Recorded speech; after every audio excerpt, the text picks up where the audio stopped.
las calles a las oficinas, de las calles a las oficinas. Agárrense que ahora es el día que peleamos para mejor vida. De las calles a las oficinas, ahora es el día para mejor vida. De las calles a las oficinas, ahora es el día para mejor vida.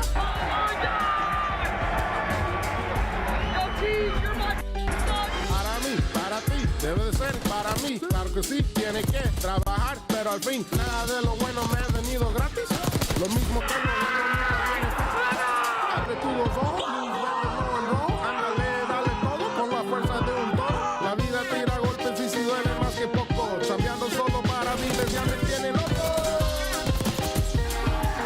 Chambeando solo para miles ya me tienen loco. De las calles a las oficinas, de las calles a las oficinas. Agárrense que ahora es el día que peleamos para mejor vida.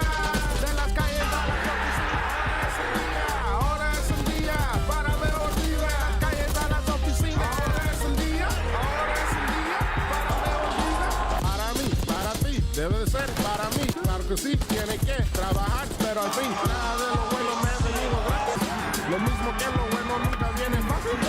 Abre tus dos ojos, luz verde, no en rojo. Ándale, dale todo con la fuerza de un toro. La vida tira golpes y si duele más que poco. Chambeando solo para miles ya me tiene loco. Chambeando solo para miles ya me tiene loco.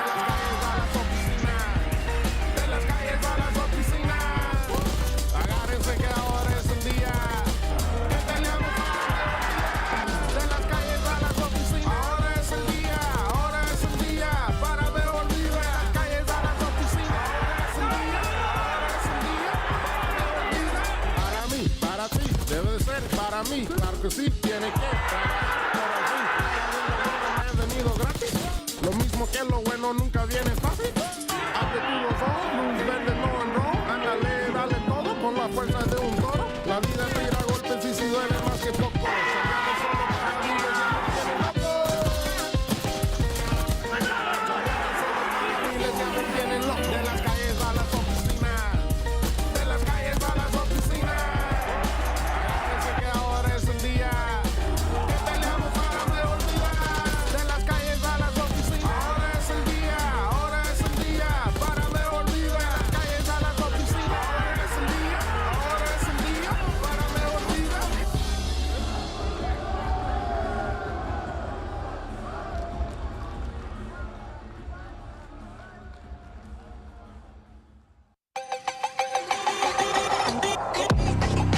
LA Thieves are steamrolling that number one. Draft is absolutely ripping and roaring. Another three in the feed. He's got the ace. What a round one for medals. Oh, look at that. Fine. Draws it again. Draws it. Those guys are fraud. Reverse sweep. It's easy. Oh, my. D is just taking over with the SMG. That is Phil. We got ourselves a game. From bed, that Pascal.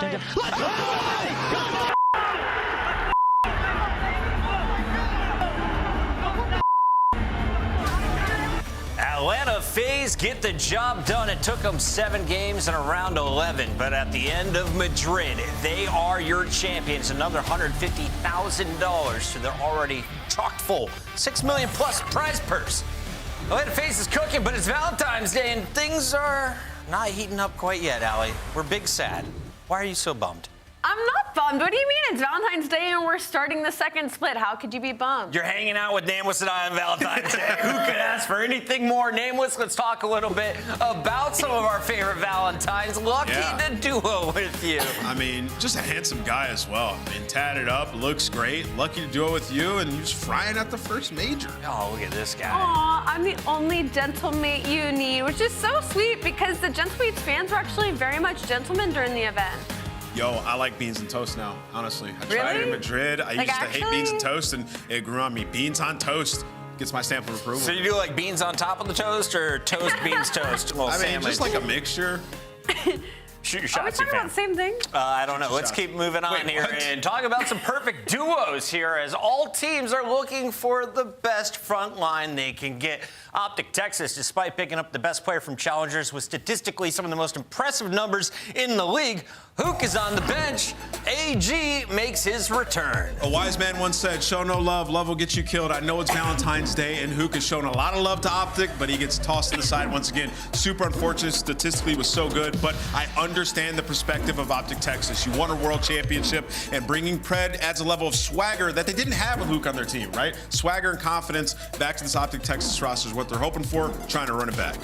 And it's hard because heading into that major, Optic Texas was considered one of, if not the favorites heading in. We were expecting to see them on Sunday. We were expecting to see an LA Thieves or Atlanta FaZe battle, and we were kind of robbed of that. So for Optic Texas, expectations really high, and no better time to bring back in one of the better duos of Pred and Shotzi from a previous world champion than Valentine's Day. You look at this duo, and they've had quite a bit of success. A world championship, Shotzi and Pred together. Yep. But they also had some S&D woes for a while there. Are you worried for a team that lost to a Game 5 to Miami to start their run in Madrid?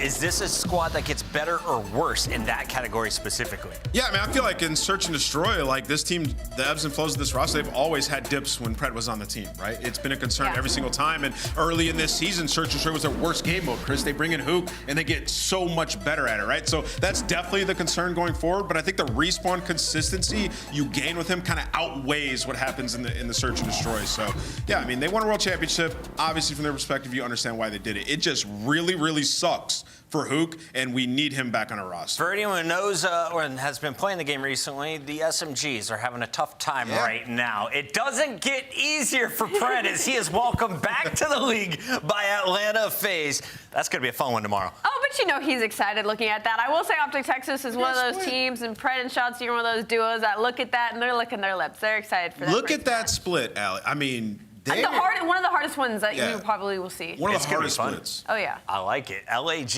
at the end. Will they have the same roster? Big question mark for me. Let's keep it moving to a team that definitely made a move, and that is Vancouver Surge, who say goodbye to Hixie and instead bring in Neptune, a player who has been in Challengers, been at the CDL, back down to Challengers. Is he going to be a consistent mainstay for Vancouver, do you think? Yeah, I mean, so think back to Neptune's history back in Cold War. He was on Florida, then Vanguard, went over to New York, and then LAG was his last team in MW2. I'm a big fan of players like sort of paying their dues. He didn't have success in the CDL, but he went back down Challengers, wins the first Elite this year, looks incredible, and now he's getting another opportunity. And he's a fast-paced player. SMG can get in your face, make huge plays, and I remember being pretty good at Search and Destroy. Yeah. So pairing that alongside 04, I think is a really good dynamic for this roster. And when you look back at their team, like, Hixie was underperforming. Like, he wasn't playing good, right? So, like, if Neptune come in and just even marginally improve them in the respawn, they get a lot better.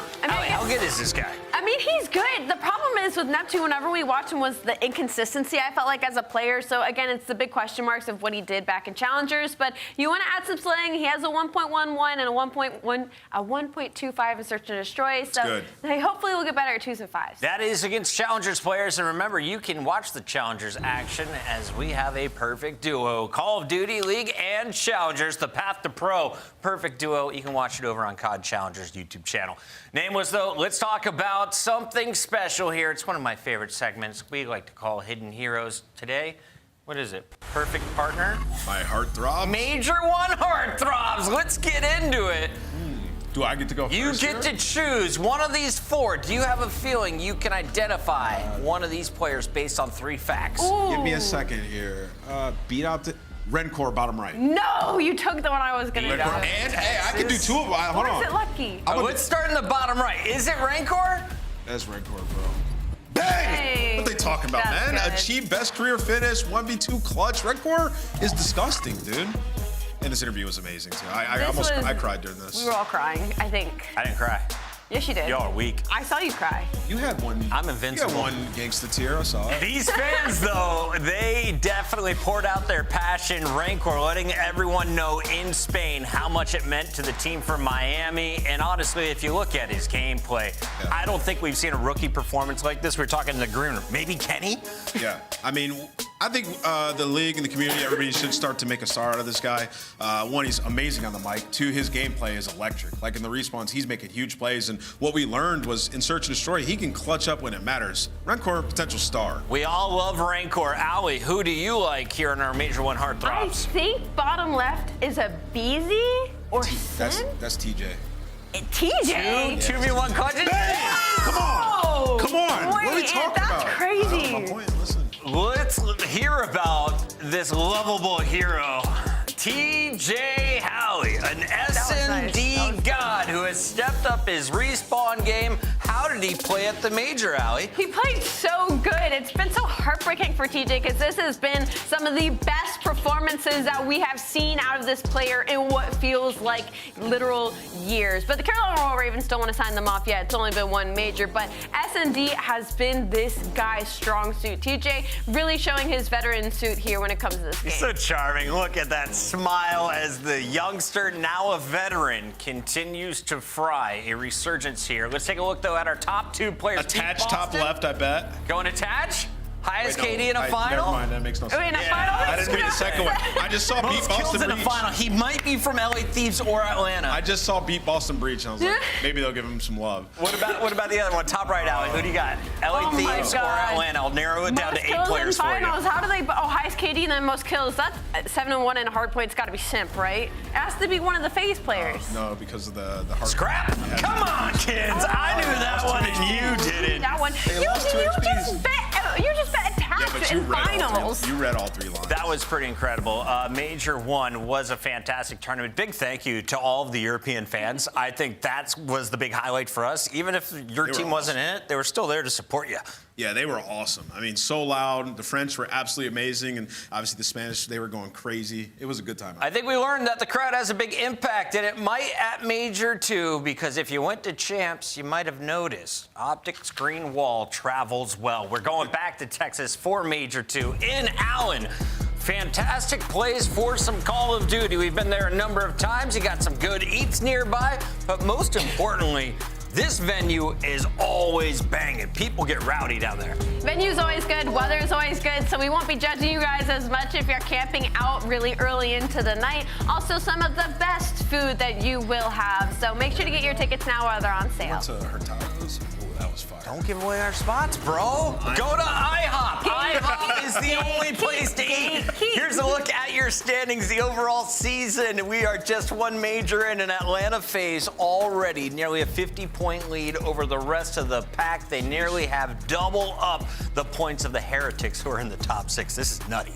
Yeah, it's a big, wide margin there, and a lot, I believe, it's from the minor, and we're gonna have another one of those. This split. Let's take a look here at the schedule for the day. Who's playing to open up Major 2? Well, how about a little dose of the Carolina Royal Ravens? TJ versus Scrap to open things up. You got Captain America's little brother playing there at 4:30 for Vegas, and we got Boston Breach looking for a bounce back. At the end of the night, though, Atlanta FaZe puts on their unbeatable run against Vancouver. Stay tuned. Carolina Thieves when we come back.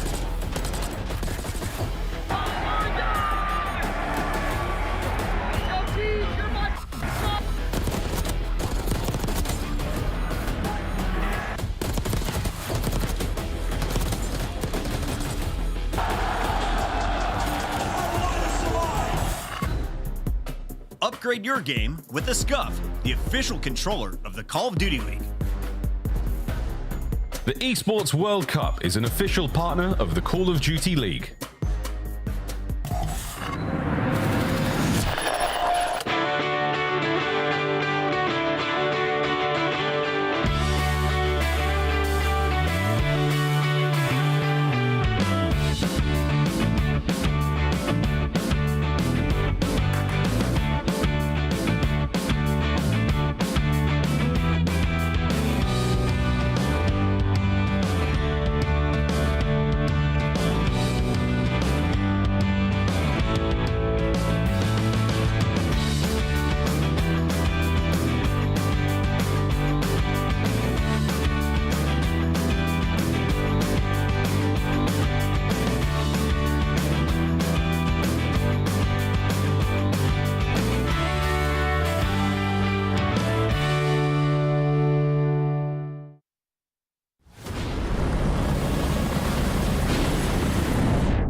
Make sure we're counting names, listening to each other. Listen. This time, we take everything.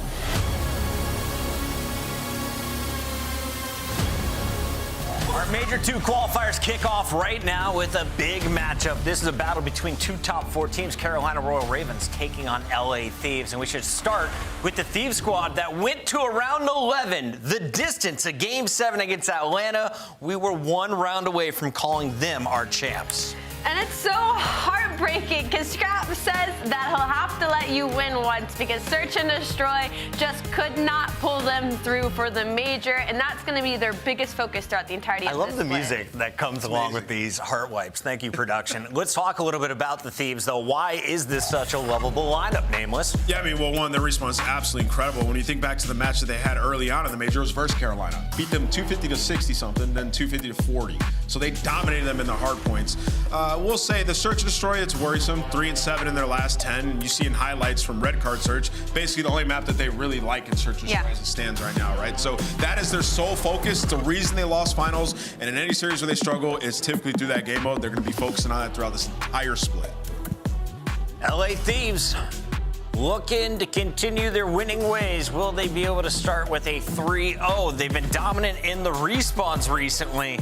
Does Carolina give them a run in the hard points today, though? I don't know about getting them a run in the hard points today, not from recency bias, but they kind of need to on the side of Carolina because you went from one of the best hard point teams in the game to coming up to the major and getting a 100-point club by this team. So this is not only a revenge map. Whoa. It's not only, I'm trying to build them up here. Yeah, I mean, he had a blasted eye. Like, something was going on. He couldn't see straight, man. And he was still shooting straighter than everybody else on the roster. I still feel like 3v4, you might be able to put up 100 points. I mean, in 2 games? That's a tough one. I mean, they bounced back. Like, look at the rest of their tournament. Absolutely incredible. And even in the hard points that they were losing, I mean, their last 4 hard point losses are like sub 50 points, so they're getting down to the wire. And they don't need to be the greatest hard point team because they're so good at S&D, right? I look at this team, and I'll say it with my chest, TJ is a top 10 player in this game right now. He's been unbelievable. You had to say it before you could set him up, Chris. TJ I don't know if we have time. is a top 10 player. Defend yourself right now because I know the chat is eating you up. I mean, yo, listen, watch the VOD. Listen, the guy's got a 1.2 in Search and Destroy. You look at these top 10 opening duels, objective work in the respawns, top 10 in both game modes. He's been unbelievable statistically and then just by the eye test, like willing his team to victories, clutching 1v1s in the most intense moments, and performing on land. I'm putting TJ in that top 10. TJ in Black Ops 6 has been an unreal beast. Here's his maps, though, for the best of 5. And what are we getting for Hardpoint game number 1? We are going to Vault for game 1, Hacienda for game 4 Hardpoint. If we get to that second Search and Destroy, this is where the Royal Ravens may have an edge. What does it come down to with the numbers, though, Allie? Who has the edge? I have to go with LA Thieves a little bit in this just because their Hacienda Hardpoint has been looking a lot better. It doesn't look like we're testing a whole lot on either side of these, which I'm shocked because I feel like this is the perfect time to do it, especially coming off of that loss. I mean, you look at the Search and Destroys, Carolina are loving it. I mean, they love every search map. They've done a good job expanding their map pool. They have a good chance if they can get it to 5. At the end of the tournament, I chose a team that went by the name of Atlanta FaZe to win, and that tied up my record amongst my friends. I don't think that was true at all. Let's take a look though, at our numbers. 43 and 28 across the board. Rosalie, happy Valentine's Day. You get to go first. LA Thieves, 100%. My bad, Carolina. Nameless? Dang, man. You ain't gonna slash me. You ain't gonna TJ Halley. Top 10? I just got baited into it. It's Valentine's Day. Show me some love, Carolina. I got you guys winning this one in a game 5. TJ top 10. Scrap's got the numbers to actually back up that argument. I'm going with Scrap and LA Thieves, and the fans will as well. Let's send it over to Maven and Merc for the first match of Major 2. We're excited to be back and get it going. Listen, this one seems simple in the sense one team needs to improve drastically in Search, one team needs to get some improvements in Hardpoint, but we're excited to be back. Let's have some fun. Yeah, I mean, that's just really it. You know, I think for Carolina, you had obviously disappointing winners round 1 versus LA Thieves. Not your best showing. Vivid obviously had some problems, but it improved. I mean, they had some quality wins at the major, right? You go to losers bracket, you beat Ultra, you beat Optics. So, you know, there's some good showings there. You're able to get a top 4. Probably one of the bigger surprises on the year is this Carolina team. And like we've said, a lot of times the teams are like 2-3-5 will say like, hey, you got to be 50-50 in Hardpoint, 50-50 in Hardpoint. But we don't mean like, I mean, overall, they basically are. They're right around there. It's more like when you're playing the top teams like this, you got to win one. Yeah, I mean, you look at their recent losses, right? 2 losses, 2 Hardpoint losses to Thieves. Even versus Miami, they lose 2 there, and they get beat 3-1. So it's just like, if you're going to want to win a tournament, yeah, it's just tough to do it. Like, you may be able to win a series versus a top team in a 2-3-5, but to do it consistently, it's just not good enough. It's just going to be tough, right? It's the consistency of it. Like, I mean, FaZe just proved in a best-of-7 final, you don't have to win a Hardpoint. Like, there are ways to win, but consistently, it's very difficult to do. So against the top teams, we're going to see if they can fight. Because it's still a question for me. Like, yes, after getting beat up by Thieves, I don't know how much we can put into the Vivid Eye situation, but they got absolutely crushed. I mean, we were sort of like, uh-oh, because we were starting to becoming like doubters a little bit before, like leading into the major, right? Yeah. Their bounce back, did that do enough for you to like, hey, they're going to flirt with the top 4 most of the year? Like, do you think that, okay, let me simplify this. Is this a team that you think has a chance to win a major? I mean, maybe not yet. Not from what I've seen. I don't think so, not yet. Because honestly, I think while their showing was impressive at the major, I also think Ultras and Optics was not great. I think what those the are 2 teams they beat. Yeah, I think what the major showed is that right now it is sort of a Thieves FaZe world. But I think with Pred back on the lineup, we're back into that 3-horse race we've kind of talked about all year last year. We hope so. So we'll see. Yeah. No, we'll definitely see. But we're waiting for this one to get started. We're going to take a look at some of the stats just historically between these teams. Obviously, they just had the matchup at the major. But this is just versus what? Oh, versus the Royal Ravens. Like, we're talking the entirety of it. Wow. Listen, it's a bounce back for Carolina because the London Royal Ravens didn't find a whole lot of success. They had like a top 4 at some point, but like, they didn't have a lot of great finishes. Yeah, not versus this team, I guess. 12-2. Or in general, but yeah. Not much. But yeah, you can see there. Yeah, I mean, LA Thieves, they own this. No, they certainly have. But, you make some changes for the Thieves. It's been an interesting run for the past few years. You think back to that, some of the, I'm not dynasty, but like dominant teams like you had back in BO4 and over the past couple of years, you have Octane the Crew and all those great players. They had this rebuild year, which ends up still being a great year. And then you're like, all right, let's get back to it. Let's get back to the superstars. And you bring in 2 of the best in Scrap and Hydra. And Scrap has been, he's been terrific. Yes, listen, we'll laugh, we'll meme it up with some of the performances he's had on Hacienda, but otherwise, he's been a beast. Did you see the clip, by the way? The recent one? No, I don't think so. So someone's like talking about PC. You're going to love this because you're a huge setting PC guy. Yeah, I'm a freak, yeah. Yeah, you're a weirdo. Someone's talking to him about like PC performance and talking about bottlenecks. Yeah. And he thinks it's a roast about his neck. It starts just like freaking out on the guy. Stop it. And his chat's like, Stop dude, they're talking about They're talking about the No way. I swear. But they were saying he had like a GPU, a RAM CPU bottle. Like, that's a conversation I have every year, right? I have my guy Kevin. Like, tell me what the bottleneck is this year. What do I need to upgrade? And he thinks they're just roasting his neck. That's actually sensational. Well, yeah. No, he had to apologize after that. Yeah, but he did. That was good stuff. No, I need to see that then. That's amazing. But it looks like the guy's getting fired up and ready to go. Is there anyone that you think for Thieves really is yet to unlock, though? Like, we haven't seen the best of that player yet? I mean, it's got to be Hydra. I that's think, the easy answer, right? It's an easy one. I think, like we saw, like, Scrap had a great major. Envoy had some great stats. Ghosty was fantastic, but like if this team wants to win, I think everybody's looking at Hydra really in the search of Destroy to step up. Well, I was looking just the past couple of years. Like Hydra had like the #2 overall KD like 2 years ago in Search, like a 1.25. Like you're talking the whole year. Last year was like a 1.2. The whole year. Like he is a guy that's a lock for like a 1.2 in Search. What does he have right now? Like a 0.83 or something in that ballpark. Yes, I think that I tweeted him after the loss. I'm like, brother, we have not seen the best of you. You guys are going to be fine. Yeah, you're going to be fine. That's sort of the goal. We'll see if it happens. I mean, again, and this is a very different title than the last couple of years when it comes to Search and Destroy. There's just not a lot of room for him to work on some of these maps. There just isn't. Yeah. I think you kind of see a lot of sort of our island-esque players that we saw last year really have good stats, kind of struggle this year because there's just not a lot of room for that. Well, it feels like we usually have a couple maps like that are Search maps only, not played in Hardpoint, that wouldn't really work in Hardpoint because of those types of positions on the map. We don't really have that this year. Like these just Search only maps, like it only works in Search type thing. So yeah, usually if it's a map that plays straight up well in Hardpoint, it's kind of hit or miss for me whether it's going to work well in Search. And to your point, it becomes very one-dimensional. There's not a lot of openings where you can make plays. It sort of takes the playmaking away. I mean, you just take it like Vault. Like we were kind of having a laugh about it. Yeah, I mean, Vault, Skyline, I mean, Protocol, those three, at least you have Hacienda and Red Card, which there is some room, but still, like, it's not what we had last year. Yeah, true. Where you know, you can have these guys just sort of take your route, hit a good timing, and they can literally win you the round. Yeah, no, certainly. And if you're wondering why we popped back out to this and Joe and I are still BSing, I think it was just sides were wrong as we hopped in. So they're fixing that real quick and we should be ready to go. But I mean, lots to chat about as we get excited. I mean, not that many changes overall with the scope of the league. I mean, the big news, a change for Falcons. What the Hicksy change as well with Neptune coming in. We're excited to see what Neptune's going to be able to do.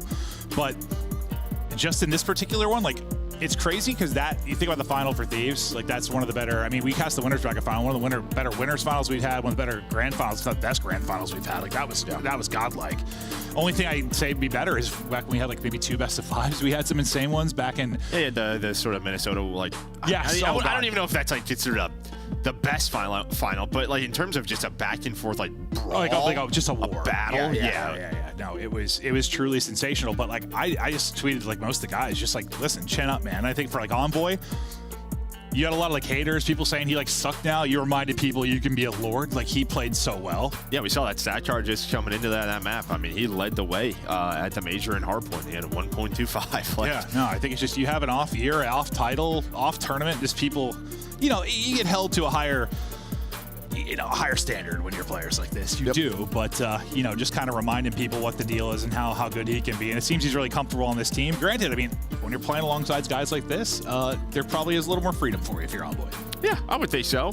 At the same time, I mean, he's going to have to be sort of the entry guy. But yeah, just looking at the KD leaders from Major 1, and you're going to have 2 of the LA Thieves right there. 1.18, 1.14 for Envoy. And then leading the way is Geo.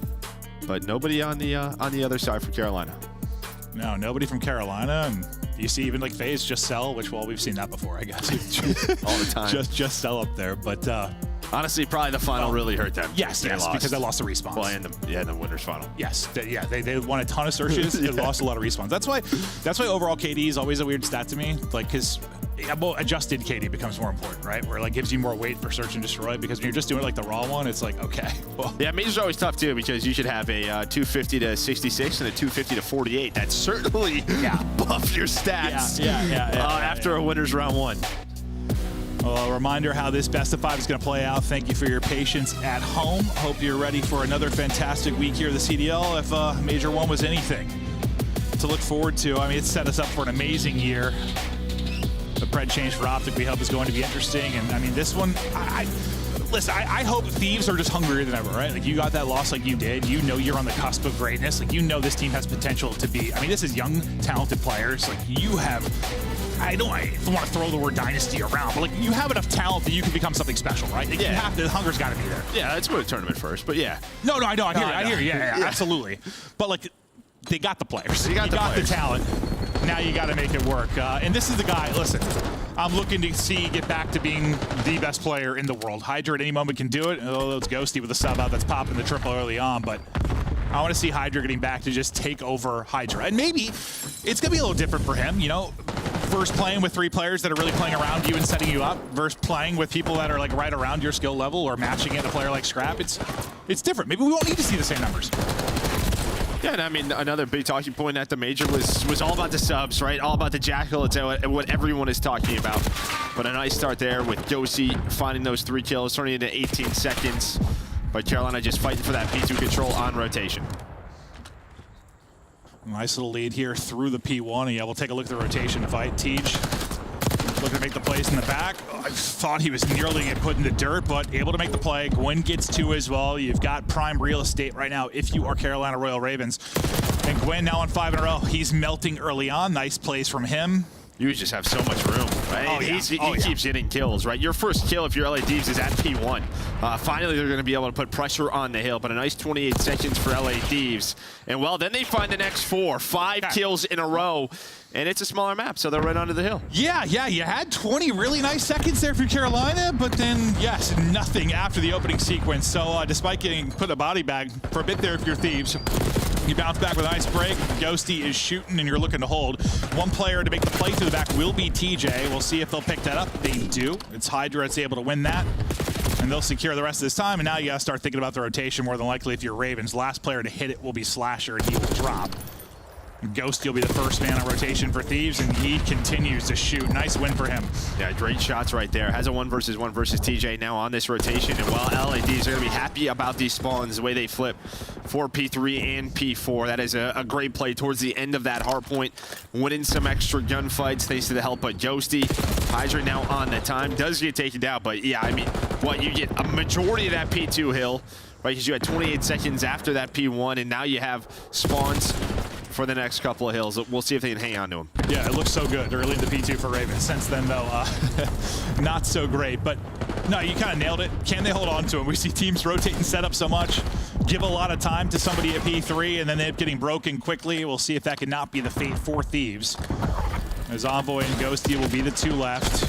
That was the one thing at the Major when we did see this map. I felt like there was a lot less of like P4 breaks. Like, I don't know if teams are just getting better at it, not letting players through, but it felt like if you had P4 control, you kind of just like shut it down. But you can already see Slasher's through. Slasher's all the way through. He's going to find a kill on Envoy. Just what else can he find? Hydra's maybe just trying to find a quick trade, but Slasher going to try to do what he can. He does get some help from Vivid. You've got a presence here, sort of. You still have to try and get across the street, though. Royal Ravens trying to do it. Tej playing point man. Gwyn going to be pinching on the other side over towards Art. Inside the point for now will be Thieves. Hydra wins that one-on-one on the other side, so no pinch opportunities. You have another fight with Slasher on the other side of it. For now, we're hopping out to the sky cam, getting the view from above. You finally lose Art control, but there's 30 seconds already off of this point. Man, you still have the close spawns, right? It's so tough with that bottom left spawn. It's right behind the hill. Number 7 is going to spawn out. That's going to be Envoy, but it doesn't matter. And maybe this is it. We've kind of seen this sort of the meta change on this hill. It's been all Jackal talk, but when it comes to P4 Vault, it's 3 to 4 ARs, locking down the top windows, rotating in, and what does it turn into? So much time for LA Thieves. What was the single biggest thing, maybe from the Major, just from online to LAN, that stood out to you? Was it just, I don't know, the good player sort of getting better type thing on LAN, or did anything stand out to you big time? No, I mean, I think like some of your playmakers were really shut down. And I think what happens is normally like when you go to LAN, we even hear players talk about it in online matches. Like I think matches to scrims, the pace really slows down. I bet it's the same thing when you go from online matches to LAN. There's probably just some pacing slows down, maybe comms clean up, but I felt like we saw a lot cleaner gameplay at the Major. Just people not finding holes they normally would. Yeah. I mean, that looked like something that plagued the team like Optic. I mean, several teams we saw where you just, the playmaking ability you're used to having online just wasn't really happening. Maybe the comms just improving on LAN for people, or it's slowing down, like you said, just kind of the mistakes go down a bit, but Royal Ravens down to the second set of rotations. They need a mount to come back here. They're trying to avoid like a third 100-point club type. Yeah, let's get to 100. Yeah. See if we can get to 100 versus this team. That'll be step 1. Yeah, I was going to talk a bit about the slime, but like that's not really that lopsided, right? Like just due to Gwyn. The fact that Gwyn's on 19, you're flirting. I mean, you're right around even like -2 maybe, but that's not all that lopsided. And it feels like somebody like Gwyn's going to have to eat a bit in these type of matchups. Like he's going to need to put up numbers, but obviously that's got to turn into time. Well, I think the big thing right now is sort of you're losing rotation gunfights. Right now, it's now a P4 you've lost. You lost those spawns. Now early on in the second P2. LA Thieves have control. The one time they did win it was the first P2, and guess what happened, right? It was when Gwyn was pushed up, and then you immediately got broke. You lose majority of that time. We'll see if they can find a break here, and they do. It's going to be 4 dead for LA Thieves, but LA Thieves with a substantial lead. Let's go to a listen-in with Los Angeles. Close lobby on the left. Bobby, outer comes. Outer still. Go new. Outer still, one hold. Outer and split at old. Come new, Paco.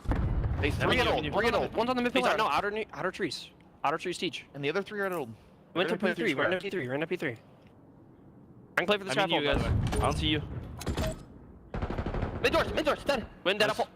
I'm looking for Win off hold. Win lobby. Middle. Yeah, one's front white. Mid doors, one mid. Wait, I'm in white. He's one mid dead. I'm blocking white. One's gonna be mid. Last guy was mid. One outer ammo, two outer ammo now. 2 outer ammo. I'm nading on her. I'm gonna go mid. I'm gonna fill. Yeah, I'll go. I can help mid. I can help mid. Challenge her pillar. Mid with you. I'm gonna pillar. You want to pillar weak. Mid. It's outer trees. Vivid's mid. Maybe going cat. I don't see it. Vivid cat. No, one shot. Mid again. Yeah, both mid. 2 mid. I'm blinding. Outer trees. 2 mid. 1 shot. I take off time. I'm gonna go to our tree. Still our tree. They still our tree. Just camping. I spawn behind him. Give me a second. Mid doors. One side in you dead. Nice. Mid doors weak. I'm blocking. Right out mid. He's in the vault, in the vault. Go right. Yeah, get right. Vault, then one more behind me, vault, in the vault again, jumping up mid. Okay, and one stop ammo. Yo, run for control. He did not jump up mid. He's gonna be low white, I'm pushing you. Yeah, already low white. Alright, at the back, he came from the back. Just low white, boys. Wind dead in the back. Nice. Going up top here. Dead. Nice. Coming you. Block, one low white right back. Low white right I have your front door, I have your front door. I have the back. They spawned in the back. Yeah, someone on the back. I have all your front door. I needed one on the back. I have your back door still, Yo, one coming back, one more back, Slasher. back left, towards you, back left. Yo, one front door, front door. Back left, guys. Slasher back. To the back door, Just holding Satch you. Back door. Side now. Side door. One shot back door, Slasher. Side door, still challenge. Side door, stay out left. One statue. Yeah, on the left car. You should pressure this. Everyone row off death though. Left car dead. I got into you. One shot. Time is one. Absolute left side. Left side time. And push out B control. Teach. Where'd he go? B control. He's literally probably going to about, I guess. Yeah, no. We cold. Never mind. That's Gwyn. I'm staying left. I'm pushing on stool. Yep. I'm gonna get closed. Right on me, dead. I've closed. Hold her, Ernst. Got it. Can we get initial? Yeah. Can you look? You're open. Just look. You're open. Open. Well, I listen in and still up 70. There were a couple things I like. When they were kind of set up for 4, and everyone kind of called what they had, like at front door, back door, and then they were just shut up for like 10 seconds because they didn't like have anything to calm. Well, they were waiting. No, they were. I know. But like, I feel like sometimes people feel like they need to talk and just like keep calming. They sort of chilled out, and then I don't know, little stuff like Ghosty when he said, "Let's hit it one more time on death, though everybody row." Stuff like that, I think is great. Yeah, I think Dan always has some gems in the listen-ins. Just very calm. Hey guys, I have this. You know, even then, like, yo, Scrap, make sure you have right pillars. Don't give that up. Just little reminders, and this is why this is the best hardpoint team in the game right now. And that's a very hard thing to do, right? Like, it's hard enough to worry about your POV and where everyone is in position to you, much less when you're like playing chess for your teammate then too, and what his view is like. Like, it's a lot more. It is. Yeah. I mean, there's some players deal with it better. You're playing. Yeah, you're paying attention to a lot of things. What's on the mini map, and you're just making sure your guys are in the right positions. Well, I know you play with some teammates that are good at that and probably not so good at that in your career. Yeah. Definitely have my favorites. Yeah, I'm sure. Well, you get over the 100-point mark, at least if you're Royal Raven. Still a ton to do if you're going to somehow take this map, but maybe it starts with the P2. Unfortunately, if you've lost your 2 players in the front, Vivid trying to hold from inside is getting kills on his back. Ghosty now looking to push. His nade combined with Scrap able to take somebody out, and Hydra gets another. I thought maybe a clean sweep of P2 again, but you're still fighting and holding if you're Ravens. You're just not really in the hard point to actually get time right now. So, I mean, Thieves, I guess, is good work on keeping them out of the point at times. No, I mean, P2 can get messy, right? Nades are starting to hit. You're trying to cross to the hard point. There's some good positions from the front side if you get top cat, if you get trees, where you have angles on the hill, but it can get messy, and Thieves do that, but finally you fight on back. You win the P2 rotation, you earn it into a good amount of time if you are Ravens, and now you're within striking distance. You can see the map now. They finally have control of Art. They have P3 and P4 spawns. Can they turn into time? And if you're Thieves, I think you're probably just trying to pressure P3 as much as possible. Get as close to that 250 mark as you can. And Gwen's like thinking, I'm going to drop 50 for the L. I mean, the pace he's on right now is 37. Got to pay more attention to what's going on with him in the minimap, but right now he's trying to make plays through mid. Not going to happen, though, as his number gets called. He'll get shut down. TJ, some tags in, but it's Scrap that's able to pick up 2, and that play is going to submit some more time now for Thieves, and they can close it out on this particular hard point. So this becomes a tough situation, right, for Carolina. Yeah, you can already see what happens, right? An opening comes up for Hydra. So you see number 6 on the map. You slow it down on the hill. What does that allow? Carolina know they have to pressure the hill. So as soon as they start to, you win those gunfights. You flip the map, I assume they do trade on to Vivid, but yeah, that's how you play sort of the end game when you are close to winning this map. So much pressure on Carolina to contest and also hold. They're not really able to do either. Yes, they'll get in for the scrap time, but still in a tough position. The only person, really Gwen, you can see he's kind of tucked away towards P4. Hello. The troops are rallying over. Finally, Ghosty going to drop. He wasn't prepared to get shot as he's tucked away in the corner, but you got to fight around the point. 7 points needed for the victory now for Thieves. They're inside. They're fighting all the kills. 1 player left is Slasher, and he will drop. That will seal it there. Thieves continue their dominance in Hardpoint over this Carolina team. And Carolina, I mean, you got some numbers there out of Gwen, but you know, I'd have to go back and watch just his arrow to see how he's able to put up nearly 40. Yeah, honestly, just a lot of time when it just felt like the game was like slowed down. There wasn't like too much chaos on the map. and they didn't have control. Like, there were not a lot of areas of the map where they were winning those rotation gunfights, being in the power positions, but somehow he was still putting up 38 kills. Yeah, there were like a couple situations where he was just like last in. There was that guy that would, then clean up like 2 or 3, which happens. I didn't watch it enough that I felt like he was like, baiting his team or anything, but there were a couple where he'd go in and get a couple of cleanup kills and it wouldn't really turn into much, but still 38 with 4,100 damage. He wasn't just picking kills, like he was shooting as he led the lobby in damage. Yeah, I mean, poor Vivid, he's got 68-29. It looks bad, but I mean, 12 assists and 3,300 damage. He has second amount of damage, so he's putting shots in, maybe allowing Gwyn to maybe clean up and turn that into some multi-kills, but 24 non-traded for Gwyn doesn't matter. It's all about LA Thieves and just a well-controlled map. No, and I think you feel really good about wins like that for your Thieves. Like, nobody's going crazy. Yes, no, you don't have to rely on anyone to go nuts. I mean, you got a couple people negative. Everyone's around even. Like, nothing really wild, but you win by 100. You've got to enjoy those victories, which typically means what? You're either playing the game the right way or you're getting your kills at times that actually matter. Yeah, that's it. There are kills that matter and kills that don't. Yeah, I mean, the kills at P2 just early on, giving them a big majority lead, but then, yeah, they just always had hard control of P3 or P4 a couple of times through, and then, again, just kind of what we saw, just not allowing anyone to really make a play when you get to this hill. Just every single time where it does get a little bit messy, there was a response for LA Thieves. And they were in the driver's seat, pretty comfortable throughout the course of this. Like, you're looking from the get-go up to like a 70, 80-point lead. You never really look back.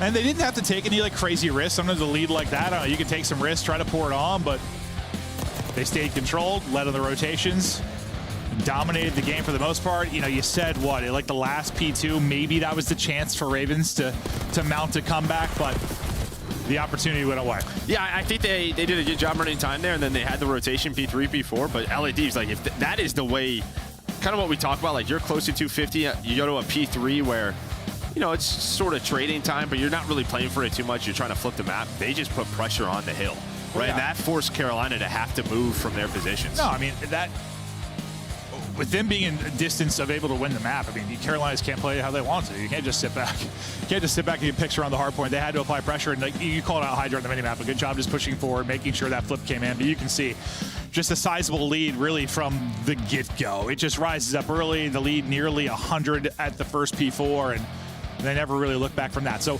solid game plan, solid victory there. And the downsides too, like you play Hacienda, which was one that they got smoked. Carolina did at the major. So not looking good maybe in the hard points for this, but this is where we're wondering a little bit. This comes down to search and destroy for Thieves. We'll talk a bit about Thieves just because, well, they were, a map away from winning a final. A round away. Yeah, a round away from winning a final. They're very, very close, but obviously the eyes have to be on search. And listen, FaZe are a very good search team. Carolina are a very good search team, but they just haven't been losing searches to them. Like, they've lost search to, they can lose to anybody right now. They just haven't been great. And you've said before, they have a lot of great search players. It should just be a matter of time, right? Yeah, I mean, listen, like, if you have 3 S&Ds in a final, I would assume this roster, like, they should be able to win one, right? And it's almost like the same thing you talk about FaZe. Like, FaZe shouldn't be losing the amount of hard points they do on Sunday, but that keeps happening at times. Yeah. We watched that for 4 years. Yeah, no, for a long time. But yeah, I mean, you would just assume they would put it together. And again, they go to a couple of round 11s, like, they're learning some things, just getting all on the same page. Yeah. But I think what's most important is you look at the SMGs. They're like 10th, 11th in opening duel win percentage. Envoy's at like a 0.8. Hydra's at like a 0.78. Like, those two have to improve and get more comfortable. Yeah, and we'll keep an eye on those opening duels and kind of maybe the routes that Envoy and Hydra are taking and where they're not able to find openings. And, well, I mean, this is one where, like, yes, you're blowing this team out respawns, but it's one where you really have to dial in and look to get to work in search of your Thieves. Like, this is a good test, right? This is a good team to match up against and learn something from search and destroy. 100%. So they're 8-12. So they lost 3 in the final. How many did they lose in the winners final? Was it both? Or they won 1 in there? Oh, God, I forget. Well, they lost in game 5. So, I mean, I guess when you take into account, like, it might have been both in the winners final. We casted that. You think I'd remember off the top of my head, but I don't. The FaZe, like, matchup the last couple of times, like, they're right around 50%. So what? They went 1. Yeah, they went 1-1. Okay. Yeah, I didn't think it so was. They're 1-4, right? Like, against FaZe, and you're like 7-8 against the rest of the league. But yeah, you want to be better. Yeah. That doesn't help, though. Yeah. Just like it'll hurt the hardpoint stats for, well, the overall KDs really for FaZe, right? Why you didn't see them in the top 10 outside of Cell? Because losing all your respawns or all your hardpoints is going to hurt you. But they started off with the numbers here. They'll be up 3-2. Gwen and Vivid can be looking to clutch. Scrap is sniffing this out, and he's got a ton of information. Thought he was sniffing it out. He thinks he went in, but he should have just dropped the envelope. He's just been lurking in the corner the entire time. He will. So now on Gwen, who had that monster map number 1, he's going to try to clutch up in a 1v3. Well, gig is up. Info is in, and well, before he can drop the first, shots are looking pretty good, but he'll get pinched out by Scrap. Yeah, just nice A execute. You get the first couple of kills in the round, get bombed down. Scrap be able to find 2. Just not allowing Gwen or Vivid really to do anything in the 2 versus 3. Nothing there. I'm still dying. You got to show me that video after the series, bro. It's a good one. Bottleneck, bro. That is amazing. That is amazing. All these guys seem to be having fun, you know. I'm sure Nade's feeling better. He was a little frustrated with him after the break, right? But after that run, he knows he's got himself a squad. But this is where the improvements need to come in Surge. But now the Ravens to offense, and it's a shootout here, top mid. Gwen just getting down because he's hit the 30, but his teammates able to take care of it. So this time, numbers quickly over to Royal Ravens. Pretty similar situation to what we saw in the last round. Early numbers for the defense. Or sorry, early numbers for the offense. Yeah, and that's just one of those, yeah, I mean, you just 4 hitting hallways. You have the numbers up top, and you just go Envoy trying to make a play. A little spread from Hydra, so Hydra's not going to be there. 1 versus 3. So yeah, a lot like last round, except well, different bomb site. Hydra, the guy you're wanting to see step up in Search. Maybe not the moment it's going to happen, but certainly somebody capable of pulling off. You see Carolina's like, they're giving him nothing. He's checking for toes, bro. They're making sure they don't get caught on a bomb, crossing together, and well, they're all the way over towards A. Well, he gets 1 for free. It becomes interesting, right? Like right. You get to a 1v2 clean, then who the hell knows what's going to happen? But try not to give him that freebie. Now, time against him, and he's got to start to go. Stun check. Not going to hit, but the gunny will. TJ drops, and well, there's that free pick. Now it becomes a lot more winnable. There wasn't really a trade opportunity for Royal Ravens. He's got info on 1. He's got to push it. Thinks the challenge will come instantly. It does. It's just a little delayed there. He had the read. And honestly, it's just a good job by Royal Ravens, and just the timing, it feels like for Hydra. Another one of those moments where it's just like, it's so close, right? Like, he has the read. He's got the shots. That slide comes in a second later on the one side. The peek comes in for the window a second earlier. Who the hell knows how it happens? But yeah, I mean, it's always tough, too. You have 25 seconds, right? After the first kill from TJ, you have 25 seconds left. They just kind of know, hey, check the bomb, throw a nice little shoulder, which in BO6 they are very strong. Get the info, back away, just give them nothing. Thought maybe he was coming up with a play, but not going to happen. So we'll get the 1-1, see which defense can get the first hold. But that's the tough part of being like this 2-3-5 team, at least against the top teams of Carolina. Like, you just can't lose a search. I mean, if you can't win a hardpoint, you can't lose a search. So you got to think the pressure builds in the mode that already you feel the most pressure. But the plant will go down today. This will be our first kind of 4-on-4 retake opportunity. We'll see how Hydra looks to pick up one side. You see a 2-man push coming from Carolina through Lambo to Statue. It'll be Hydra there to greet them. And that'll be a first blood for Hydra. So tucks away, great stuff from him. Thought the movement good. Almost gets the second, but he has so much damage, it sets it up for Ghosty now. And they just bought so much time with these fights in lobby. Yeah, I mean, what, 15 seconds left, but not going to matter there for Vivid, and that's just it. I mean, you should see the 2 players on the flank, how much there is to clear. Just all the different corners, and they picked the wrong one. I think Hydra gets some info that they're pushing that way. He's able to get that first one. Trade comes in, but then he's able to get some help. Well, yeah, I mean, a 4-on-4 retake looks a lot different on Vault than it does Hacienda. Yeah, no, without a doubt. But it's what you're normally seeing, and the reason is on Hacienda, like we've kind of talked about it. You've seen it in this game. Like, if you get picked apart like top halls, like, you're more likely you're going to lose the round on defense, right? It's just so tough to win these rounds when you're down in numbers. And, you know, even back to BO4, this was a giant retake map. Just due to the way it's kind of split. Yep. We'll see if Thieves can do it this time on defense. Well, already early pickings there for TJ. Slasher, I thought maybe 2, but it'll end with 1. And this is what that is a perfect example of it. You're in a 2-2 split. You have 2B, 2 top halls, and they find an opening on the opposite side of the map. So it's just like this question of, hold on a second. Okay, someone's going to check. I love that. On a Hydra, at least to go for it. Why not? Why not? Exactly. But I mean, you can just see if there's one opening, you get picked apart on defense. Other bomb sites open. Carolina takes advantage of it. Oh yeah, he had the read. He's jump spotted already. Someone checked it. I like it though. Just stick it. I mean, that's the only way they're losing that round. But no, I mean that broke down basically exactly what you're talking about, right? And why it can be so difficult on the defensive side, as we're still all offense so far. See if somebody finds an early answer, or if it's going to be that kind of 4-on-4 retake. Envoy with eyes out bottom mid. They're working up for that early A plant again. But there's a presence here, and they don't like what they see. So they get some info. They back out of that, pushing up aggressively. Slasher. Yeah, this is setting him up. Slasher's gotten up real aggressive. He's got multiple here to deal with. Gets one. He's happy to get one, though. Honestly, I think he gets caught sprinting there. And yeah, I thought he was going to post up a little bit earlier, honestly, but he kept going. Yeah, it's a bit of a disaster. Well, they have no info, so he's just, he's hoping to catch a flank Tommy instead. At least finds one. Goes 1 for 1, and then Gwyn through the ladder. Oof. Get another trade. So 2 versus 2. Best chance for our defense so far to get a round win. TJ has had the ice. Not gonna happen here, as he's holding one thing and Scrap's getting shots into his side. Now Vivid with a clutch opportunity. He'll be up against Scrap and Envoy. Plant is through on Vivid to get the first defensive round victory. There's eyes on one, and whoa, okay. He's thinking, oh, the child's going to come in from the left, but no, Rock Player just sends it at him, and you can see the Thieves guys loving it. And this is what I mean. I mean, yeah, just so many parts of this map.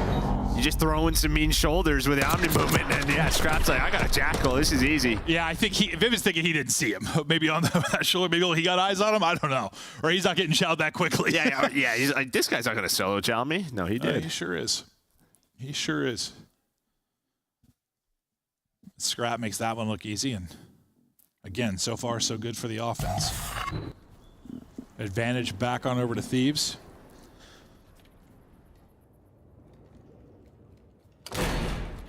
Lone man will be Gwen. He's been finding some success through the halls in mid-map, but some of the utility being exhausted out towards A. And I want it to be a similar thing where you back this up if you're Carolina, because the presence is here. The rotation is in from Thieves. You've got numbers, and Gwen's out of the play for now. Yeah, I mean, this is exactly what you want for Thieves, where you have the right read and you don't lose anyone. So bomb's not planted yet. You're in a good position to defend A. And while they might go for this, you see they drop down towards Connector, but TJ's been so good in Surge, and there's a double. I thought he was dead to rights. How he gets 2 there is absurd. Ridiculous play from Tej. He has been eaten, whether it's crumble or on the map. He is disgusting. But we're not done yet. Down to 2v2 now. Bomb plant in.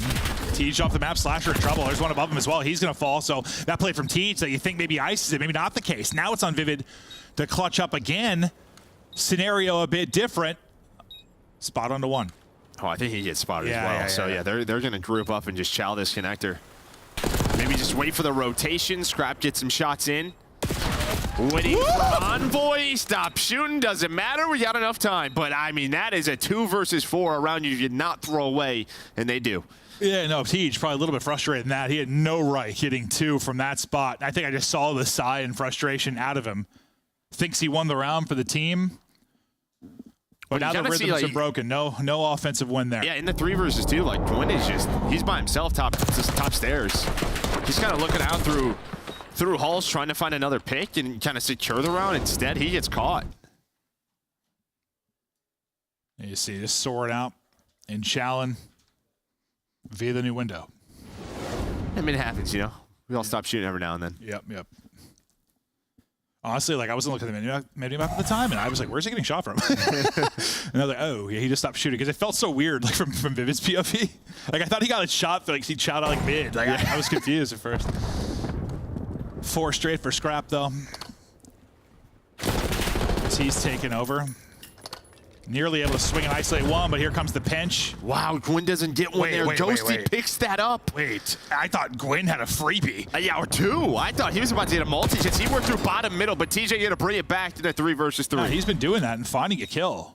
That time not going to happen. Big one from Ghosty. Envoy gives him numbers now. Vivid brings the numbers back. 2v2 we go. Ghosty a chance to take the favor. Gunfight gets away from him for a second. Vivid nearly able to snap, but can't take him down. Now it's on to TJ to clutch up. The problem is the time. You got 15 seconds to go. Best of luck with this. He's had some insane clutches. Not going to have one here. Thieves start to string together some rounds. Now in control. I'm going to assume Ghosty knew that Gwyn was doing that. Well, he's done it a couple. He's done that several rounds. Yeah, where he's climbing up that ladder. Yeah. I mean, they just kind of baited it out, right? You hit top open, throw some shots in. That player office has to back away, and Gwyn's like, all right, I'm going to activate, but instead he gets caught. Yeah, he's found that good timing a few times in halls where he shot somebody in the back. I've been watching Ghosty's arrow. Even around before when Gwyn was like dude, he was literally like just head on a swivel, bro. Like he was just waiting, snapping to try and pick up Gwyn. And that play might decide the round, honestly. Who the hell knows how that plays out if he doesn't? Because that could turn into 2, like you said. No, I think it would have, yeah. One more round for Thieves, and, well, it's the problem for Carolina. You can't win your searches, then you are going to be in huge holes in series against the top teams. Envoy getting his swim on, and, well, he's got the entire lineup here from Ravens, and, well, they'll see him swimming, and he will be put down. His body, a corpse in that lake. I mean, I'm assuming they just had an idea. Maybe someone heard it. I'm not. TJ knew exactly he was there. Yep, sure did, sure did.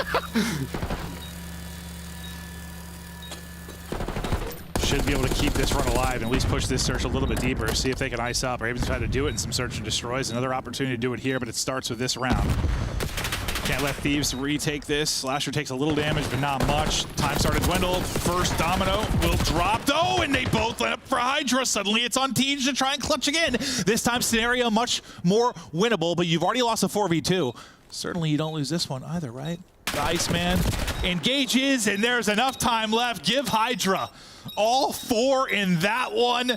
He will seal the deal. We wanted to step it up and search and destroy. Well, I think it was -2 before that, and then he gets 4 to close it out. But you see some of the playmaking ability from him and Scrap over the course of that, and you look to continue to see improvements in search and destroy, and this Thieves team becomes very, very scary. Yeah, I mean, Hydra's just basically saying, I'm not letting what happened in the final and the winners final happen to us again. I'm going to control this rock, because that was a Beezy's at the major, but he's able to find 3 in the same position on a Carolina, and yeah, it was 2-2. You win 4 in a row. It's definitely a couple of rounds thrown away there by Carolina when they had some numbers. But was it Simp to play at the? Oh, no, that was the Hardpoint they had to play the Rock, wasn't it? Yeah. He had all 4. Yeah, it was Hardpoint. That's Simp or Bees, I don't know. It was both of them. I might have. That last series is insane, bro. Everybody's making plays on both sides of it. One of the best we've ever had. But yeah, breakdown of here it went, or how it went. You know, we're talking a lot about who was going to that first defense. It felt like once you finally got one of your Thieves, they never really looked back. They took control, and maybe frustration started to build a little bit for Ravens, because that's after you had the 4v2, you threw that away, and no, I think the wheels kind of come off. Yeah. Definitely a little tilter. Then maybe you just try to get Gwyn activated, and he ends up getting caught. Just feels like they could not get going after that round. And I don't know. I feel like that's a team that probably can tilt a little bit. Okay. I bet they tilt more. Like, I just feel like a Slasher team. Like, if they get blown out in a Hardpoint, like they just get like pooed on by a good team, it's sort of whatever. But if they like make like brain dead plays or make bad plays, no, he hates that round. That I can see tilting them 100%. But yeah. Thieves up 2-0, looking to close it out. To talk about the search and destroy and the Hardpoint, we'll give it back to big sexy Chris Puckett. Thank you, good looking. Here we go. Let's take a look at game number 1, as it was way better than both your previous Hardpoints combined. Yeah. But 153 is still about 100 points shy of where you want to be if you're Carolina. Walk me through the lows of Carolina and also the highs of LA Thieves. Yeah, I mean, well, you just think early on, like, they're trying to set up a big rotation. We get over towards that P3 to try to secure the preferential side of the map and get a big P4. They lose, they go down big, right? Yeah. From there, they're just playing catch-up. And for LA Thieves, I mean, one of the better hardpoint teams in the world, like, they're going to be able to just steamroll you from that point on. Never able to stabilize. And, you know, it's kind of expected in the HPs. At times, it's going to happen with the Thieves. I'm more so focused on that search and destroy, and 3 rounds in a row with a number advantage where you end up throwing it away. We'll get there. It's disappointing if you're Carolina. Yeah, we're taking a look here at the Thieves squad, though. I felt like this is a powerhouse squad. You're just expecting them to frag out in hardpoints. Who can actually hang with the Thieves in this game mode? Carolina Royal Ravens could. I'd say now the only teams that kind of hang when it comes to the respawns in LA Thieves is probably going to be looking at Atlanta FaZe, maybe Optic Texas if they go back to the ways they were with Pred on this roster. But Carolina Royal Ravens used to hang. Again, their hardpoint has been very wonky. I don't know if it's just the matchup versus LA Thieves, but they cannot break that battle of that first set of rotations. LA Thieves just always getting that step ahead of them, and then like Ant said, playing catch up, and it was just a little bit too late. Unfortunately, Vivid still having some struggle in that slaying category here when it comes to that. I mean, the slaying was like pretty close in that majority of it. Well, yeah, one of them had to drop almost 40. It was just the rotation fights. They just kept losing, right? It's just unfortunate. But we talk about this map too. This is what hurts. Yeah, this is what really hurts. I mean, you look back at what round 5, 6, and 7, where it's like you have a numbers advantage, and for Thieves, like they just know where Gwyn's playing. He's playing down low by that staircase.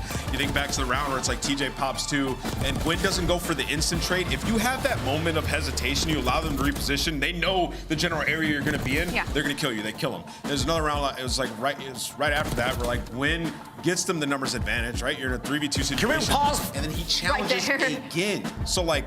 These are rounds you should win. Like, we look at this round, you should win this round, you get together, you trade, except Gwyn gets caught up top by himself, right? So he had a rough 3-round stretch that, like, you're just losing rounds you shouldn't. And what's even worse is like they were trading attacks at this point, right? So now you sold what was supposed to be another trade to go 3-3. LA comes back in their attack. They're able to take another round and go up. And suddenly what was a 1 to 2 round deficit is a complete 6-2 blowout by the side of LA Thieves. But I do want to sing the praises of LA Thieves because they have been a terrible attack team. 9th overall in the league. Search and Destroy was not their strong suit heading into this.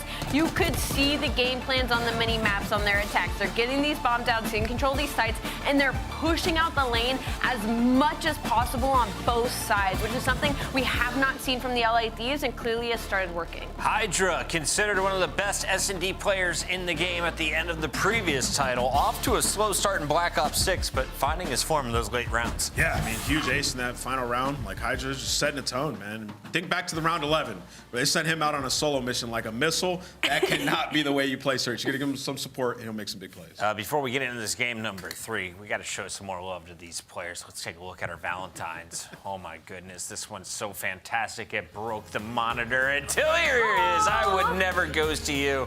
Yeah, that's where Dan. I saw a picture today. Dan tweeted out, and he had a T-shirt on it that said, "I like older women." So hopefully he finds himself an older woman at some point. And here we go. That's Hydra. Just playing the odds. That's a smart kid right there. He's a smart guy. Oh my God. He's a smart guy, man. We got Hydra. You're my favorite 1v1. Oh, that's cute. How was he able to carry Tim Merck's favorite I would love to person? Know. When was that taken? Joe Strong, man. Oh my goodness. Going on 40 and beautiful as always. It's Maven with Merck. I still have, what time is it?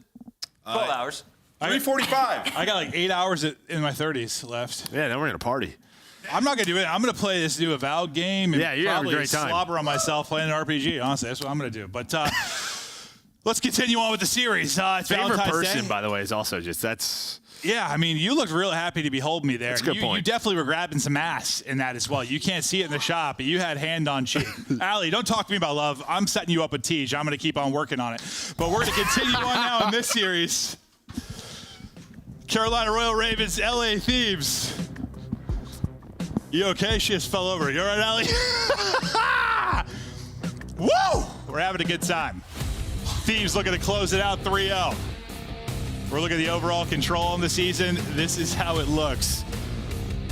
I mean, you've been good enough here. If you are Ravens, combined with your Search and Destroy, you've been able to win some series when the hardpoint hasn't been there for you. But, well, you're going against a tough one with Thieves.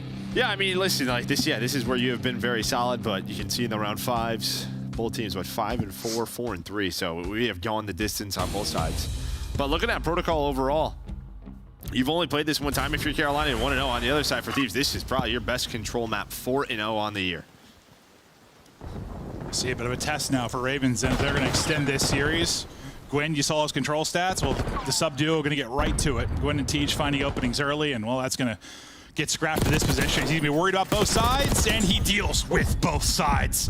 Nice little snap there from Scrap, and, well, plays like that, I don't call it a bailout exactly, but okay, well, he's just shutting down the entire Carolina roster right now, but that stops it from being, that domino where you're kind of getting spawn killed, right? Yeah, it stops it from being a horrible situation. Yeah. And now setting up this situation. Oh, Hello there. Headshots, back shots. It's Valentine's Day, baby. Oh, Hydra getting saucy with it as he's taking a victim. We'll get a shot of it there. Oh, well, Vivid, we'll see you later. I mean, if it wasn't enough for his eye to be injured, and now he's got a sore butt. Thieves in control so far, but the Ravens are trying to fire back in this one. Vivid's still looking for his first, and honestly, that... I blame the Dash. They got us unlocked, honestly. Yeah, it's no, not our fault. That's not our fault. It's not our fault. Nope. We'll blame the desk. I was real locked before this. Yeah, we were twisted. Nice little double there from Tej as we'll try to relock on Valentine's Day. Hope you guys are having as much fun as we are. It might be impossible, though, because I have a blast with Joe and our casting together.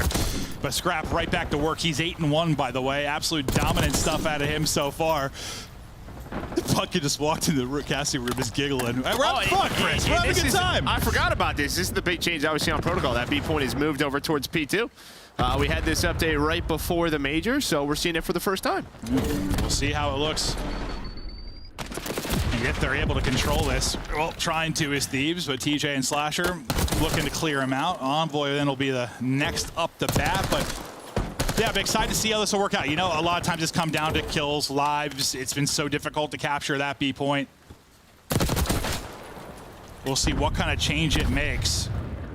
Just more position to work with once you actually get into the point. Well, I think the big thing was, what was so tough about B when it was lower is that the defense kind of had a balance. You should just play bottom middle, right? If you control the computer headies, you can defend the point. You can't have that. It really just kind of, I wouldn't say negates bottom middle, but for a defense, if you lose like top mid control here, I mean, you are very much in trouble. Yeah. Well, you can actually get to some power positions on the offense where it felt like, I don't know, when you were on B, like you were in a losing position always. Always, yeah. You had a bad chance first bottom mid. The rest of the map was the high ground when you're in that position. Like, you didn't have a lot of great gunfights when you were trying to capture B. Yeah, I mean, I played some COD and some race since we got back from the major. And I haven't played this map because I just kept getting bounty and dealership and ranked. And let me tell you, they are awful. Oh, we'll see it one more time. As Hydra's taking hostages and they're dominating Carolina Royal Ravens. But Hydra, you know, just showing a little extra love here on Valentine's Day. I don't know if Vivid likes that type of love, but Hydra doesn't care. Yeah, you know, luckily he kept it very PG. Yeah, for the broadcast. Yeah, I think he was yelling in his ear in French or something. Maybe that would be. You know, some people, they're into that ASMR stuff. That's true. The tingles get going. That's true. Relaxation. That's true. I don't know if you're relaxed in that situation. What, the hair's like jumping the back of Vivid's neck. It's very romantic when you put it like that, Joe. But Thieves on the board first is their first look at the offense on Protocol. Looks good. We'll see how this change affects teams because we've had some very good Protocol teams are very bad. Well, Hydra is having fun. I mean, whether it's popping triples, getting aces in the search, grabbing people from behind, Hydra can do it all. And now they've got to worry about him in a very threatening position. A team kill comes in on one side. He doesn't spot him on the left, tries to go right, will get shut down, and you get out of a tough spot for the most part now after you deal with Scrap. Yeah, it's kind of like for the most part, but yeah, they get recontrol of this building. That's the most important part. And yeah, Hydra just gets some bad timings, but Envoy is going to win that first gunfight, download computers. Gwyn working top middle. He's on 5 in a row. And well, Envoy going to get caught. So now it's kind of up to Scrap. Can he reset the map? Not going to. So a good job from Carolina getting out of that trap. I mean, a lot of time we see it just come down to it's either an individual play or like Hydra doesn't see the guy left. He gets that kill, finesses a bit, who the hell knows how it goes. But Ghosty in a tough position will fall. Progress, moving slow. He's got one person with a trophy on to be Slasher, letting his boys go out and fry. The SMGs are getting kills. Slasher soaking up with the objective, kind of how he likes things to rock and roll, I'm sure. Nice swap to the sub, I thought, for TJ, but can't quite win the fight. He was tagged up a bit, I think, from the first engagement. 5 life advantage for Carolina, despite the fact they're still working on that extension. You've had somebody on the point for so long, you've still got 48 seconds to work with, and there's the minute extension. Nearly to single-digit lives as Thieves. Yeah, now you have the 6 life advantage if you are Carolina. Oof. Starting to get some players going as well. Yeah, you can play a little TDM if you want to, but you may not need to. TJ's able to win that one. Maybe just immediate pressure near the point, but Gwyn going on a pinch, maybe trying to find a player off spawn. Envoy just kind of playing for it. So maybe on the defensive side, you can play this a little bit differently. Just really, you're just trying to defend that ladder drop down, but will be 3 dead, and guess who? Hydra in your base. Yeah, that's kind of what you need to avoid, was just the 3-4 down. I mean, up 6 lives, you could probably just put this one away, but a sequence like that, and suddenly becomes very interesting. Thankfully, Vivid gets 2, puts you still up 3. Fortunate you had a good amount of time to go, so you still have about a minute. Vivid again, like the only one that's able to walk away with the kill. Everyone else is just getting tucked. Vivid then going to drop. Hydra with that double to seal it. 5v5, and this might be one that got away from you in the round you're going to look at if you're Royal Ravens and you lose this map 3. You had a big advantage. Now you've got no advantage. What does Envoy find here as well? Yeah, like I think a couple of players went right by him. Scrap's going to find one in their base, and Envoy's just kind of lurking near P1, and there we go. Able to find Vivid, give them that man advantage. Pretty much going to be a search round, and they have just controlled their building ever since they lost it. Wow. That's it, man. Yeah, it was 6 life advantage, and it just went away. Yeah. Up 6 lives. You'd like, what, a minute? Minute 30. Minute or so to work with. Well, because when they, yeah, it was a 16-10 with a minute 40, something like that, 16-10? And then you had a stretch where, like, I think Vivid got 2. Yeah, right here. And Thieves got, like, 7 or 8. And that was the swing. And these are the rounds, like, you know, we talked about in Hacienda Search and Destroy. You just cannot give. If this Carolina team wants to improve on Major 1, get to a Sunday again, beat some of these top teams and compete for a title, these are the rounds they have to clean up. Well, and that's just so tough. I mean, it's like when you don't have the talent that's on the other team, yeah, it's just so much more pressure on the, well, what is the search is, the little moments, like everything. Yeah, your fundamentals have got to be spot on. You don't have the bailouts that sometimes you do when you've got a roster full of superstars. And well, Carolina on the receiving end right now. Thieves can put it away with an offensive win here, and this would be a very dominant 3-0 across all modes. Look good in that round 1 offense.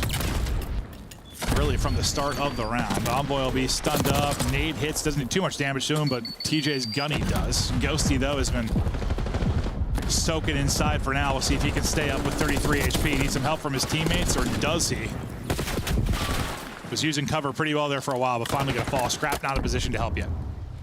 Yeah, Slasher top middle. He's just kind of lurking, waiting. Well, he's all the way up top in the windows. Scrap just waiting for his teammates off spawn. Maybe a little help from the SMGs to deal with TJ, but does not get there in time. Bottom middle, wow, his aim assist just went crazy. Yeah, aim assist just got him fried. Just drag that straight. That's like when you chest bump someone, it pulls into the ground almost. Like, I thought with this title didn't happen really as much because that changed to like closer range aim assist, but yeah, there you saw it. There you just happened there. Yeah, he's probably pulling up a little bit too, but that looked awkward. Nice shots from Slasher. He's on 3 straight. They're trying to hold it down defensively. They got a nice life advantage again, but we'll see what Slasher can do from this position. Timing looks to be on point. He's just going to keep chasing. Hello. Surprise. Nah, I thought maybe Envoy was going to catch him, but now if you're LA Thieves, you're going to have to try to work your points. Scrap's been up. He hasn't died in a little bit now. Is that number 5? It's just like he's got to get to an objective, right? So they're kind of waiting on him. They're going to try to clear this and deal with Slash, and then maybe he can get on the 8-point. Well, instead he's going to die. You're hoping Yossi gets there, but TJ and Gwen going to shut that down. Hydra, the last player up for LA Thieves. Yeah, depending on how long he lives, they might get to another point. Yeah, they should be able to get out or have an opportunity to get out towards A. We'll see how this next sequence of fights goes. Envoy gives them a chance in this with 3 seconds remaining. You're still within 4 lives. You get them in the extension here, it is still doable. Wow. You've got everybody out. I think Hydra lived all that long, but you live long enough. They get a pretty close spawn. They're able to send it out. You win that next sequence. You've got a minute now to work with, and, well, you're in pausing the clock. I mean, just think about the multi-kills that have just helped out LA Thieves. Round 1, it was Scrap. This round, it's Hydra in an Envoy multi-kill.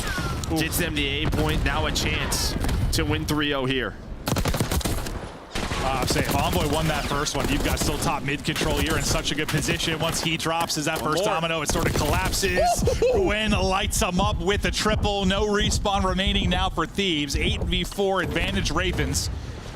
They nearly had the stack and pulled that one away. Needed like half a tick to close it out. Pretty valiant effort considering what it looked like a minute ago, but Still a chance to do this? Well, not anymore. You hop up in, shots go a little bit high, and he gets fried. Yeah, I just saw his reaction, just shaking his head. Maybe still a chance here? Yeah, no, man, they're all just going to fly at Envoy on the point. So you're able to lock down this B point if you are Carolina Royal Ravens and get on the board. Unless Dan Ghosty does the impossible. They know right where he is, and he is taking a whole lot of damage. I don't think Dan Ghosty's pulling off anything except heading into the next round. So Carolina at least extend this.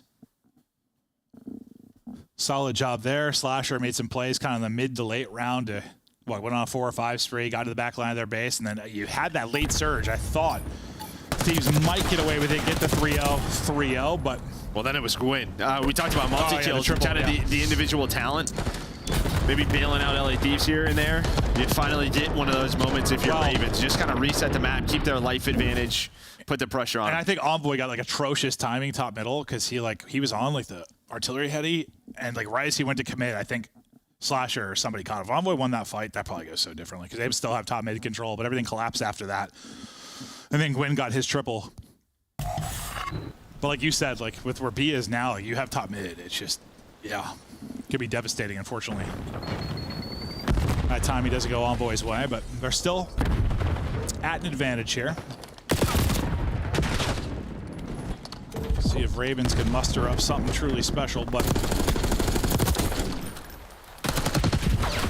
good luck with that one, Teach. He's trying to get his HP back to Chow. A little help, there you go. Yep. Buys time, calms to his teammates. Give him a chance to stay on this point, but Scrap just kind of ADS walks his way up the steps and drops him. Yeah, now you're just putting pressure on both points here. If you are Carolina, pausing the clock. And they were very much in a position to win their last offense. Now you have Gwyn just in the base of LA Thieves trying to cause chaos. He's going to get shot, though, from Envoy, and that allows Ghosty to clean up the kill. Oh, as Slasher thinks he's cleared everything, he has not. Has come straight up the zip. 4 straight now for Hydra, and you get him in a threatening position here. You also have kind of pitching on the other side. That'll be number 5 in Scrap. So your 2 superstars here and looking to do some damage. Unfortunately, Hydra gets stunned, Scrap gets caught, and well, they walk away with nothing in that. Time dwindling, though. You only have 20 seconds to go. You found some kills now. You've just got to get out and towards the objective. Scrap, though, after getting caught kind of on the offensive side of things, comes off spawn, gets back in the position to maybe make a play around A. He only gets 1, though, before he drops, and now TJ and Slasher make plays around the point to try and extend this time, but a lot of work to do, but a nice sequence here from Royal Ravens to just give themselves a chance. Yeah, again, they get out of the base, and I think that was a huge play by Gwyn to find Ghosty on the flank, right? He was number 8. Ghosty was the last player alive. Maybe if Ghosty finds 1 or 2, this looks a lot messier, but it's Envoy again with the double, gets them off the point. 10 seconds, Ravens have to go, and you see the map. It is controlled by LA Thieves. TJ has to get on this point. Envoy already there, cutting it off. LA Thieves start off stage 2 with a 3-0. Looking good, looking good. I think we kind of expected them to. I don't know. I just think I'd be very hungry after a final like that, after a tournament like that, to just continue to improve. We know how close we are. Didn't really expect them to come in after the break. I don't know. It just seemed a little bit rusty. They came in hot, and Carolina's still got work to do against top teams. Yeah, I think, LA Thieves, maybe if you start off with a different match, but the fact is Carolina's been top 4 all year. So it's sort of let's stay locked, let's stay focused. And it's a good, just test for you in search and destroy, too, which you need to work on. Yeah, 100%. Well, they had a big win there. But again, respawn-wise, it's just a team effort. And while Gwyn had a series. Yeah, you just talk about damage and kills. Yeah, I mean, he seems to be going toe-to-toe with them talent-wise, but it's I don't know. It's one of those things of what do you take from those numbers when you're getting blown out? You lose by 100 in the hard point. You could have got 3-0'd here. He looks pretty good. I'd say that. That's about it. Yeah. Good numbers and a loss, unfortunately, though. This is how it broke down, though, if you maybe joined late. 3-0 for Thieves. Dominant across all modes. The search looked great. Scrap was great. Nice little ace there from Hydra as well. I mean, I don't know how much more, based on how they look kind of going into the major, I don't even know how much I care until they're out of major again. I'm sort of get those boys back. I want to see them play. LA Thieves, yeah. Honestly, like, get them back. That was fun. But we got a ways to go. They're going to grind it out through the online league. So far, so good. Nice little 3-0 to start it off and to break down the match. Let's kick it to the desk. With a perfect 100% accuracy in the predictions, congratulations, Rosalie. Nameless, what happened, bud? Listen, I picked Carolina, and they just didn't show up, honestly. You look at that last control there, and it's like they're getting no value from their kills. TJ gets out. He's getting 3-4 kills. They only have 2 on it, no progression. Like, it's just tough, man. Clearly unprepared to go up against LA Thieves. LA Thieves too strong. It is crazy, though. Carolina, keep in mind, knocked out Optic and Toronto back in Madrid Major 1. But this is a matchup issue, and it is a glaring one. LA Thieves versus Carolina. Anytime I ever see this in a bracket, I'm putting all my money on LA. Yeah, it just keeps getting worse, too. You know, like, at least we used to go to a Game 4, maybe even a Game 5 if we got lucky. But now LA Thieves are cleaning up in their search and destroy. Easily the most impressive map in this series is that map number 2 to go back and watch, because that's going to be the biggest focus for the LA Thieves teams moving forward heading into Major 2. The flip side, though, for Carolina Royal Ravens, I don't know if this is when you start asking questions like, are we ever going to get back that first couple of weeks of the Royal Ravens, or do we start kind of making some signals like some changes need to be made? Hey, let me just ask you this. If you're Carolina as an organization, you've been outside of champs the last 2 years, you're not a top 8 team. You're happy. You have a top 4 squad. Yeah. You don't make any changes, right? Don't make any changes. You keep this team. You're happy with it, and you hope they improve. I will say, coming into this match, there were some things that, like, you look at it, okay, Quinn loves to play the bottom stairs in the search and destroy. We saw they get exposed. He dies a couple times, and that's what loses in the game, losing number situation. Then we get to this control, and it's like you're expecting some improvement. We saw TJ in their base and their offense, like, making plays. Yes. Like, at that point, like, maybe back up, triple stack it. Like, let's get some progression. Like, that last round of that control was just so dull. They could have won that round, forced the round 5, potentially extend this series. Those are things that I want to see improvements on. Like, it's how you get from top 4 to where you can make a run to the championship. I didn't see it in that match, but I believe in this team to improve going forward. TJ is still a top 10 player in the league? Oh, I think so. As it stands after the major, yes. Holding strong. Your play of the game, though, He's been unbelievable. Another guy in the top 10. Why are we hating by on the Teej? name of Hydra? Nobody's Because hating. you told me that Hydra is worse than TJ. How is a man who pulls off these aces the first player to hijack someone in a CDL game? Listen, the guy gets 1 ace in search and destroy, and we're ready to crown him? No, we need to see it over time. Search, these guys were 3-7. In their last 10, they lost with this guy running up through underground, all right? But we'll show him his flowers right now. It was a fantastic search and destroy. They played more aggressive. They were picking up their flanks, finding the kills when they needed to. It was a good search from the LA team. If you too want to troll Nameless, you can take it to Twitter @Nameless. He gets angry with every one of your tweets. That's a diabolical. We're ready to crown him. The guy got 1 ace. Listen, it's gonna be some time, but they'll get there. Unfortunately, we don't have King joining us right now, but we do have a prince. Please welcome to the show, Envoy, once again. Envoy, Nameless is hating on your team. He's not saying hating. that you're not all top 8 players. Maven Merck and I were arguing otherwise. How do you feel the Thieves are cooking right now? I mean, we're cooking, man. I mean, hey, some of these top players, they can have their flowers, but if you're not going to play for the win, it don't matter. So I think that's what we've been striving to do, and I think it shows. I mean, we get outslayed in a couple of hard points. We still win by a good margin, and yeah, same thing, control, and then search is coming around. I mean, I think after the major, losing a bunch of searches to phase, that's obviously the thing we got to clean up on, and once that happens, I think we'll be final. Can you elaborate on that, people not playing for the win? What are you talking? I've heard a couple of top players say this now. I want to know, I want to hear from you. What is that coming from? What do you mean by that? I think it's a lot of things. I mean, a lot of these players, I mean, Gwyn, I think in the first map, I mean, this guy is literally like double pause, just being useless on the map, taking useless routes. I think people don't analyze the gameplay enough. You know, you got Clay tweeting, Ken tweeting the other day about, you know, watching VOD and stuff. I think people actually just don't watch VOD, don't play Hardpoint the way it's supposed to be played, and it shows over the years. So I think that's why it stays pretty top heavy, and a lot of these new kids are just inexperienced. So I believe Envoy, because he doesn't usually talk like that. I believe you. People are not watching VOD. I hope we weren't lying on Valentine's Day. That'd be kind of crappy.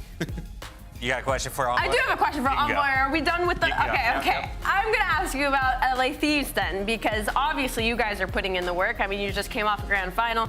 Search and Destroy wasn't your friend during the major. Looks completely different today. What was the change? Was it somebody else taking the lead? Was there a coach? Was there a sit down? What happened to Search and Destroy? I think Hacienda for sure has been our best search and destroy. So I don't think today is really a true showing of that. Got it. I just think it's more or less being comfortable on the map and showing different looks. I feel like a lot of the maps in this game, you can actually just sit spawn and hold the bomb sites on defense. And a map like Hacienda, you actually can't do that. So we're able to get more active and make more plays. And I think as long as we figure out a way to do that on other maps, it's going to be a lot easier for us. I think me and Paco have to work together more and also just find our flow. I think it was a rough S&D stage for both of us. And once we get comfortable on the map, I think it'll feel a lot better. This is important, and I'll make it quick because I know we got to let you go. Talk to me about the round 11. I didn't get to talk to you after the match. Why did you guys decide to send Paco all the way through underground? Round 11, Dan actually stunned our top mid off the rip of the round and got a hit marker on both Simp and Abe. And with that info, there's probably someone watching over them. So Paco figured he could take his time in and kill the guy, hopefully Piano Stairs, that was picking that up. And it just didn't work out. So after that, I think it was a pretty bad play of me to plant the bomb and stuff too. But definitely learned our lesson there. And we go next, man. We'll forget about it. Thank you for diving into that. Full disclosure, I had a great time with both of your parents and Papa Scrap. Despite your guys' loss, your parents were awesome in Spain. Bring them to every event, please. Thanks, Buck. I appreciate it. All right, that is Envoy. That's LA Thieves. That is the first win of the day, and we still have 2 more matches. Is it a day full of 3-0s, Rosalie? Ooh, I would like that. I think we should all have the night off early and go spend it with some people we love. Let's get a game 5. Vegas, come on. They're going to get a dub. What?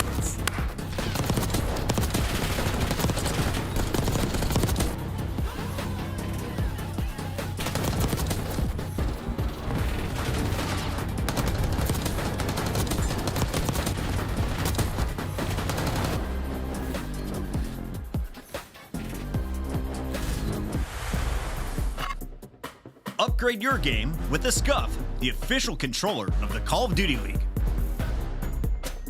The Esports World Cup is an official partner of the Call of Duty League.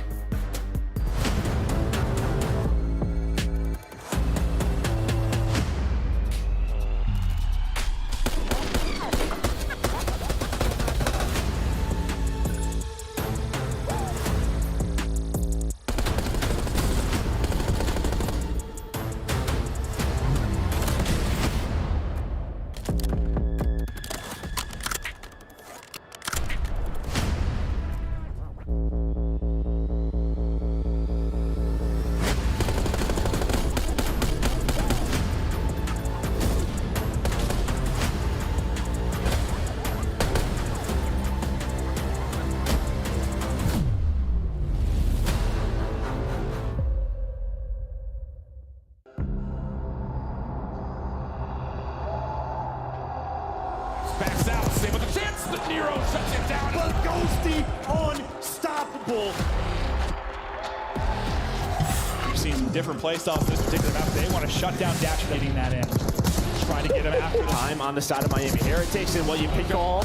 Waiting for him to slide out. The nade hits. He's got the defuse. He's got the ace. What a round 1 for Metal. His teammates all fall down. And now, here Ghosted, LA Thieves are steamrolling that number 1. Scrap is absolutely ripping and roaring. Another 3 in the feed. The Thieves are lighting up. You got to contest the final seconds. You're there for it. Quinn finds a couple in the feed, but he's done down, out, folks. Wow, that's a big scoreline. Good angle, finds the first, trying to get the player off the bomb. Backs out, save with a chance. The Nero shuts it down. Minnesota, they always got fight in them. 3 rounds in a row into round 10. Trade inside the point. First shot's good for Trent. Can he find a follow-up? No, Paul in the corner is good. 5-3. Minnesota are going to double trail him. There's the first of Gio wraps it back from Rogers. And in comes, guess who? Ghosty with another kill. 5 now in a row. Trying to play mind games, but Lucky's still here. But Ghosty unstoppable. This is for the map. Here we go. Ghosty is Terminator right now. I didn't even know I hit the record. Now knowing it, that's pretty sick. An advantage. Oh, look at that find. Dranza again. Dranza! 3! The ace not, but his teammates there for the trade. FaZe is tournament point. It's an execution. They've taken over the A-bomb. It's an immediate jump. And his brains not broad. The get FaZe the win! You can take your superstars all the way to the final moment. We're in the 2025 season, your Major 1 champions, Atlanta FaZe.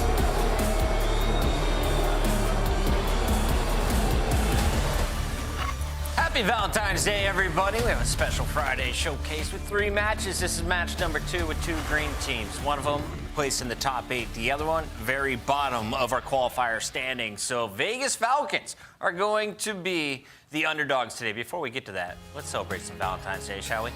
Let's do it. Let's do it. What is it now? Oh, we got Caesar. Sky's the limit with you. That one's cute. Yeah, we missed an opportunity of production. He invests in his relationships. Ooh. You're the real deal with a lot of ease. I like it. Well done. DL. And of course, your king of my heart. That guy, born the same year I graduated high school. Wow. Wow. King has been Did you really fun say that? player to watch, and he is going to be in full force today. Let's take a look at this Vegas Falcons lineup because they've made a lot of moves. And most recently, Roxas, the guy you've heard in some interviews, well, he's not on the starting lineup. What are they looking to do in Vegas? I mean, if I'm being honest, like plug and play till something works. Like that's really what you're trying. You're trying to find the right combination. It's very difficult. You got like 6 guys that you're just trying to see who works the best together and find success. And you look back at their major performance, play Carolina, you go to a round 11 in the search, you lose. King has a great performance, drops 10. And you go to that vault, losing a round 5, right? So it's so close to winning maps and extending these series has not been the case. And this is the newest iteration in which they hope to actually start to win series. So XNet has had that monster game back on Vault. You remember that Hardpoint against Optic that they eventually lost. You've seen some big games from King. Dahum, what are we expecting from him, though? I feel like he's kind of made himself a mainstay since coming into the lineup. Yeah, I mean, for a lot of it's just been slaying for this team, and that hasn't really been an issue. So for Dahum, I guess there's a lot of pressure of just kind of keeping people's heads on straight through the ends of these games. Because these hard points, these controls, they're getting to these round 5s. They're getting to these within 50 points, but that's when they start scrambling. So maybe a little bit of leadership, maybe somebody with their head screwed on right. On the other side of this matchup, you have a Boston team with players that are quite familiar with the Challenger Shuffle. They've been on a number of squads and currently find themselves with a winning record, but Boston did not find success in Madrid. Yeah. What have you seen from the Breach as of late? Yeah, I mean, the Hardpoint's good. Kind of expected that. They were a solid Hardpoint team in the qualifier. Then we get there, and it's like, all right, their search and destroy was passable, right? Like 50-50 Yeah, in about S&D. 50-50. You win a search and series, you're probably winning it if you're the Boston Breach. But they get there, they lose the majority of their searches. And what I saw the difference was not decisive on land. You think about the game 5 that they had against C9. You go back, you watch that series, you'll see playing so scared, like a stun was deterring them from hitting bottom computers on protocol. I will not forget it because I was looking at Boston thinking they were going to make a run in that bracket. Just doesn't happen. So they got to be more decisive, and Cammy needs to step it up. Had a very bad major. He has to be a pillar on this round. Shout out to the players. They're ready to go, so we'll speed this up. We got a double dose of Hacienda and Vault, and if we get to the game 5, we're going to protocol. Allie, give me the numbers. Vegas only has a few map wins, so I'm guessing it's all Boston. It is all Boston, but I don't hate this opening Vault for Falcons. They've got so many reps on it, they could steal a map 1 early here. Dan, you want to see the number 44? Yeah, I mean, I got Boston. Yeah, all right, let's do the pick'ems here. He's going Boston. I don't want to. I'm not looking at the numbers here. Allie's going Boston. I'm picking with my heart. It's Valentine's Day. I'm going Boston. The fans are going Vegas. Just kidding. We're all going Boston. Can Vegas pull off the improbable? They're getting closer. Chance, take it away. Look, Bucket, we all have dreams, and I know King might have been born the same year, graduated high school, but he still has a lot to learn. He does indeed. We all have a lot to learn, don't we, Chris? I'm very excited, though, folks, ready to rock and roll with another series on the day. I had really good memories from Madrid. A weird memory I just hit my brain was I was walking around the venue and I saw the Falcons players wave hi to them. And as they walked away from me, at least 2 of them, I don't know exactly who it was, spoke perfect Spanish and were just reciting with no accent, no problem whatsoever. Hola, ¿cómo está? ¿Dónde está Prima Victoria? Like, where's our first win? Is it this series? It well could be. Boston Breach had a bad time in Spain, folks. Have they rebounded? Now they're on home soil. We'll find out because, good Lord, do they need it. Oh, well, I mean, hey, just in case you didn't get, shockwaved by the 13 loss streak. The record, 15 hardpoint losses in a row. Is the worst we've ever seen. So maybe we get that in this series, but if you're looking for Falcons' first win, this would be the map to do it on, but not a map number 1's average plus minus of -70. fair to say, Snoopy and Boston Breach going to have the edge on the map, and Snoopy has done some crazy things on this map as well, so his hardpoint, even at the major, pretty astounding. Going to be the player to watch for Breach. Eyes on, folks. So we go straight into our Vault Hardpoint map number 1 in series number 2 of the day out of 3. No more numbers to be found in this intro, but King, the first man on the board there for the Falcons. Exnid sadly catches his head on the roof there. And it's an explosive opening here for our boys in green chance. Of course, Boston Breach with the white arrows on the minimap. Vegas Falcons, that lovely shade of sage. And wow, both players just pushing out line cut and both players dying immediately. So they had a little bit of control around the time, but Purge is going to take it right from him. And Snoopy doing the exact same thing. Clean shots rolling through, and already the Falcons players beginning to spawn out. Yeah, that's the left-hand side of the minimap for now, folks. Don't want to be there, Falcons. They're going to flock their way back over towards the middle and hopefully make a mess of the setup the Boston have got going on right now. I say setup, it's more of a mosh pit, and right now it's the boys of the Falcons who are swinging the windmill. Yeah, hit him with the old little runaround. Now they got the spawns back, so a little bit of chaos in the middle of P1, but you come out on top and attempt to get the rotation. Nice moves out of Purge, though. I tell you, that is certainly not easy to do. Purge has calculated it. Walks all the way up to the hill for free, but King heads up play inside the pool, wins the gunny, and his team gunning every single player down. Falcons, they are setting themselves up, Miles, for a very strong hold. This is a great look. P2, fantastic hold so far. Exnid is getting very frisky on the other side of the map, trying to keep that front line pushed forward. Doom down and out, Cammy and Awakening on the way forward. Over to King, keeping himself very cool in the hot sun. And cool as a cucumber as he gets his 4th kill in a row. That what could be the break. Over to Exnid, back alive on the hard point, trying to stay in this one. 20 seconds to go on P2. Great looks out of the Falcons. Yeah, okay, maybe not the strongest hold that I've ever seen, but still able to get a decent chunk of time. Exnid looking to make a late play, but Snoopy here's the one-shot call out, cleans him up, no problems there. And for speaking of problems, on the rotation, Wixel might have himself a gunfight to win against Cammy. Huge one potentially for these spawns, and Cammy at least gets traded out. So the fight's going to continue, but the next man in line to whom loses it. So long-term, Boston in a good spot. They're not bad. We'll see if they can keep it going. Exnid is only getting 1 out of that life now, an open hard point for everyone. So no one in a position to get themselves on a pause P3. We'll see who can make their foot race towards this very, very open and difficult hard point to really find time on. Cameron McGilligan getting himself a couple of kills. Snoopy joins him alongside it. Down to the middle of the map as Purge finally gets himself out of the neutral and into the positive. Snoopy doing just that as well. 10 and 4, typical looks there out of the young man. Yeah, and finally, Boston have actually been able to take the lead. So a little bit of a battle on P2, brought the battle to P3, and now Boston might firmly be in control of this game. And we heard Merc touch on it in the first series about when it came to land, locking down P4 became so much easier.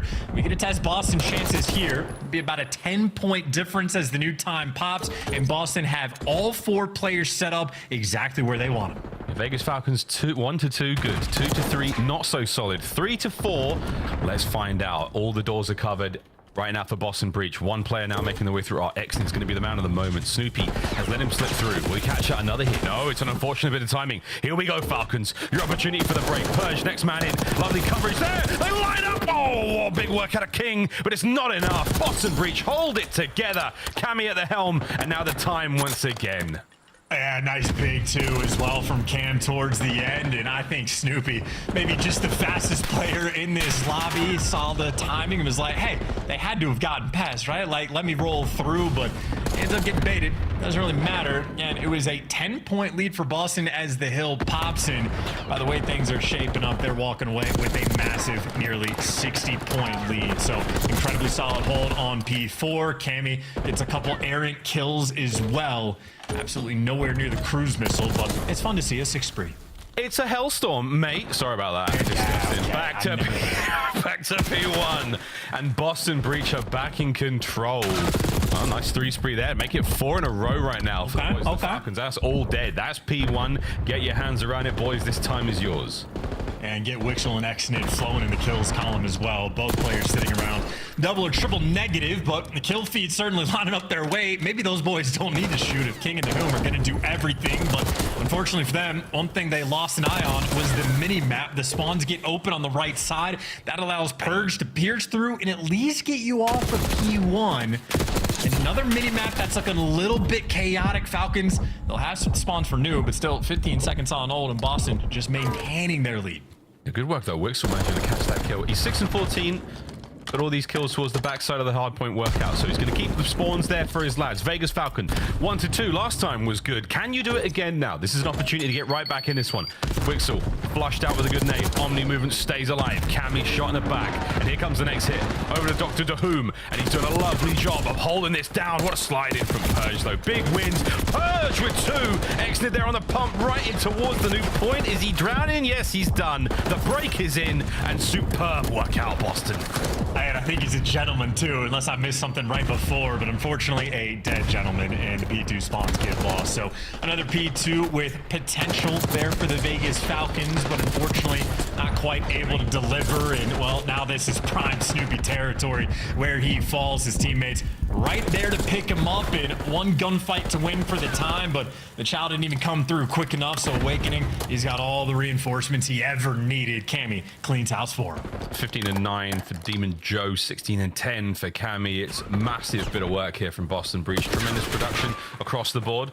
Trying to make his way over towards the backside of what are, he's looking to get himself at least spawns for that dreaded P4. But for now, it's good looks out of the Falcons. They're keeping that side of the map all safe. And Boston now with a tremendous lead in the kills and in the time.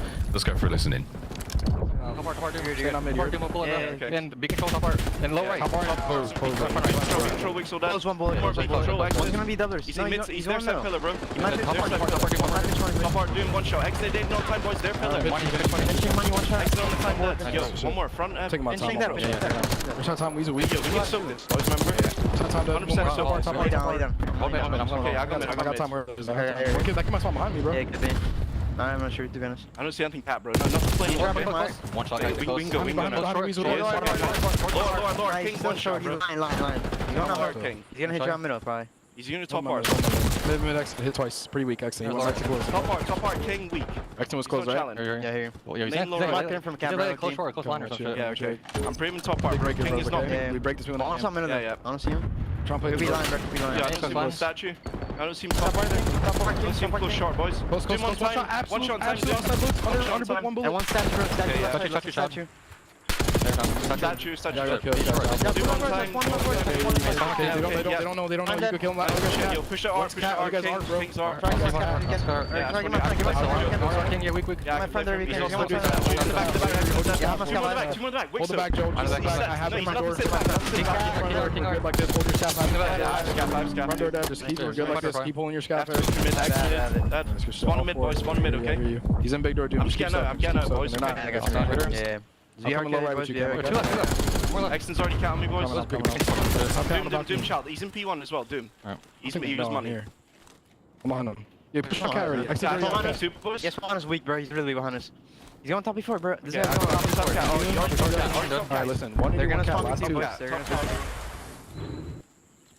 An incredible moment there from Boston Breach. A slight window they work with. They bang P4, wide open chance, and they're looking towards the win here. Dude, I let Nameless Nally break that one down on the desk. That was insanity. We're watching the P4 setup happen. We're like, hey, they get a full 60 back in the game.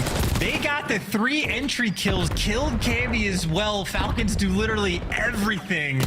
And then I look through the spawn, and Boston spawn right in the back and break it down instantly. So I don't know if that's the case of somebody not blocking spawns, or if simply luck was not on their side. But that is a lesson in what you want to do.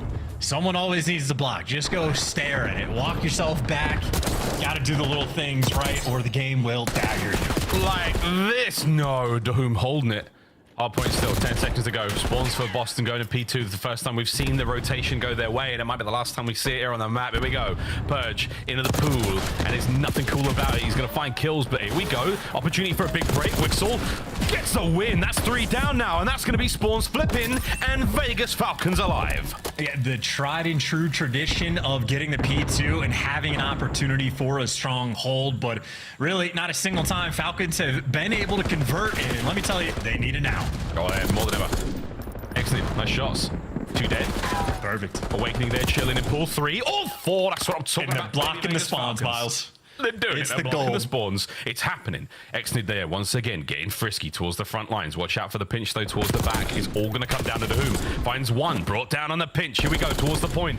King spots out Snoopy on the cross. 3 players in towards the back line now. All coming down to Wixel. Can he keep it together? No. Right through the door. Into the jaws of defeat we now go as Boston Breach. You're not going to be able to win it here. You got another break. And Falcons a good hold again.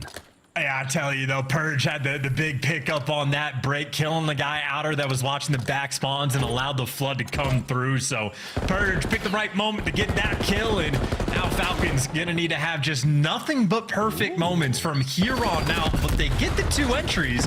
They do have control of spawns as well, and it's more important as long as you keep Boston out of time, you're gonna be happy. Unfortunately, Big Wake just takes it from you, and now you're gonna force the floods. This might be devastation on the old vault hardpoint. Whoa, whoa, whoa, it's not over yet, man. Wixel finds 2. King gets his kill as well. Purge, last man left alive. Oh my word, in and out he goes. Can't get the second. You're still going, Vegas. You are not out of the woods yet, my friends. Good tags from Cammy. Lovely coverage, though, as the Falcons players... Oh, dear, I take it back. It's falling to pieces, baby. Boston are in. Final few moments. Vegas did what they could. Last attack. Last chance. Anyone to contest? Yes! For now. Okay. And they got to square up too. This is so tough. Yeah, number 5 slides on time, and there it is. Yeah, not going to deliver in the clutch moments, and that is now a 14 loss spree for Vegas Falcons, who again create opportunities, do a lot of good things on the map, and just have those occasional pain points of, damn, we just got broken on P4. Yeah, the P4 break was, I mean, honestly, if you can hear me nameless, that's the conclusions we've got to be drawing. That was an unbelievable moment. Good setups, nice rotations, Vegas Falcons. You can't say it's not getting better, but at what point do we go, all right, fellas, how many more roster changes can we make? Are we running out of, top tier Saudi talent? Maybe, I don't know. Tough camp to be in right now for the Vegas Falcons. S&D, of course, though, has been the bread and butter chance, but on a 14-map loss streak right now, this one might be tough. But again, great production across the board. We saw some magnificent moments. Wixel, absolute king of the hill there for his lads. Boston, though, from start to finish, looking pretty solid. Yeah, ultimately, I mean, maybe not super happy with letting Falcons get back into the mix, but maybe that's more credit to Vegas Falcons having a lot of heart, a lot of spirit. But yeah, ultimately, I saw Cammy lighten things up in the damage category. Snoopy got off to a hot start. Things were looking very calm and casual for Boston early on, right? Maybe mitigated, not a disaster for the first few hills, but it was a very narrow and tight game going into the P4, and then they just started to absolutely run away with the game. And just moments of Cammy going on nice little sprees, and he's certainly a player, if you're a Boston fan, you love to see have the hot hand, although exited from time to time, he will evaporate you. Oh, he's really, I mean, again, no one's actually doubting the skill level of Vegas Falcons. It's just the sort of teamwork, and it's those moments of game sense that week in, week out seem to cost them those little moments that turn into big, massive collapses. Crazy stuff, though. Well, good stuff out of Boston Breach. You take the first map, you roll forward. Well, you say goodbye to Vault for now. We'll come back later when it comes to playing Control. Again, shout out to Turtle. That's going to be our 300th map of the season so far. Shout out King Leonidas. I've got nothing else, Chance. Or you? I never would have heard a shout-out Turtle followed by shout-out King Leonidas in back-to-back sentences. So only in the CDL are you going to hear something like that, and only in the CDL are you going to watch a very interesting search and destroy matchup between these two teams. Boston Breach looking for the bounce back in the game mode specifically post-major performance, but obviously we have very high expectations for this squad.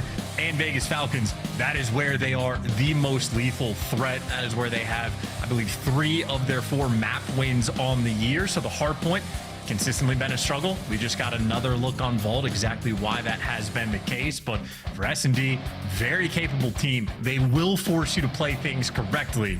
We'll see if Boston Breach can bring the goods. Yeah. Goods now on our way. Hacienda, search and destroy, followed by that Vault Control. Hacienda Hardpoint if we had to get to the 4, but we'll find out, folks. It's going to be a tough one. Hacienda, again, spicy new addition to the map pool here in halfway through Major 1 towards Major 2 now. It's going to be a lot of fun seeing some more Hacienda, boys and girls. Let's find out, though, if the Hacienda can be as good as the Spanish phrasebook is for the Vegas Falcons players. Chance, where are we going with this, mate? How are you feeling?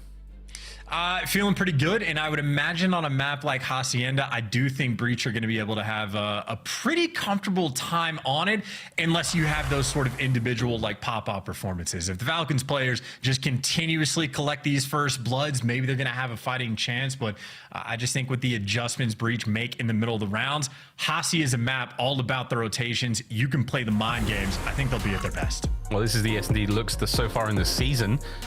Vegas on the objective vibes. But that is fantastic.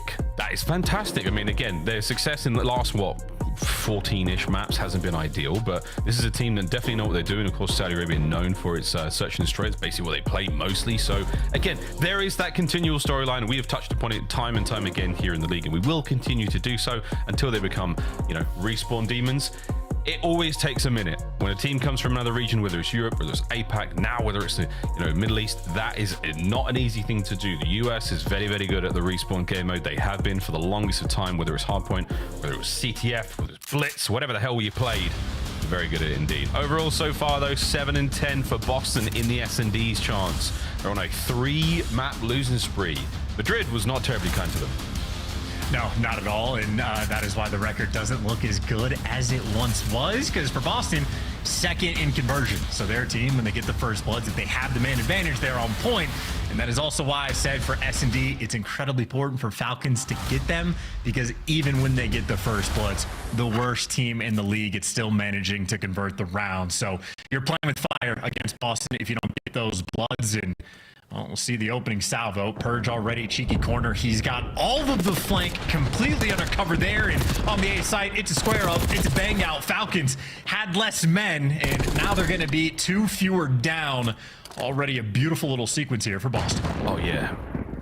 Vegas Falcons got drop kicked by Boston there. A lovely start. Fast moves now with the bomb. Wixel's got a lot of work to do there. Cammy's going to cut him down. And a perfect opener there from Boston Breach. The bang out works. You fan the map and you catch those players, the Vegas Falcons sprinting. Miles, would you say hit him with the drop kick, Marty Jannetty? I don't know what you've just said. Listen, it's an Action Bronson lyric. Yep. I want to say it's a WWE reference. I'm not super familiar with wrestling, but technically the perfect line, I believe. I think you may have nailed it. We'll fix that in the edit. Nice job, Boston Breach in round 1. That was their attacking run as well. Hitting fences real hard, see what they've got there on defense. Again, expect Vegas Falcons to bounce back in a big way. To whom will be our bomb carrier this time round, and it looks like he's going solo towards A. The school of slasher for this round of S&D. Spread the map, play for picks. Cornered up on the top side of the map, cornered up bottom secret, see if anybody overcommits, and waiting towards well. Boston, though, giving them nothing to chew on. They have tossed all their stuns. They have gotten no intel, and they know they have plenty of space taken on the map. I mean, Boston have eyes on literally everything, so they're comfortable right now. But as A does get given up, maybe the opportunity for Dahum to go for the plant. Falcons are snapping into position, but will they read the pressure coming through mid? Well, King has said a lot, and he's seen a lot now, and so Snoopy, the double back. King trying to eliminate the angles he has to worry about. Cammy, yeah, play that one slow and steady. They've yet to give the Vegas Falcons anything. Awakening, though. Oh, a team that was already hungry for it. They went hunting, and now Snoopy, the hunter. Oh, dear. They're going to win their ones. They do. Nice shots. Last man left alive. King brought down from the inside of you. Great work from Boston. And just to throw a little taste of the stats we saw earlier for the bomb plant percentage, like success rate for Falcons, they play a lot of vault. And that is, you're just very confident about, hey, the only thing we're doing is running towards A and planting this bomb. It's very simple. Hacienda, again, you can play mind games. I think they had 0 information on the map, and even with the A site being open, maybe just with the lack of hallway control, not comfortable getting the bomb down, not able to figure out what to do. And Boston Breach there to pick them apart. Hacienda is a tough one. It will force you to think. Overthinking a problem as well. We've seen many players deal with that. Boston have just cleared absolutely everything. 99.99% of dirt gone from the A bomb site with all those stuns and nades. Now with full coverage, opportunity to plant the bomb. Still have to worry about the player from top dark. That's a very dangerous position to be in. But for now, get that bad boy down, set up, and let's party. And I'm just seeing Purge do the same thing on the minimap. That's going to be, he can use that spot for like this game to SD at this game only, because any team that watches VOD going to be checking it. But either way, times it perfectly. Another first blood, 3 in a row there for Boston. And again, one of the best teams in the game at converting. And it's because Purge makes plays like that. 3v2, 3v1, 2v1 with little time on the clock there for Xnid. Boston Breach about to go up 3-0. It could be. Xnid spots himself first. And with absolute certainty, 10 seconds on it, Boston Breach close out another doozy. Yeah, the powerful processing hardware there, Purge is downloaded. Easy peasy on the flank. I mean, I don't know if he gets the intel or can hear those players up top or just trust himself with the timing in the post plant, but perfect play there on the flank. Great reads down low for that trade to be rolling through. So combination of what I assume is good comms from Boston. And again, that is now just 3 first bloods in a row for a team that is one of the very best at converting them. The steamroll continues. The Boston Bulldozer now into its 4th round. Has it lost any steam? We'll find out. Vegas on the attack. Over towards open. Here comes the first fight. Potentially, no. We're going to hit that B-bomb site instantly, but so are the Breach boys. Okay, wide open bomb. No time wasted. Trophy down, bomb down, 4v4. Xnid going to be the guy on the flank, but no pressure there. Boston squaring up through the front. Look at Snoopy checking these naughty little angles. Absolutely knew the trophy was there on the nade throw, but we care not. Here comes the concussions over the top. To whom with a nice opener there on a Snoopy. The bomb trying to get the fuse, and that was an ambitious play there. Demon Joe will take it, baby. We're getting on the board, unless Purge can somehow find 2. He finds none. Sun and the Vegas Falcons get the round.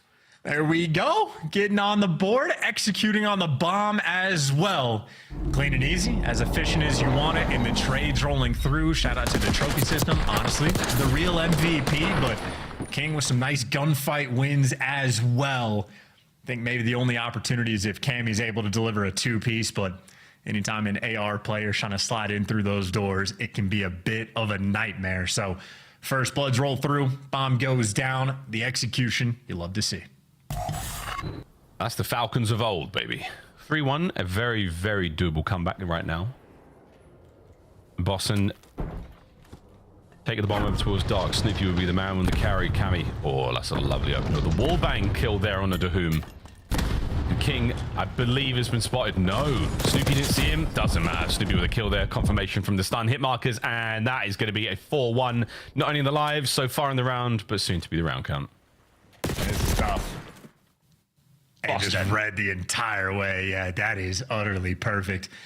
Cammy got the first blood for the wall bang, so I think that strat was a handful of players going up top, Awakening probably there to join them. You get the tags on the guy through the windows, and then both players just start spraying through the wall, try to catch someone through top office. But whether or not that was the play, they got the first blood, and as you calmed Miles, Snoopy perfectly played there, gets the stun out, gets the intel, nades the deep spot, checks the close one, does everything right. And again, for Boston, as good as a round can really get. Yeah. Posing them down right now. Going to be a square up towards A, but there were not going to be that many members on the ground floor, lads. They're all upstairs. Stun checks are going to be there. Here come the nades. Snoopy eats it.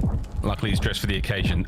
Looks over towards the A-bomb site still. We are waiting this one out, lads. Snoopy could have done with that nade a second earlier. He manages to get the regen, and now we're all back to 4v4 empty pockets on that side of the map. Yep, if we just coordinated those nades, they would have had a free kill or 2.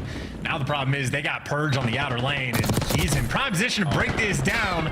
Here falls the round, and Xnid last man standing.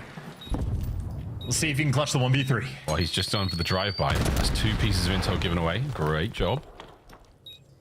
He knows Purge is going for it. I love this. Purge has gone downstairs, though, so that's going to be a moment we'll deal with in a second. But Xnid, this is doable. Delicate moment.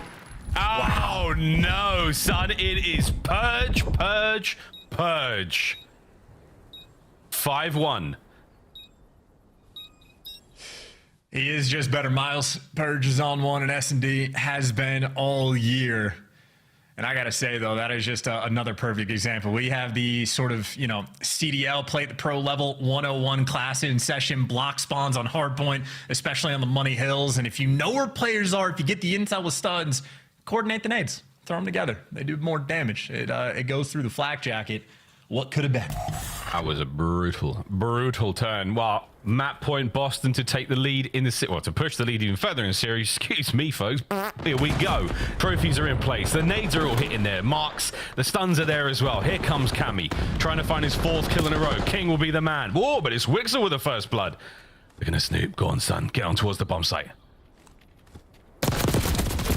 Okay. This ain't over yet. Vegas still with the man advantage. Oh, that's the gunny, though. And there's Cammy on the flank making the play. DeHoom in a 1 versus 2. He's got killer Cameron McGilligan to deal with, and he might just have the perfect read. Or he had the perfect read, but it was all for Cammy to pick up the bomb and backpedal. DeHoom versus Cammy. Cammy's found himself in a couple of Champs Grands finals. Knows what to do with the pressure. Has 30 seconds to work with as well. I tell you though, Cammy, excuse me, not gonna read this.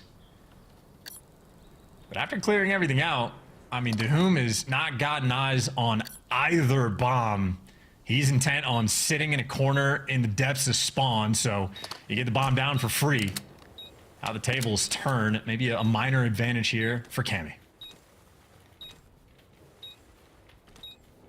And Cammy doing everything he can to check, not get caught. Look at his eyes. I know, man. He's turned. Oh god. Oh god. Oh god. What a 1v1 that was. I'd be smiling too, man. You did a lot.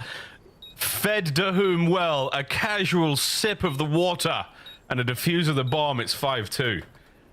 That's insanity. I mean, I know how I would play the 1v1 in the future situation. I would run towards well, lay down, go take a sip of water, and check bomb at 10. But Cameron, unfortunately, just gets a little bit too antsy, has the good movement. But those are those moments in the 1v1s when you have no intel, you just get nervous. Like you imagine the possibilities. He could be anywhere. He could be flanking well. He could be above me. I don't know what's going on. How come I haven't seen anything?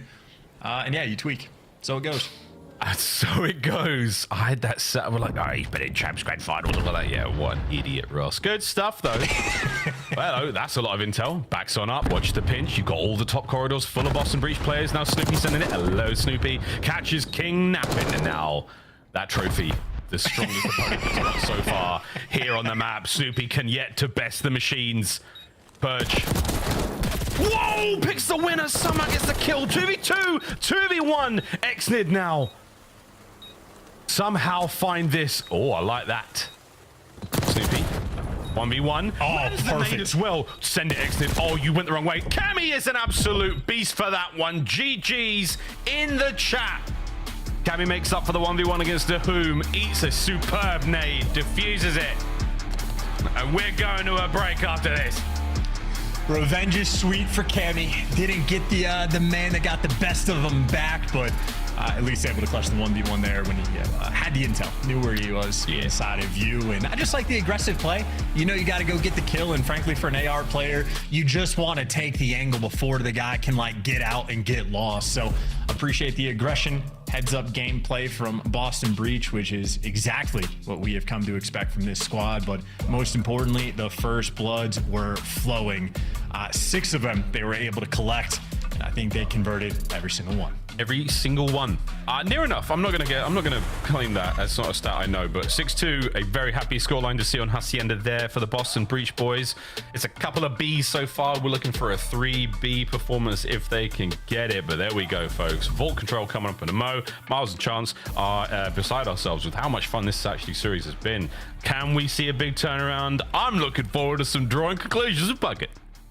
Thanks, guys. We're having a great time. That's a big finger you got right there. 2-0. this could be a fast night. So if you're thinking about asking that girl out, give her a call right now. Make a dinner reservation for 8. You'll probably make it with no problem. Allie, what is going on in the chat? I don't know about a res, but you might be able to pick up something to cook for the night. What's going on right now? Well, Boston Breach is also cooking this Valentine's Day. Their Search and Destroy looks so good. Yeah, I like what we saw in that game, too. Game 1, yeah, you were behind. Hills 1 and 2. After that, dominance. Yeah, I mean, some good P2s out of Vegas Falcons, and we were joking in the green room, like, how good they are on that note. Can we just apply that everywhere else, and maybe we'll win a hard point. But, yeah, Boston starts to run away with a little bit. Great P4 on that first rotation. End up going up a lot, and then Vegas Falcons at the very end start to actually rotate, communicate, pick up things, and win a couple rotations to bring it back. It's just not enough when you're in such a big hole early on. We're just waiting on them to win a hard point, man. It feels like every time they get close, they reset the roster, and then they're far away once again. So just got to commit to this team and hopefully get there at some point.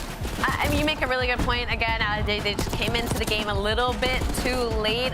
Wixel had a very, very slow start in the playing category. The P2 was beautiful, though, from the side of Vegas Falcons. They're last in, like, every category in Hardpoint except for rotations. So the fundamentals have been here. It's just their setups and winning those really important early gunfights has not been there for Vegas Falcons. And you're seeing like the product of like their very thin map pool. They love Vox, they play it so much, but then you play this is Boston's best hardpoint map, right? Yeah. So you're forced to play them on it, and it is a narrow victory for Boston. But anyways, you're down 0-1. We go into a search and destroy where you're just giving things up. Like, what's up with the comms on this team? Fences is wide open. You're getting bombs down. You're just losing, getting flanked. Falcons got to lock in their comms. Let's take a look at the Falcons in game 2. You had a 1v1 won by Dahum. Other than that, not a whole lot of highlights. On the other side, Boston looking clean in Search and Destroy. Are the Breach going to be good? Major 2 qualifiers at Search. That's a really good question. As much as you want to give them flowers right now after that map number 2, because it was stunning. I mean, I felt like Boston Breach had the literal read on Vegas Falcons in their defense every single round. I mean, you had Snoopy just roaming hallways with the utmost of confidence, challenging these players in corner hallway, knowing that they were going to be there. So the comms have been there for Boston Breach. The problem is, though, leading up to this, they were on a 3 Search and Destroy loss spree. They lost to S&Ds to Atlanta. They lost it to Cloud9. So it's been a little back and forth for them. Well, think about Boston is like their search was pretty solid online in the qualifier. When you look at it, like they played super aggressive. You heard Chance and Miles talking about it, but that was the difference when we got to land. They were playing scared, right? So I'm not worried about like their thesis on how to play search. You take chances, get pushed up. We've seen Purge and Snoopy have huge plays, just being aggressive. That's kind of how you play this game in Search and Destroy. But when we get to land, they have to play that same way.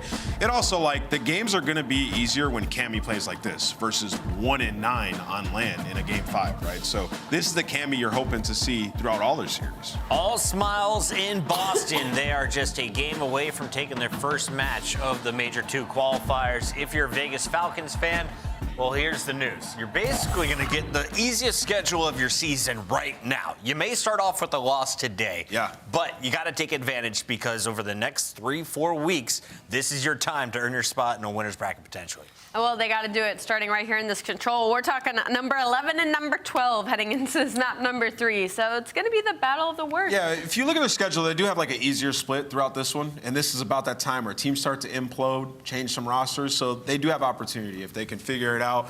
Maybe catch their first dub. Production's going to save us with some Valentines. Let's take a look at some of our favorites. What do you got for me this time around, front desk? Please be Miles and Chance this time. Aww. You rock. It matches his sweater. Chance's sweater matches this. That's pretty weak. I don't think it's weak. Maybe it should have been you rock. I would walk 500 miles for you. I get it. I would. Oh, my guy Ross. Aw, wait, how did you get this picture of Chance? It's from the last event. What a beautiful. Is that Photoshop? No, that's Chance. I need that as a cardboard cutout right here. Chance is an underrated glow up, low key. Let's send it to a live version of the man with the beautiful sweater on day 1 of the Major 2 qualifier. Chance. He's handsome. Is that a compliment? I don't know. Yes, it is. What do you mean? What does that mean for me 10 years ago? What are you trying to say? Your beard is crisp. Like, you're just glowing now, man. Like, the confidence is there. Like, Chance, dude. Great glow. All the way from blue shirt guy, I'll tell you that. I just want to say that those weren't even the spiciest photos from that shoot. Like, there's a lot in the camera roll. There's a lot. Well, it's going to be a great year, folks. That's all we got to say. Take a chance on him, and I would walk 500 miles for you. Maybe. Wherever you are in the world, Valentine's Day is going great. You know whose Valentine's Day ain't going great? It's the Vegas Falcons. And bad news, Chance, we do go to a vault control. I still am mildly disappointed, Mr. Wheeler, that we didn't get to break down that crazy P4 spawn from the Hardpoint. But whatever, mate. I'll let the flank do it later tonight, I suppose. Glow up, man. I remember the line graph hairline. I ain't forget. End of the map 3.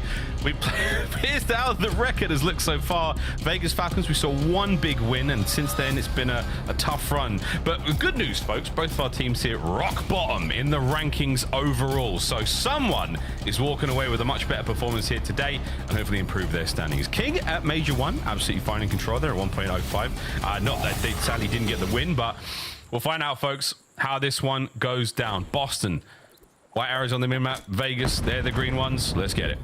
And just, by the way, is this going to be a bait B hit? A couple nades tossed in towards A, but Purge is making moves. So, all right, we're learning. We're doing creative stuff in control. How well can this pan out? You had a 2-man stack. That is going to falter. If you get one tick, you're happy. If you get a 4-man wipe, it is even better. Awakening and Purge holding it down. Oh, they're going absolutely for the jugular, for the absolute, in the back. Go on, son. Awakening now fighting his way forward. It's a couple of sweet kills. The car helps out, certainly. But Demon Joseph is still alive and kicking, and Snoopy still capturing the point. Second segment. See you later. I'm so excited. We have seen so much vault control this year. Finally, a little bit of creativity off the opening break. You love to see it. You get 2 ticks of progress as well. And frankly, Boston keeping the pressure up, and pressure, thy name is Purge. He's got all the help in the world as well. I mean, this is a funnel system and a blender. It's a 7-life lead and 2 ticks of progress on the more difficult zone, and the blood on this map is still flowing. It's endless. It's nothing but blood in the sand. Doom desperately trying to claw back a semblance of control here from the B zone, and an endless onslaught there on towards B. But Boston Breach have backed up, and now they're applying the same amount of pressure towards the middle of the map. The A zone, maybe. What in the lordy? That gunfight went on longer than the ending of the Lord of the Rings. Battered and bruised. No hobbits in this lobby. We're going to keep things moving to that B zone. I mean, they've been eyeing on it. It is so close to flooding down into whom with the savior play, but I think King was there waiting in the wings as well. But, I mean, you see the idea from Boston. It is 10 lives remaining. But right now, if you just keep them off the point and let the game clock keep going, maybe Falcons could steal this one away. It's not over yet, man. Purge back in it. Good shots. He's been the 2-piece machine, but that's 3 dead for Boston. You gambled hard, boys, and you might have just rolled snake eyes. 20 seconds to go. This is not over yet. 9 lives for the Falcons, boys. 10 now for Breach. This is far from over. This is a great reposition. This is Boston. The gamble was just too large. Dahum's even posted up to defend the B zone, so A is going to be forced. And Exted really worried about the catwalk. Things are going to get a little bit mixy. Clock stopped with 4.7 on it, but it stopped on 2 zones. Dahum is the last man standing, but Awakening has to stay alive. 1 gunfight to win, and he gets dropped in a 6v4. 2.9 on the clock. 3 segments captured so far. It's a 2-man stack. Guarantees at least 1. Exted, nice job. 4 segments captured in the round. A round win would be ideal. Here comes the pinch. It's a little late. Awakening might be able to go absolutely tremendous. Steve and Joe traded out. Last few lives and an extra minute to go. Oh my word, folks, 3v3. And they just walked to B for free, and now you stay down. What? Oh, it contested, but whatever. You line up. That was... Oh, baby. Around the control. Boston take the first. A unbelievable series. What in the... My word. I feel like that just got a little bit too chaotic there for the Falcons. So much going on. Made a couple of fantastic saves in the B zone, and then when it became a sort of weird game of TDM, like a really, really tight 4v6, they just lost the kind of focus there on both of the zones. Long routes, a couple of missteps there, and that is such a stinger. Boston breach. The Boston Gambit. It was long, it was ugly, but it paid off. I mean, yeah, well, for Boston, you know, they're just keeping the pressure up on B. You probably cut your losses maybe 30 seconds before they actually did to attack the A zone, but the fact that you just allowed all 3 ticks to go for the A zone and not a single player even really like sent it for the chow is, I mean, that's insanity. And that is 4 men off the board there for Boston. They get a little bit of map pressure and they got Cammy on a 5. 12 and 7 for Cammy so far in this control. This is absolutely ideal. There's another 6. Oh, the turn there. Exnid too hot for it. But the trades, again, absolutely fantastic right now for Boston.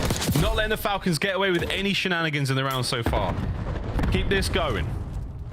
Over to Snoopy. Still trying to get that pressure through mid. But right now, Vegas, it's a slow, steady approach to the middle of the map. No one there for the trades. Snoop pounces late. 3 dead.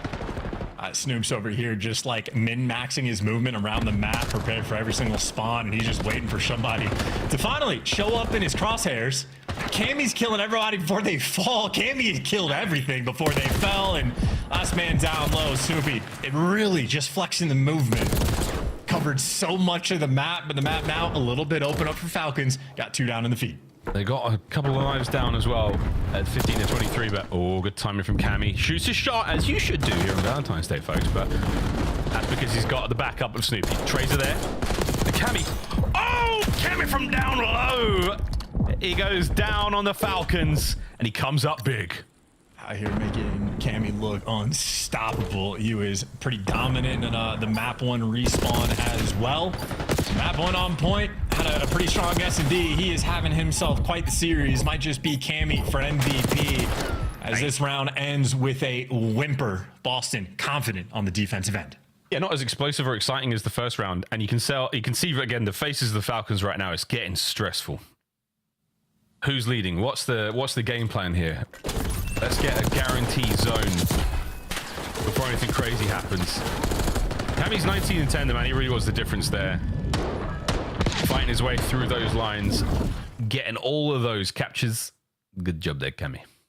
And another moment for Cammy where he is just basically standing in between the entire team and nobody's looking at him. He gets to be the absolute cleanup crew. Beautiful moments when you have him in game, and fun when you get the drop on all of them and makes you that much more confident. Yeah, 19 kills. Man. Pretty ahead in this lobby, but him and Big Wake have certainly been having a field day. Having a kill race, respectively. Oh, man. Cammy doing it all. Capturing B once again.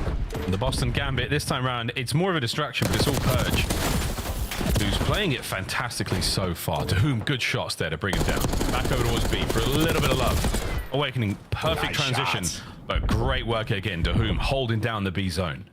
Yeah, to whom on point with that drop shot.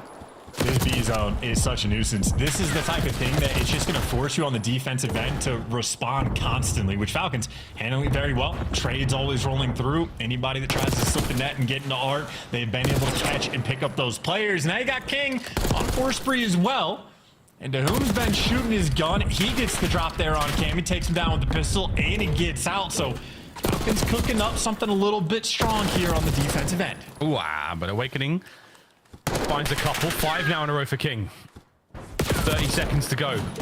And it looks like it was pressure on both zones for a second there. You clean up the players on B. Now you're right towards A, but it's a big old stack right now. Boston. Kills all over the place. Nice work there. Taking care of the player through hole. First segment long gone. Purge and Cammy, they're dancing around. Second segment gone. We're looking at a minute on the game clock if they don't get this stuff. Cheeky. Nice shots from Cammy. Not easy to get a player off those stairs, but again, gentlemen on one side, not pulling a Paco there in that moment. Now you got plenty of time. Minute 24 on the clock, even on the life count. And these are the moments that can make or break you in control. And Exnid with that pick, Falcons certainly have the advantage right now in this round. We've got to call it pulling a Paco from now on. That is criminal. Oh, yeah, man. All right. Over towards the B zone. 16 lives to get it done, Boston. Now you got Exnid in your backline.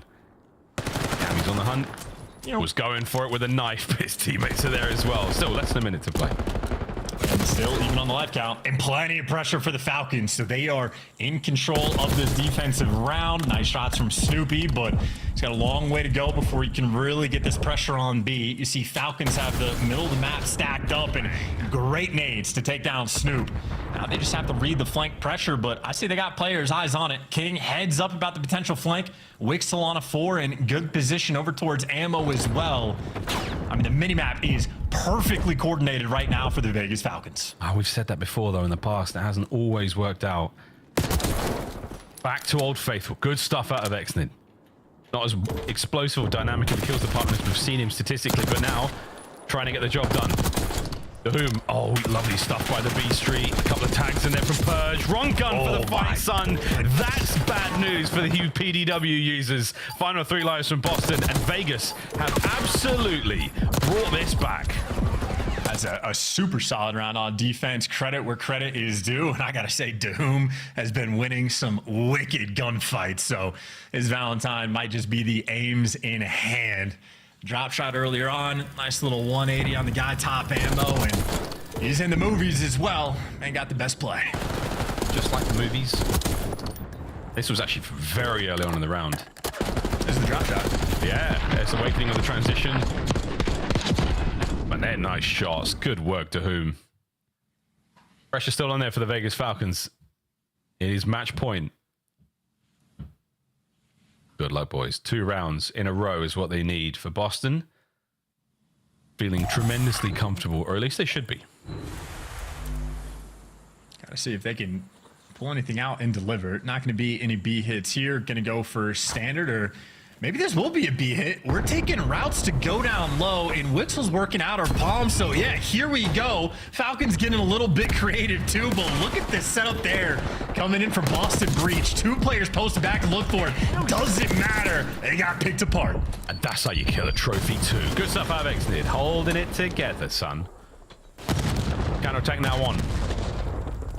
Cammy's trying to make his way through secret, and it's not going to be there. Exnid up close here. I love it. It's an awkward angle. It's King there on the flank. 6 free. 7. Nice work. He's got no bullets in his aims. He's managing to pick up one off the floor there, but it's not going to be enough. The capture continuing there on the B zone. Halfway through it. Here comes a trophy. Oh, shots in from Snoopy. He got that one that time, and now the coverage. You're in on the zone. You're safe for now. Immediate transition from the Falcons over towards A, and a segment's gone there as well. These lads are absolutely clocking. Hey, you know, I gotta say, not as good or more pressure as the Boston Breach was on the B zone for round 1, but they cut their losses and go over towards A instantly. That's the type of swing you love to see in the game mode, and Whom continues to collect heads. Great shots once again on Cammy, and the B pressure is here. I mean, this is an absolutely beautiful round so far. Vegas, keep this going. Onto the zone. Whistle brought down. Nice shots there from Cammy. Oh, King, get it done there with a PDW at a little bit of range. It's a swaggy weapon still in the hands of the best of them. Back over now. We slow things down for Boston. Maintaining quite a deep defense, though. If anything goes wrong, they're still stuck in spawn. Vegas, what have you got? We got a player in secret. Boston right now had 2 players in P4. That's diabolical.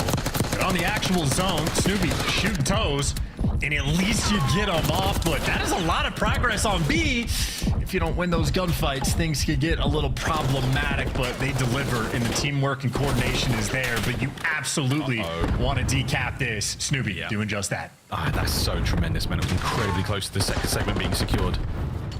Single life lead, though, for the Falcons right now. And this is, again, a very, very good spot to be in still. Snoopy. Oh, nice shots there from King. Backs him up. Pressure now through the front. Onto the zone. Once again, just a sneaky player runs on through. The Whom now at range. Wixel finding kills as well. Can you keep the capture going? You sure can. Here comes Snoopy. Trying to stop it. Can't get it done.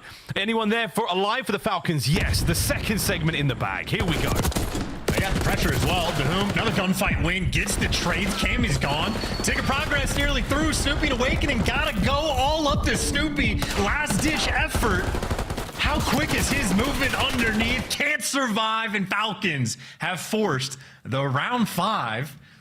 And this is interesting, man. On the map win Hardpoint, they had the P4 to get themselves back in the game. They got the entry kills, just didn't absolutely block those back spawns.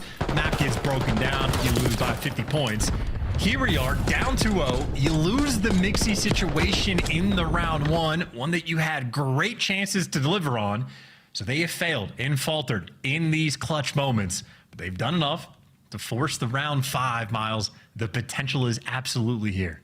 Wahali, round 5. Falcons, you've done so much. And for what it's worth, attack. Just throwing this out there, didn't keep track of the tick difference, but just round 1, Cammy being able to capture the B zone before the lives fell might have been the difference maker. Yeah, that might be. Oh, King just saw a concussion shoot right past his head. Good news. Awakening gets gained. Wick still keeping the capture alive at 8. All right, lads, stack this one up. Say goodbye to the first segment. It's going to flood, too. Snoopy maybe wants to work the pinch, but with this much pressure, you're just trying to hope you get some of these exit kills, but Snoopy doesn't deliver. Exnid gives you 2. So now you got a 4 life advantage. You got every kill you wanted on the mini-map, and the A-zone falls. Plenty of time in a perfect situation for Falcons. They're flowing. They're flowing towards the B zone. Last man in there. The Whom getting the capture. Trophy's now in place. He's still doing it alone. Has to wait for the reinforcements as well. Boston Breacher to be first in of the fight. Here we go. Nice work there with the nades as well. Exit sends it forward. Can't get the kill on Awakening. This zone stays safe. Still though, 6 life lead. You get pressure on the map. Looks out of palms. Everybody else roaming towards mid, and King even down towards secret. You're not in any type of hurry. You're looking for good execution, and you're just looking for the trades on Snoopy. But unfortunately for the Falcons, Snoopy took 2 to the grave before he fell, and now Dahum, the only player with any degree of space on the map, all of his teammates lost in spawn. Good news though, Dahum, he got a gunny. He stayed strapped now on this side of the map. Boston, you've got to deal with him. Go for a little bit of a dance around, maybe catch him out. Mid-map presence there being felt on the other side of the board, though. Cammy, oh, he's a problem right now. The shots are fantastic, and this is going to make capturing the B zone exceptionally difficult. Covers Snoopy, allows him to get in a position. And there it is. Top art has been cleared out. Purge finds Dahum. This is a huge turn for Boston. Yeah, and Cammy's positioning, all what he's saying to his teammates is they are spawning P2. They're going to be flooding through the right side of the map, Awakening on it towards line. Ready for the mid-map pressure. Dahum drops him, but the funnel system is going to continue. You had 2 minutes and 14 seconds on the game clock. Falcons now down to less than a minute. Oh, King has managed to snip on through, as has Exit. So that P2 side of the map is now bust wide open. Exit finds 2. You've got a man down low. It's on Snoopy to stop these players getting towards the zone. Over to the spawners. King can't get anything done towards the zone. Exnid trying to stay alive in bottom art, and I think Boston, they might be able to pick this play apart. Onto the capture. Here we go. 50% the way through B. Dahum with the kills from down low gets another one, and that's the second segment gone. Eyes on the next wave of players, and you're holding it together. What the Falcons! Go on the Falcons! Get those kills, and that's a massive turn. What a reverse sweep in control. They are on the board, Miles, on the board. Second respawn win of the year. First it was FaZe, now it's Boston. The Titans, one by one, are falling. And honestly, a beautifully constructed game. You saw the round 1 just super mixy. A-characteristic and atypical for the B zone to get hammered out like that. When things became stock and standard, Falcons handled the mini-map so well. They delivered time and time again. Those are not easy moments, and that is a super solid win. They were able to collect Dahum, shooting his gun, 12 assists, 29 kills, and 4,100 damage. Cammy might have one-upped them on the kills overall, but that was a first half of the game, second half of the game kind of situation. And Exon as well, 21 kills on the offensive end. Not too shabby. Impressive stuff coming out of Ace. And look at that game time, 1-3-3-7. You kids probably don't even know what that means. Well, it was a good looking vault from both teams at times. Boston started things off fantastically, and then you just let slip. You left the window open, and what happened? The Falcons flew right in. They took care of business. That was 3 straight rounds for the dub. Good for those boys. We'll see if they can keep it all going. We go back to Hacienda for another hard point now, and I'm sure Boston are licking their chops at the prospect of a bit of tasty bird for lunch over there. But yeah, great stuff, man. I mean, Vegas, we saw some really good rounds. Chance where that A to B transition was always very fast. It was super decisive on that, despite the efforts of Cammy. Massive work in the kills department. Vegas looking good. I would say like the B zone to A zone capture you mentioned for the Falcons. That's sort of like the stock and standard, like high level play. You cut your losses at B. You're happy that you get the tick. You force the action over towards the A zone and do like the sort of normal things first. And I would say that was sort of the game plan for the Falcons. Every single time something was normal, handling the route super well. I think one of the weirder things maybe we saw was them just sending so many players into the back spawn and back hard, and like really as a full team going for the spawners, letting it make mixy. And that was to deliver moments like this where Boston just aren't expecting another player to be behind them, letting Xnid pick up the pieces, and you keep that pressure going. But all the hype in the world, a lot of credit there for King. Again, get map win at this level, not an easy feat. And they're just cleaning up some of these moments, man. We'll see. Hacienda Hardpoint, though, I will say, it's going to be a tough one. Yeah, Hacienda, a very structured map.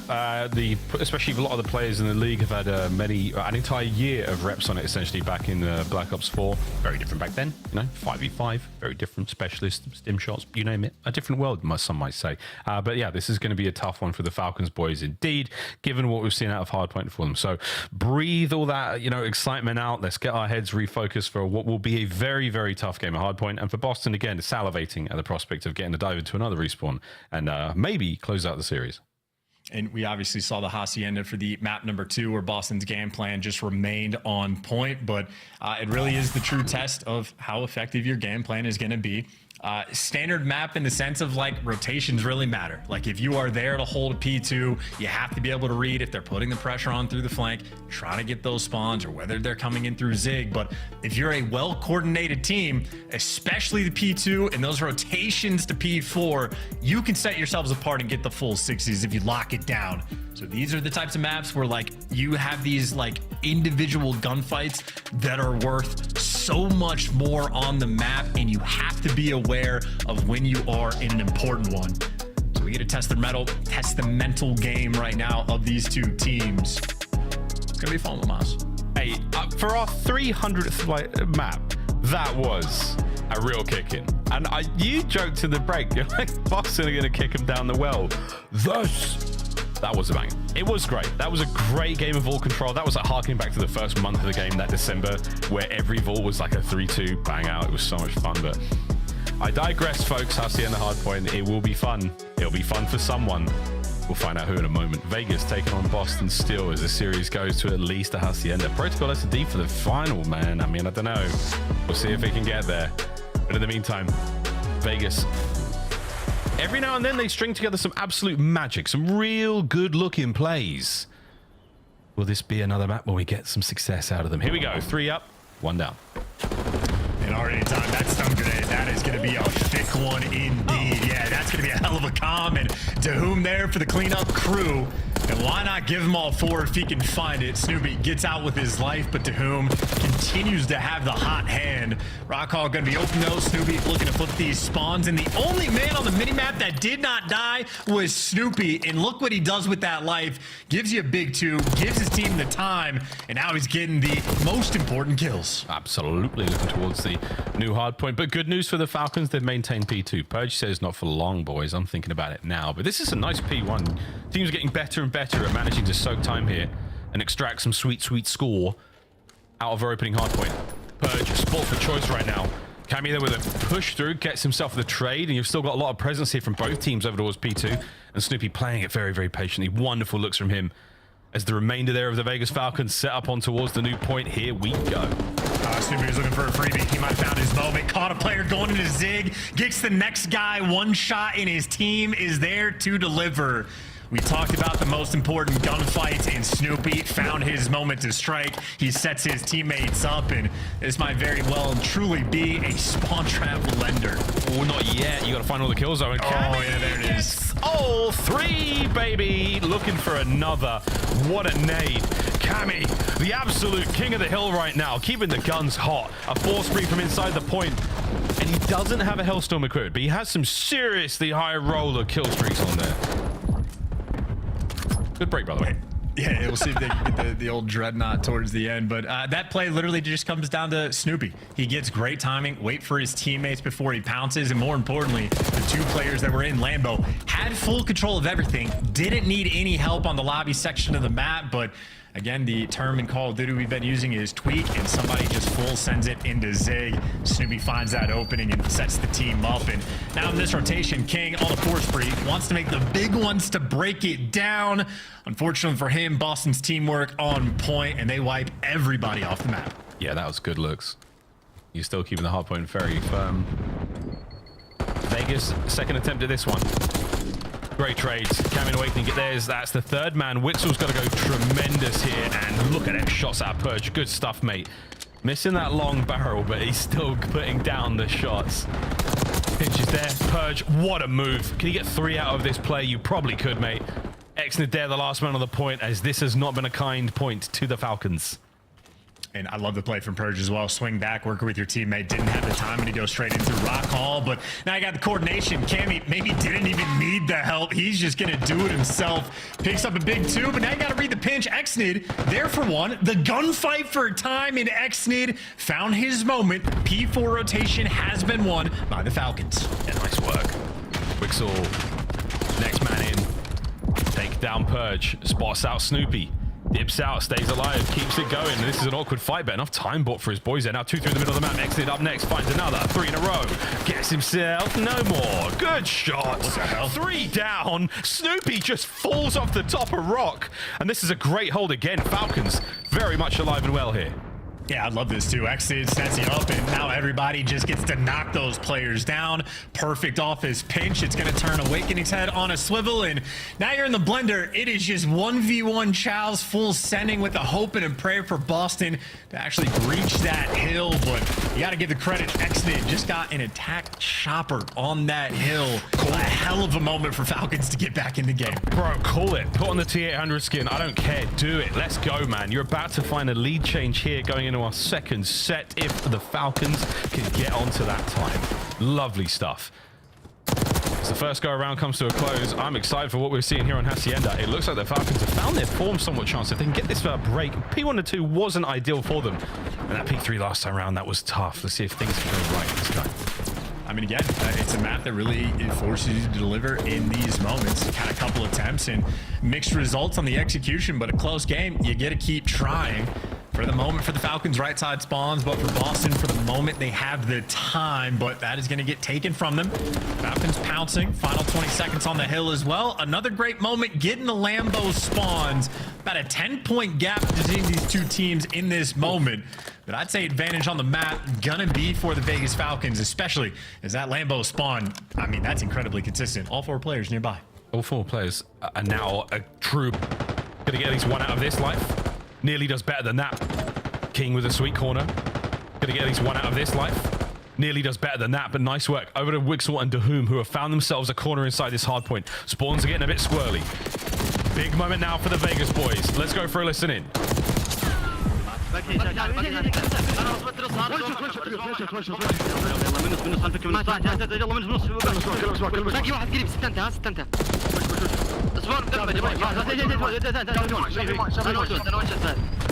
يلا يلا يلا اسامه شوف شافني مويه هي باك سبون مين يلا يا انا ما سنجل مات سنجل يلا يلا يلا بيوش وش تم العب نيو يلا يلا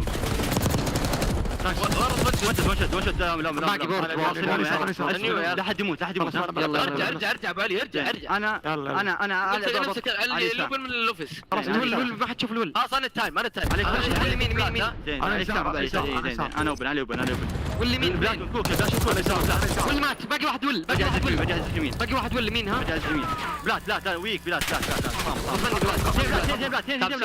بلات ويمين نيد استني اسمعت ها لا حضير ونشط بالي حضير خلينا بالي خلينا يلا حضير ونشط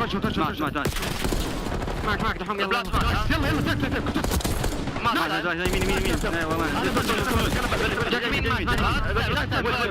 روح عد الول وانا مول انا قريب مني انت بتبدو وداح انا مين ها جاي تبدو وداح مات ايوه يمين وجهت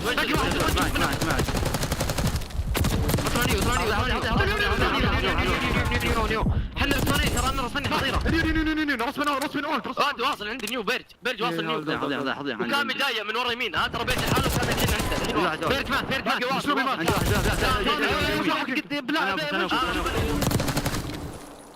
Back over to World Faithful, back over to Rock we go. And that was an awkward lineup, but Awakening managed to stay alive for how long, though? Here comes Dahum. Another potential break here for the Falcons.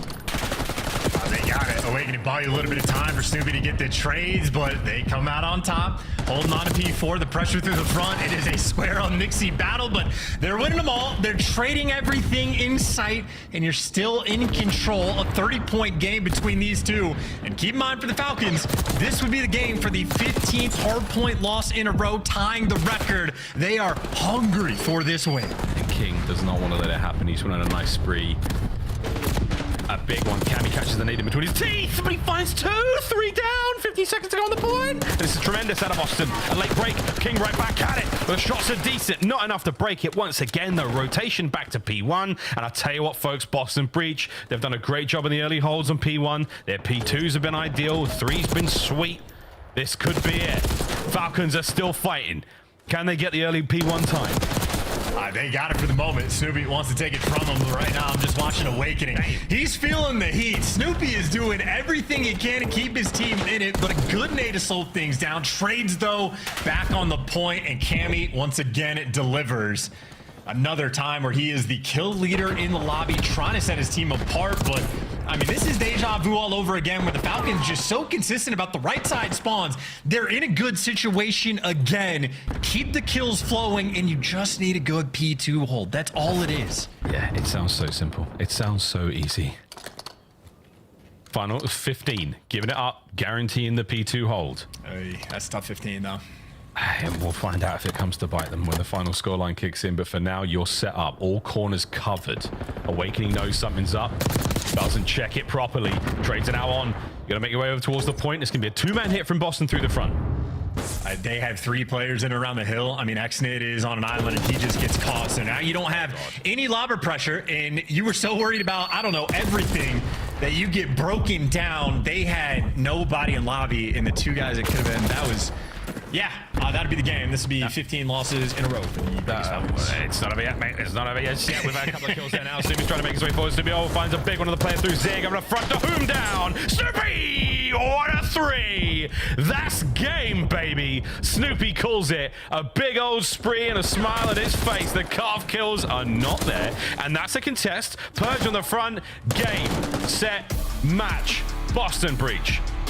Oh my god, that mini-map, that's insanity. I mean, just like, you know, Xnid gets the kill over towards well. I'm looking at the mini-map and I was like, it's maybe not the dream, but this is still really good. 3 seconds go by and it's just a, oh no, gentlemen. Can't have that. Yeah, that seems to be, that's the sort of the feeling we get. I mean, the Falcons setup's all good, everything looks great, and then it stops. And 3 guys lose their individual fights. There's no trade moment there. It's so tough, man. Again, a couple of steps behind some of the teams here in the league. Falcons, the 15th hardpoint loss in a row. Boston Breach, happy to walk over the 10 points as well, man. And again, Cammy was shooting. 31 and 20. Not so much damage, though. Purge was your guy there, running around with the PDW, despite the nerf, still strong. Yeah, I mean, the 40 EKIA always feels nice to see in the old scoreboard there for Purge. And the objective kills as well for Cammy and Snoopy. I mean, fantastic. 30 combined between the pair of them in Awakening. There for the ride, man. Had himself a lovely Friday. Happy Valentine's Day to him. There we go, 3-1, final score. Falcons, good stuff again on that vault control. That was an absolute banger, but the hard point's just a little too tough against a far more structured Boston Breach. SD as well, that 6-2. I think that's going to sting him, but hey, we'll see how things go for the future again. A tough run continues for the Vegas Falcons desk. A tough one. Very tough, brother. They won a map. They did win a map, and it was well played in that control. Yeah. So let's start here. Boston gets the match win as expected, but was it closer than you thought? Did they take their foot off the gas pedal, or was it Vegas catching up in the second half? Ooh, I'm going to go with Vegas catching up in the second half. Yeah. I want to say, at least for that map number 3 in that vault control, those last 2 rounds, it felt like Vegas channeled some confidence that we have never seen from them. And for me, it feels like sometimes that's all they needed, because they have that gunny, right? They have the fundamentals. We talked about the fact that they're actually one of the better rotating teams in the game. Their setups just have been falling through. So you get onto a map like control, you get onto that vault, all it takes is that one player to get that opening kill, and then you got that man up, and then you got that aggression, and then you got that push, and that's what we saw from the Vegas Falcons, is just continuous headbutting in the front. And of course, Nameless, we got to call out. This is the longest Hardpoint losing streak since 2 GOATs and an up-and-coming GOAT in Hydra. I'm not worried right now if I'm a Falcons fan, because the rest of those guys had decent careers. Yeah, they had decent careers. And we're seeing some progression. You know, when Ali was talking about that control, think about it. The offensive rounds were beautiful from the side of Falcons. I mean, awesome strat off the rip, and a double go underground and just get a bunch of beat progression. Like, the control was great.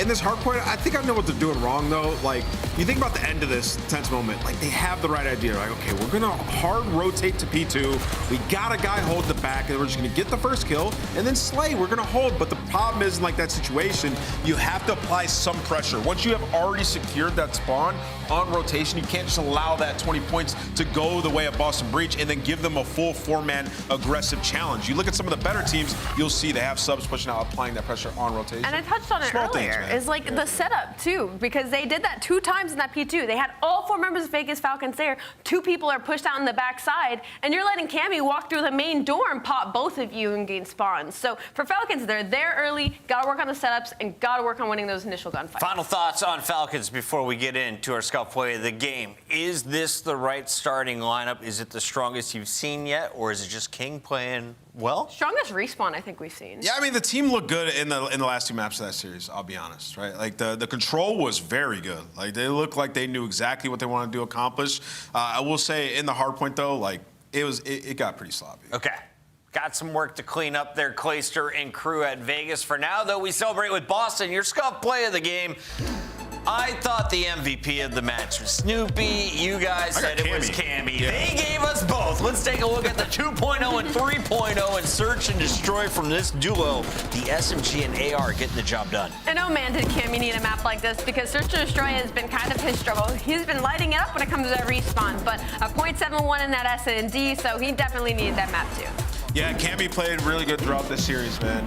Just like, honestly, that's what you're hoping if you're a Boston fan, especially in the search and destroy. Like, he had a terrible performance at the major. Just hopefully for Boston, also, like, those maps are too close against Vegas. Like, this is a team that should be steamrolling them, so they got some work to do as well. I'll be real mean on Valentine's Day, man. I don't like this. Before we go to break, Allie, what was the worst Valentine's gift you ever received, and who sent it to you? I don't think I've ever gotten a worse Valentine's gift. I've had some pretty good Valentines. Can I tell you the best one instead? Yeah, do that. My dad got me this really big teddy bear a few years ago that I still bring around with me called Bubbles. Teddy bears for daughters, taking notes. Thank you, Alley Cat. We're going to break. When we come back, it's the 3rd fight of the night. Major 2 qualifiers. Roll on, live from the CDL.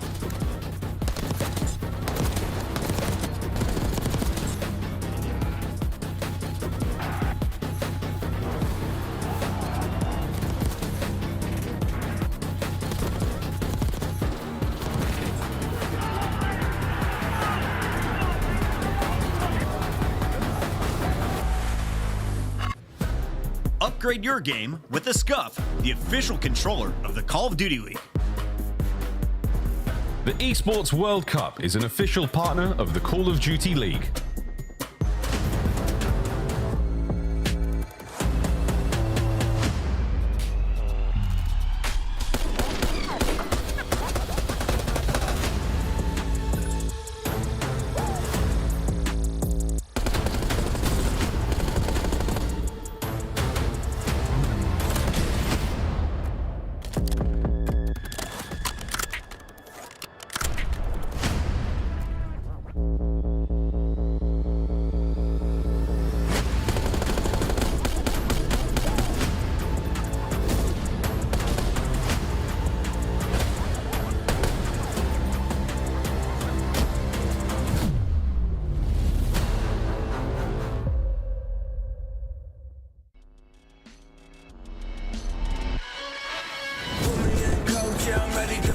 By now, you should know I got that crown on my mind. Top, get on your feet, feel the passion. Blast like a cannon. Blast like a cannon. Big bang coming through. Blast like a cannon.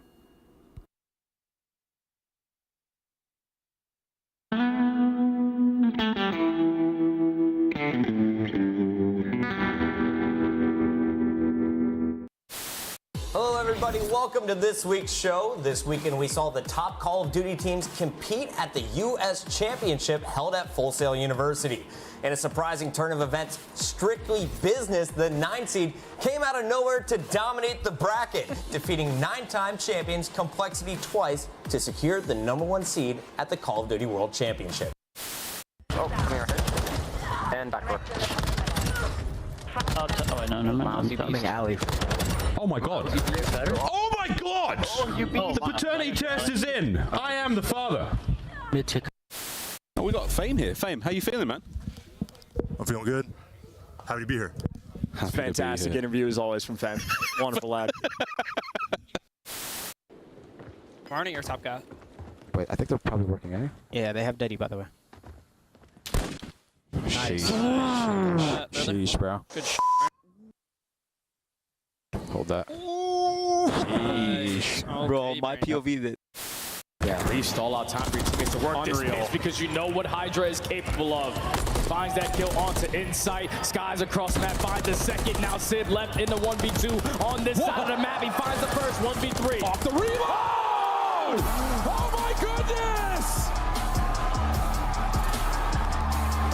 One was fine. Two was a goddamn miracle.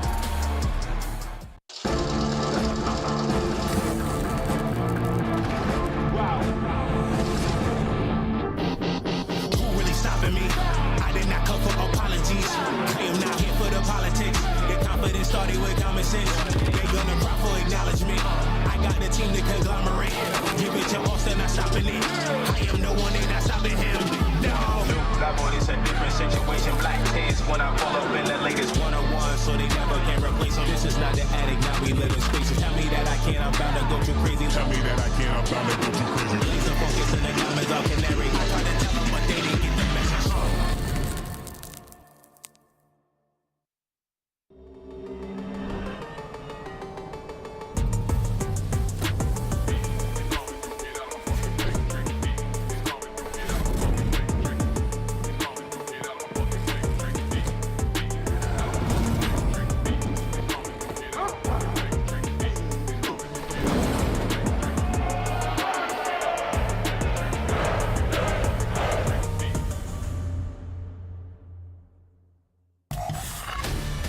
Just came off their Major 2 victory. Atlanta FaZe looking to dominate against a struggling Vancouver Surge squad that just made some roster changes. Ali Cat and Name was joining me here at the desk. Rosalie, let's start with you. What are you excited about in this matchup? I'm excited that we're actually getting to an interview before this matchup, I heard. Before we get to that game, you're right. Let's hear Awakening from Boston Breach. He's with us live. Big Wake, how do you feel about that matchup against Vegas? Game 3 got a little bit mixy there. Yeah, feeling good. I got the W, but obviously we still need to work on control because we haven't been able to win one recently, but have to keep grinding and getting better at it. Of course, Wayne, congratulations on your win. Obviously, Madrid didn't exactly go as Boston Breach would have hoped to. What did you guys kind of take away from that event to focus on moving forward since it was our first LAN of the season? Kind of took away like S&D and control. We needed to just lock down and get way better at. But I think our hardpoint's pretty solid, but if we lock down S&D and control, then we're gonna be a top team. For sure. Wake, what's going on, man? Listen, been a big fan of your gameplay over the years, and you turned up in that match versus C9 on LAN. I want to ask you a little bit about it. You guys search and destroy. You're so decisive online. We watched in that match. You guys are making aggressive plays. Purge and Snoopy are running everywhere on the map. But you guys played so scared on LAN. What's the deal there? And did you guys talk about it? I think like at the time, I think we just weren't comfortable on those 2 maps that we played. Like, I think it comes down to us not being too decisive and not as grinding enough. Like, be comfortable in S&D, to be honest. All right, well, Wake, listen, I'm gonna need you to lock in because I keep picking you guys, and you've been making my pick count go down. So, rooting for you guys to find some success going forward. Good luck. Final question: Are you pumped about the SMG nerfs? Yeah, I mean, even still with it being nerfed, it's still the best guy in the game. So I don't know. All right, ARs are still saying it's a fair fight. That's we'll propaganda. take it to Reddit after this one. Big Wake, thanks for joining us live. Thank you. All right, go ahead, Ant. I think that's propaganda, bro. I don't know. The sub did not feel nearly as good. When I jumped on that game twist, I felt like I was getting cooked by ARs. All right, we got our third matchup coming your way. Before it, some more Valentines for our friends at the CDL. Al, read it to me. Loving you is a beezy. That is so freaking cute. I hope these guys are stealing them and sending them to their girlfriends. That's so cute. Oh, yeah, so wonderful. The vibes are high here in Columbus, Ohio. Nameless, will you read this one? Draza spelled backwards is "Will you be my Valentine?" Gotcha. What? I don't get it. Let's move on to our teams here. We got Vancouver Surge taking on, of course, the Major 1 champions. Can we first talk about the Surge, though? What have they done well? Where are they struggling, Alley Cat? They are struggling in the engagement party because they just can't get as many kills on the board. They told us it was an online thing, and we saw them on LAN, and it factually was not. So what do we get when we come back? We get a roster change. We get Neptune added into this roster that we expected to be disgusting at Search and Destroy, but instead they're keeping it close across the board, but not finding a whole lot at the end of that tunnel. So Hixie's out and Neptune is in. I mean, this team was built to be like a strategically sound team and also win their Search and Destroys. Well, they're one of the worst search teams that we've had in the league, right? So clearly, number one, that's been a problem. And then you look at their hardpoint, it's like fundamentally they're not playing great. Like they're in the bottom percentile when you talk about rotations. If this team is going to win, the fundamentals have to be on point. It's probably going to be through 2-3-5 anyways, and those searches have not been great. So what you're hoping with Neptune is he comes in, finds some more kills, you become more of a 50-50 hardpoint team, and then you can figure out your Search and Destroy. So hopefully that happens for them, but as it stands right now, that has not been the case. Neptune looking ready for this fight, and on the other side, he has some folks who are, well, they're ready to take on anybody. Atlanta FaZe has been dominating Search and Destroy. They just won your most recent major, but LA Thieves took them the distance. Let's take a look at their lineup. Alley Cat, who is the most dangerous of these four? Oh man, that's a tough one. You have to go Simp just because he's the catalyst that has started this insane run for Atlanta FaZe, but on any given day, it could be any one of them, right? That's why they're the blueprint. That's why the league chases them, is because at any given day, any given moment, any of these players could take over in a series. We saw it from Draza. We saw it in that final as well. We've seen it from Celium now topping the charts once again. I mean, Atlanta FaZe is looking unbelievable right now. It almost feels like we might get another one of those years where they just win it. Unbelievable. I mean, Chris, you saw, we were watching their comms video before the day started today, and it's like in Search and Destroy, it's just a conversation. Their comms have gotten so much better. They just know exactly what they want to do at every moment. So FaZe at the top of their game right now. Atlanta FaZe did drop a few of the respawns to LA Thieves. Let's take a look at what respawns will be in the mix here. We've got Vault Hardpoint. We have Protocol for Control and a Protocol Hardpoint. If you're Vancouver Surge, where do you have a shot, Allie, in our opening four? Honestly, I don't hate this opening Vault for them. They're 2-2 on that Hardpoint. Maybe try to go up early in the series to set yourself up for S&D, but it's hard. You're going against the champs. 12 match wins in a row. It's time for your Scuff Pick'ems. Let's make it 13. Atlanta FaZe, 46. Going with Atlanta FaZe.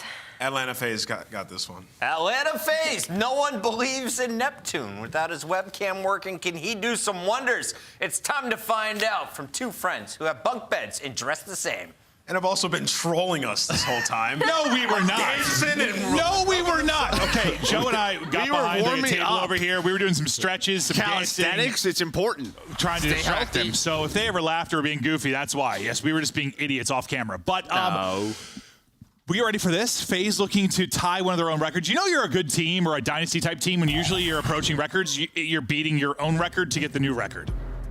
Sure. Like how many times have we talked about that with them though? Honestly, over the last 4 years. No, they have a lot of records. They do have a lot of them, and they're looking to match that here.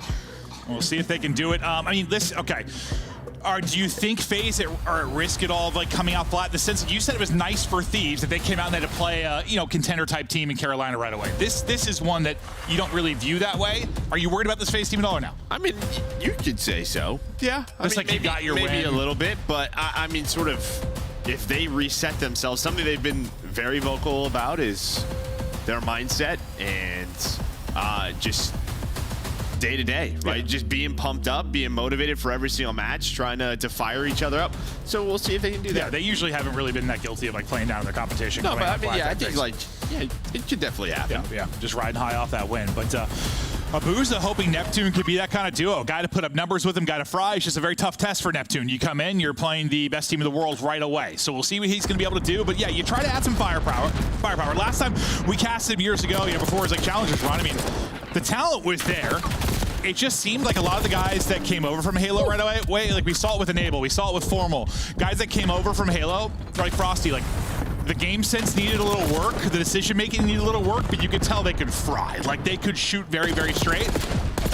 It just eventually started to click. So I'm going to see if he's maybe like the new and improved Neptune now with a few more years under his belt battling at God. Yeah, I mean, he's been very successful in Challengers. Just join some like, it's always tough for Challengers players all the time is like, sometimes you're just joining broken teams. Wild West out there, yeah. Yeah, right. So like you could just have a couple of early stints that don't go well, and then who knows when you're gonna get another chance. But he's joining a Surge team, not in a terrible position, very early in a year. It's just a question now of does his firepower help this squad? Well, you get the ultimate setup at P2 if you are FaZe. It's all 4 kills right as a new Hardpoint's gonna pop, and you've got Simp pushed out basically towards the opposite spawn. Like they spawned them out hard, as deep as you could get them for this. You're gonna enjoy some early time. Abizi looking to get streaking. We hop right back over to him. We'll see if he can keep holding down poolside. He's able to do just that as he gets to his third. Draws is looking for more. Avizi's still making plays, and you haven't snipped this yet if you were. Well, yeah, the only person who did was 04, who took around bottom pool, was able to win a one-on-one, but then got traded out. Like there was a chance he makes a play, and maybe they're able to get on through. You see Neptune win, but this has been such a clean P2. And at the major, this was a hill they kind of struggled on at times, right? Was this P2 where it just got crazy. But they're able to just kind of, handle it there early on. Now they have this. We just saw this with these. You flip the map towards the end of the P2, and you're set up for P3 and P4. Yeah, perfect. About 15 seconds left. They left Draza alone, said, hey, we're going to go flip. Abizi, you keep on eating, as he's now looking for number 6 straight. Won't get it as Draza is able to find the kill. So still about halfway towards his cruise, potentially. Neptune just spawned there. Yeah, I think maybe they're going to Neptune. So Celium spawns up, so I feel like they maybe have an idea. Yeah, now they absolutely do. Yeah, Simp's looking around. That's got to be a frustrating one there. Maybe it pushed out a little bit too far on one side. Neptune spawns in behind you. Now things fall apart a bit. Thankfully, it's early in the hard points, so you've got a little more opportunity here to flip it back your way. Yeah, I mean, luckily you have 04. I mean, 04 is up to 9 leading the lobby. He's had some multi-kills that has gotten his team some time. Abuza struggling right now at 1-9. FaZe getting some time here at this P3. But Surge, they're going to take those spawns. For now, still safe with 3 dead. Yeah, I was like, as soon as 2 died, you were like, hold on, let's see where they pop. So you get a bit of a split. You get 2 out. Too close. Abuza makes a big one. He's going to keep them there. If he dies...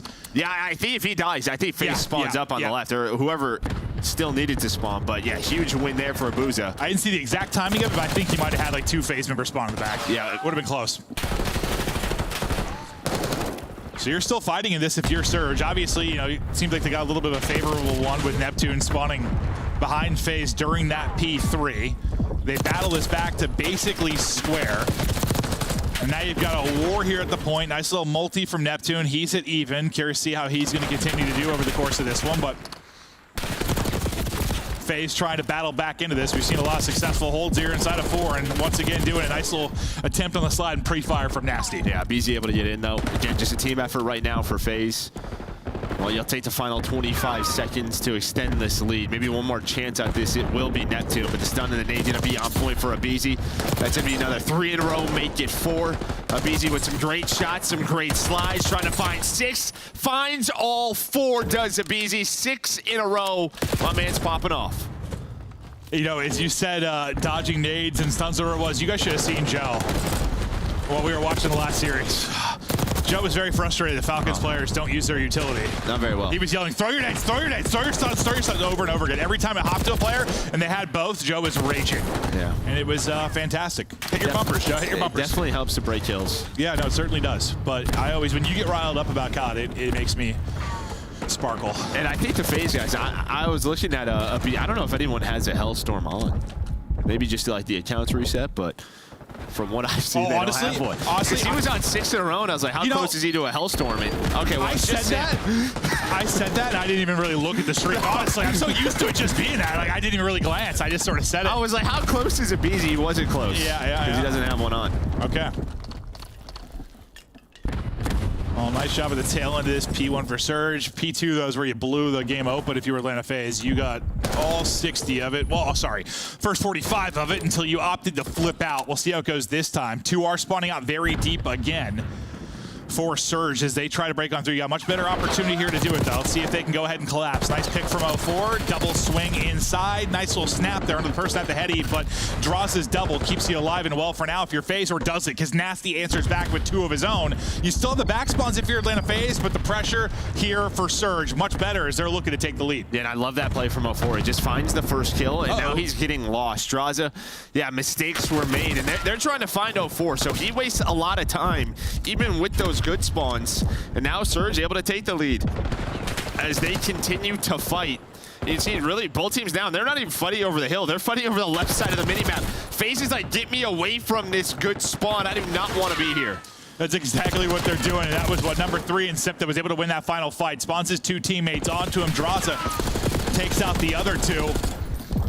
And now you've got kind of what you want for the next hardpoint, but you get a lot of time there if you're Surge. So great break, a nice little lead. Draza frying, though, in that sequence. Now just can you do a better job holding the spawn here? Yeah, I didn't see exactly what the situation was when Neptune popped, if that was like a mistake from FaZe or just a wonky spawn, but yeah, I don't know if they were fully blocking, but it just felt like everybody else was on the other side of the map. No, I know, but just happened to be that's one of those ones in the old school COD guy in me, when I still think of like old school spawns, it drives me insane, but that's just things that happen nowadays. No, I honestly, like the way this map plays, like you do have to be in certain areas to block. Maybe they weren't. Yeah. I didn't notice it until they popped. But looking to retake the lead right now is Atlanta FaZe. This time, get the time. Also holding the spawns. Neptune, another multi-kill, is his first map. Looking to be a nice one so far. He actually turns that into 3, so great stuff from him to get them into the point. Now they can try to apply early pressure in a 4. 4 was pretty chaotic last time around. I think you went out a little bit if you were Surge, but can they do it this time? You've got numbers for a second. 1 spawning out deep. Nasty gets a pick onto the point as well. You've got a 4v2 here. FaZe in trouble. I want to hear the comms as they try to make the hold. Item. I'm top. They give me mid. Yeah, right? I hear. Iron mid. Nothing P3. I have front. That's 3 left. Nothing right. Nothing one shot. Hey, what's cat? Neptune in front. Iron front. Touch it. Front, shit on. Touch, go back, go first shot. Yeah, the D-back. On my X, he's not moving. Right, Neptune, shit on. I should be back, so you can get third. I know, get front on me. Yeah, I hear third. I just third. I have front door. This guy is, bro. I'm fine now. Before back door. I touched her. Third. I heard her. Front door, Neptune.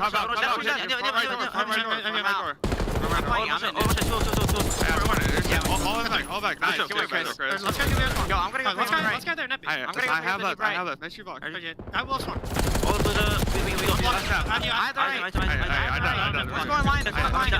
One's cat. I'm trying to tell you. One shot and wall. Door. Team cat. Door. One cat. I'm pitching a door. Door. Nice. Cat, run at me. They're gonna flip back. They're spawning at you. Cat, Nasty and one spawn. Money. I'm close. No, money, Neptune. Let's money. Make him chop. I'll get you close. You're fucking one more money. One shot. Get him. Yeah, I'm pushing there. Good time.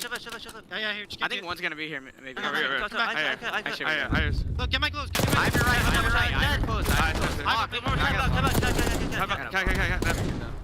Open on me. Open it all. 2 on double. But BZ goes on another wild streak as we hop the listen in. Simp kind of bailed him out at 4, and now they're back up 50. Surge, though, still opportunities in this to make plays. Yeah, just great transition from P4 to P1 there. BZ on another 7 spree, and I was just informed the reason why you may not see a Hellstorm is because the Hellstorms can cause the game to. There's a bug with them right now. Yep. Okay. There's a bug with them. I didn't even notice earlier. I don't really look towards it until someone's on a streak. That was the first time someone's on a 6-7 streak. I glanced down. We're like, oh, okay. Well. So there you go. Here's the update. Thank you, Q, on our ops team for the quick text. And it's Surge right now. They're trying to make a run here at P2. Had a nice break here earlier in the game. This time, locking it down, just spawning FaZe in the back, and winning it from the front. Tough gunfight from Nasty. Runs out of ammo. Both players have to swap, but it's the pistol from Draws that does come out on top. Nice little snap from Abuza, and that is absolute filth as he makes the play inside of second. 10 points now separating these teams, and FaZe going to give this up and rotate. Number 7, though, already out, is going to be Nasty. He's able to shut down Simp. Well, there was a bit of a split there where Simp spawns up. He thinks that Surge is spawning out at the old hill, but then his teammates spawn at old. They actually spawn behind Simp, so he's not able to get in position to block Art's spawn. So now you were in a pretty good spot if you were Surge, but all the kills go FaZe's way. But Surge doing a very good job at P2, keeping them in the game. But now they're going to need to break here and try to flip the spawns if they do get to a P4. All 4 spawned up. All 4 still going to be deep and trying to break. That trophy is, well, getting its money's worth, is it? Eats all sorts of utility coming in from the Surge side. Now gone, though. They got to get done with the gunny. Nice shots from Cell. Abizi and Simp with the tiny tears fall through with 2 of their own. They're pretty far pushed up, but they still got the safe spawn here. Still pinned in deep. Will be Surge. 25 now needed for the win. FaZe getting closer and closer, but not too much to worry about at this point. It's just going to be the next one. Yeah, let's see.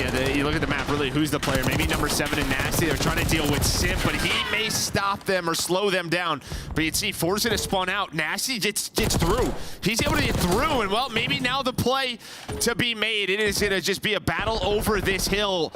Both teams just kind of standing in between the hill, trying to fight for position, trying to fight for spawns. Yeah, no, this is definitely going to be a bit chaotic. Number 2 and Abizi is kind of tucked behind Art.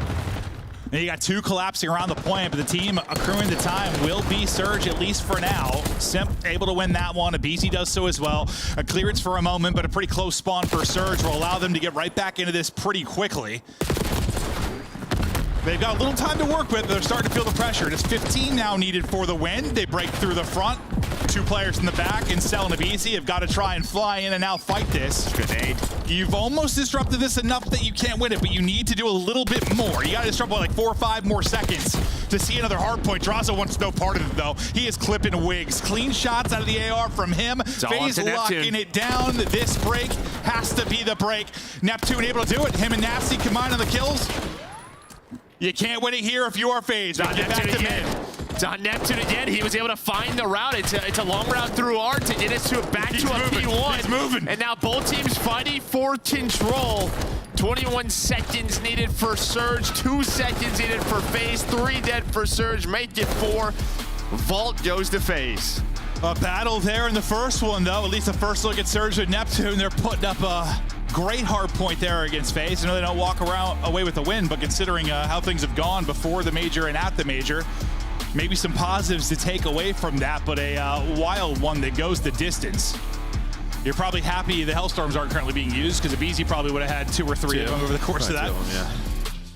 Might have helped. Maybe not. We've seen Hellstorms be disastrous. No, the fact is they're not being used right now, so doesn't matter too much, but yeah, he might have had a couple in the back pocket.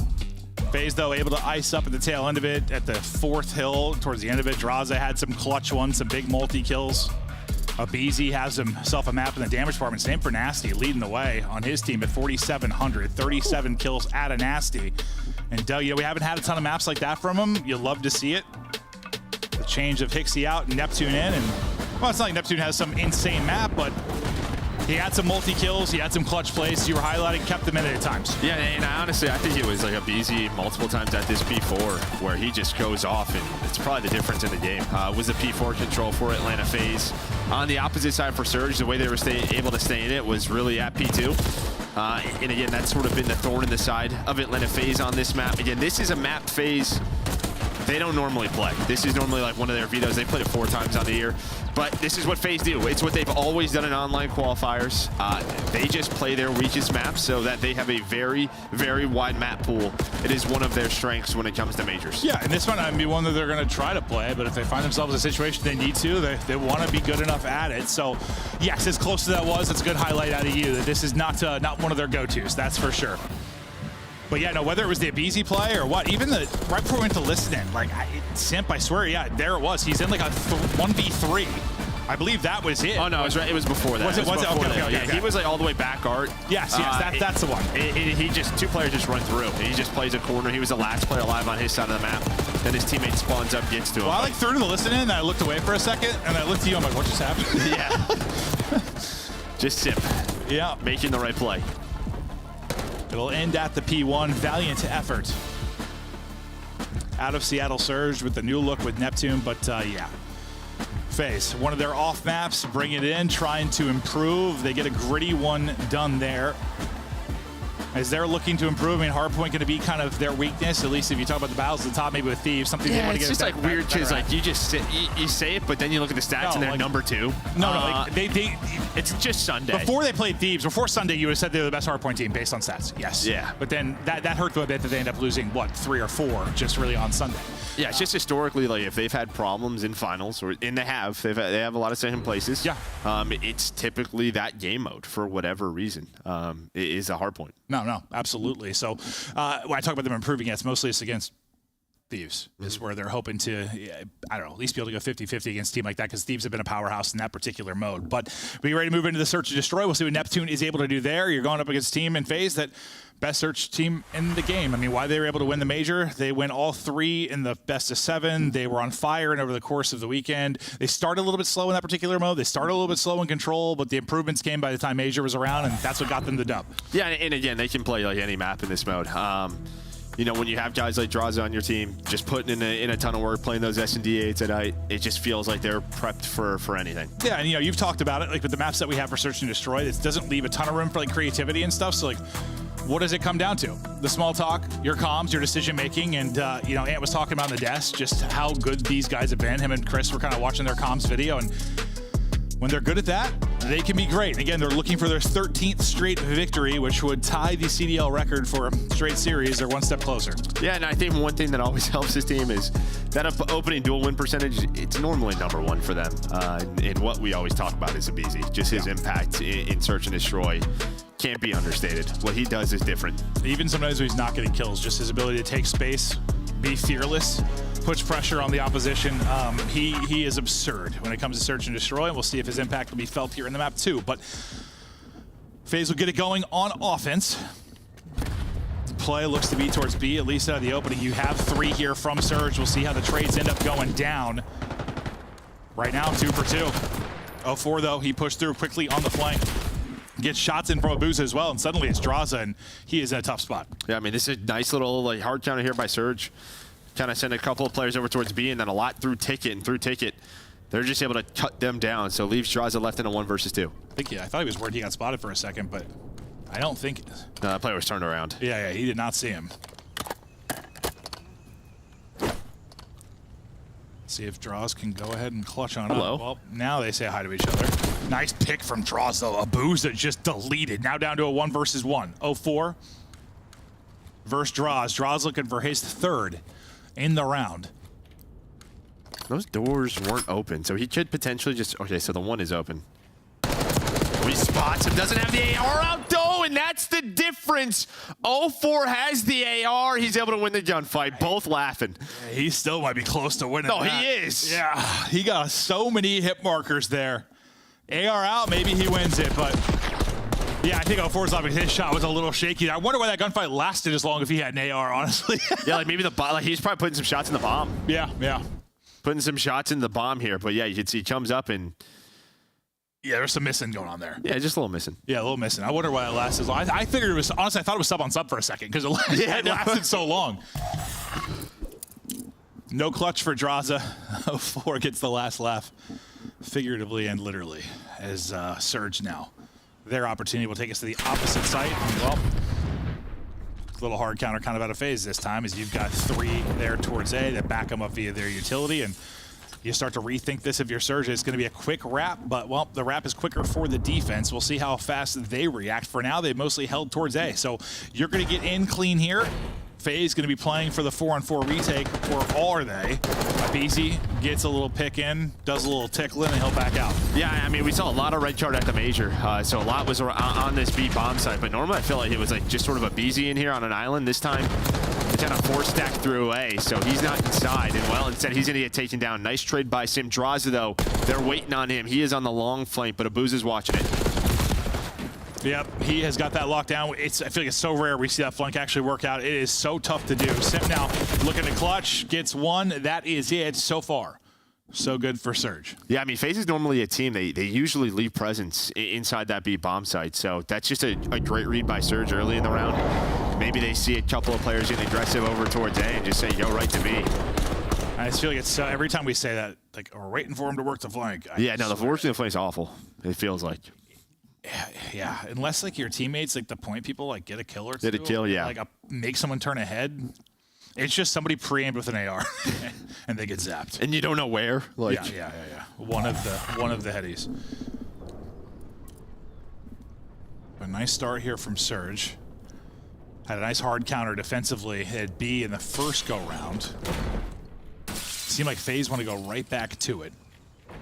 Different defensive setup. Not got the same presence here, but you do have two players active. One just lurking. That's gonna be number 5 and 04. You see him on X-ray. Clutched up in that round 1. He's just lying in wait, looking to pounce, and pounce he does. Can he get more than one? He does. That's absurd from 04. Got damage into a third as well. Damage into a fourth, taking the round over by himself. I mean, he just lurks. He just waits, stays patient, tells his guys, don't die. I just feel like we've seen that so much out of every. Somebody's got to clear it. Like, how many times have we seen that from all teams? Well, that's why. I mean, I feel like the major, because we casted a lot of FaZe. Yeah. That's all we saw from a BZ. Yeah. Yep. Just lay down. Bide your time. BZ and Cell trying to clutch. Of course, been thinking ace this whole time after all the damage he put in, but his teammates will get it done. Abuza and Neptune will shut it down, and well, up against the best Search team right now, they're up 3-0 in control. Yeah, and again, we've been talking a lot of different teams in Search Destroy. You know, we talked a lot about Carolina and how they're going to find success versus top teams. Last year, this Surge team, you know, when they started to show some bright spots, like it was through the S&D, right, getting to those game 5s, and they're going to need it here. They have not been a great Surge team on the year, but here's 04 just kind of waiting, stalking his prey, able to find 2. Yeah, we've also talked just about, you know, typically at the first major, if team's a little bit ahead in Search Destroy, you get a lot of VOD of it. Teams start to catch up in that particular mode. And, well, I mean, giving FaZe a little taste of their own medicine kind of in that sequence. Nice from 04. Abuza on 3 straight as well. Similar to what we saw 2 rounds ago. A presence here outer from FaZe. Try to back him up with the utility. Oh, nearly somebody gets caught. Neptune going to get some tags in and back away for now. It was a very quick wrap to be. This time, same thing, just a little bit slower. How do FaZe react? Last time they were down, just have this 4-on-4 retake. Abizi played it pretty passive. This time he's in the site. Yeah, this time he's there. So maybe he was just late on the rotation, but this time he is not. And he's going to have some help. And, well, sometimes it's just about this lurk play. Can he find a kill? He knows he needs to secure it. Now play his life. There's still somebody in the back of this site, though.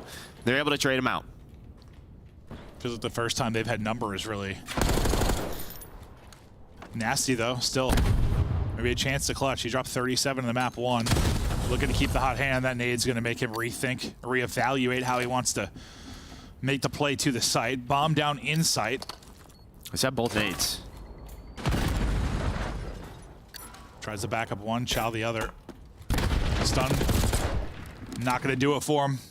Position is there for FaZe, and they finally get around. Yeah, I think the stun ends up actually hitting Simp. I think it was like trying to put it longer, but ends up hitting him. And then, well, Simp just, sits down. So there we go. No, that's what I was really wondering. Like, I was about to say it missed, but then it got hit marker, but I was like, there's no way it hit. I think it hit Simp, yeah. So Simp like just doesn't chow. He's like, I'm just going to lay down now. Yeah. I thought if anything, it was going to hit the player deeper. FaZe talking through things. Is there a bit of a hole here in the search? Trying to get their first offensive round win.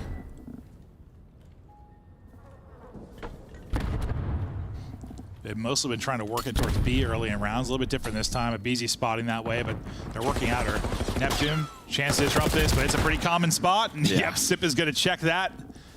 I feel like everybody we watch, that's sort of the two-man setup, like an SMG laying at the stairs. Then maybe an AR looking over him, but he's going to get caught. Gets first blooded, bomb immediately down. Simp getting a little bit of info. Just staying active on the map. Abizi's timing not going to work out. Is from top. Abuza gets one. Abuza now gets two. Pressure now to Simp to make a play. Draw's able to do it with him. One player left will be Abuza. He's working on the ace right now, 20 seconds to go, and he's got to move. Spots one. Nice shots, honestly, but just too many players to deal with. FaZe has got the angle, and now back-to-back rounds for them. Yeah, nice two-man game there from Simp and Draws. Watching that cross, and yeah, Simp just playing his life, does it beautifully, just buys enough time for Draws to get in a position. But yeah, I think for Neptune, it's just, that's a spot these guys check often. Yeah, I mean, sometimes you're going to get that pick, sometimes you're not. Like, I don't know, it's just the right way. Yeah. Lay down at the bottom of the stairs, lay down at the top of the stairs. All right, we've seen players somehow get two from that spot, and the round's over. But every now and then, you get sniffed out. So yeah, big round from Draws and Simp, and now they're within a round. As they'll be the one streaking a little bit for the FaZe side. They're able to clutch up last time defensively. This is like that four-man ace stack we saw early in the game, and then what Surge just went to B. So do they react to that quick enough again? You take a lot more space this time if you're FaZe. Yeah, I felt like they didn't get caught, or like maybe they didn't get hit by stuns. And now we just kind of get to a standstill for a second. And then what? This allows Abizi to get in his spot inside of a. He is on an island. Knock knock. Abizi's still here. Damage him, but now can they isolate him? They don't have a ton of info. But little team help me, team help me. They're just dancing with Abizi. The one player kind of watching the flank and push through gets dropped. Abizi has just been moving. He finally is going to fall. Cell's going to drop as well, and now you got numbers if you are Surge, because the two players that got the pick on the flank. It just takes forever. Yeah. It takes so long to work that pinch. And because Abizi isn't able to find a kill. I think he stayed alive so long, though. I think it was, what, him and Cell? Cell ends up backing up to him, and Cell doesn't get a kill, so they get the two picks. I mean, just, you lose the first blood, but you find both the kills in the bomb site. Sometimes I wonder if there's like trying different things. Yeah, no. Yeah, it's just different looks. You know how it is. And I think playing Search Online, like, there's trying different ways to retake, different setups. And I'm gonna guess they'll take that round again because they're gonna assume Abizi's probably gonna end up finding one, or Cell is gonna, like, you think that your teammates in that site are gonna find one. That time they do not. Surge are gonna take that all day. Yeah, I thought once they got the kill, like, they pushed through the flank, I thought they were going to be able to get to Abizi a little bit quicker, but yeah, it still just takes so long. So another 2-round advantage for Surge.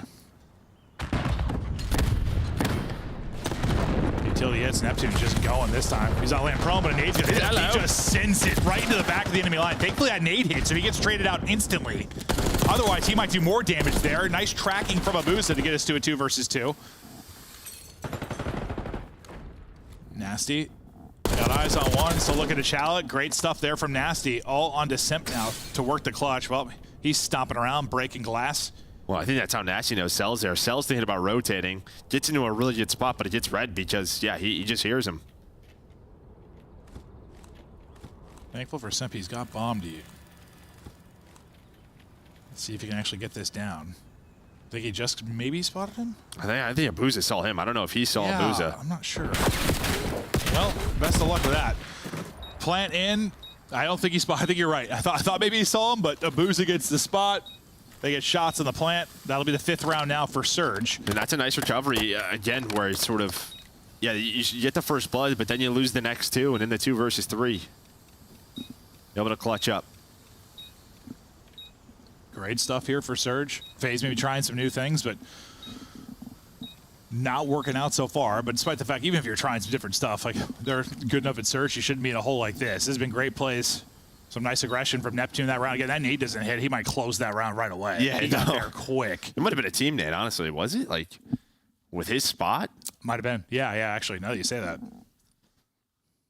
I'm pretty sure that hit him to like 30, so he was like a bullet or 2.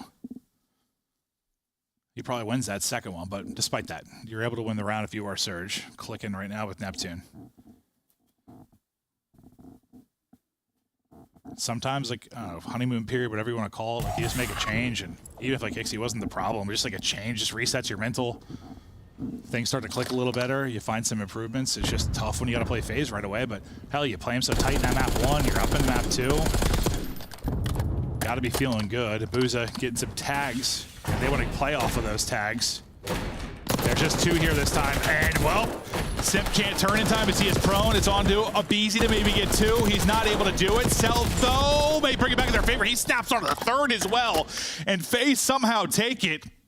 What an insane sequence that was. A battle it be. And that was kind of the default setup we saw a lot at the major, was just this corner to corner with Abizi and Simp. Switching it up. Yeah, when you're prone sometimes trying to like turn, yeah, it looks so awkward. Oh yeah, I mean, good luck. So awkward. But Cell's the one player who's able to find the multi-kill to bring it back. I think he snapped on the 3rd's forehead. Yeah, and that 3rd player was weak. Yeah, he hit him like with a tag or 2 to the head. They got Beezy. Yeah, Beezy had one bullet too. They're just getting enough damage in before they dropped that the dominoes went their way. But you got to win 4 straight rounds. 1 done. 3 more to go for FaZe. They've had the struggles offensively. They're trying to find ways to really attack this B site. Neptune ready to greet him at the door. Oh, well! Door greets him. Simp shuts him down with the wall bang. Habuza, though, trying to bring it back before just buying his time. All these sneaky little spots. Oh, Ola! As he pops up, Simp gets to the back box. He loses his tracking a bit, loses the gunfight. Now down to a 1 versus 1. Cell, Habuza for the map. Cell's not losing those, and he's let him know it's a body shot. Cell taking over in the last couple of rounds. 2 of the 4 rounds done for the comeback. And that was, I thought Abuza was going to win that because Cell isn't 100 HP here. She's the trophy, right? So he's hit down to 70. He just starts regenerating right around here. So like Abuza has an advantage. He doesn't know it though. But here's Abuza.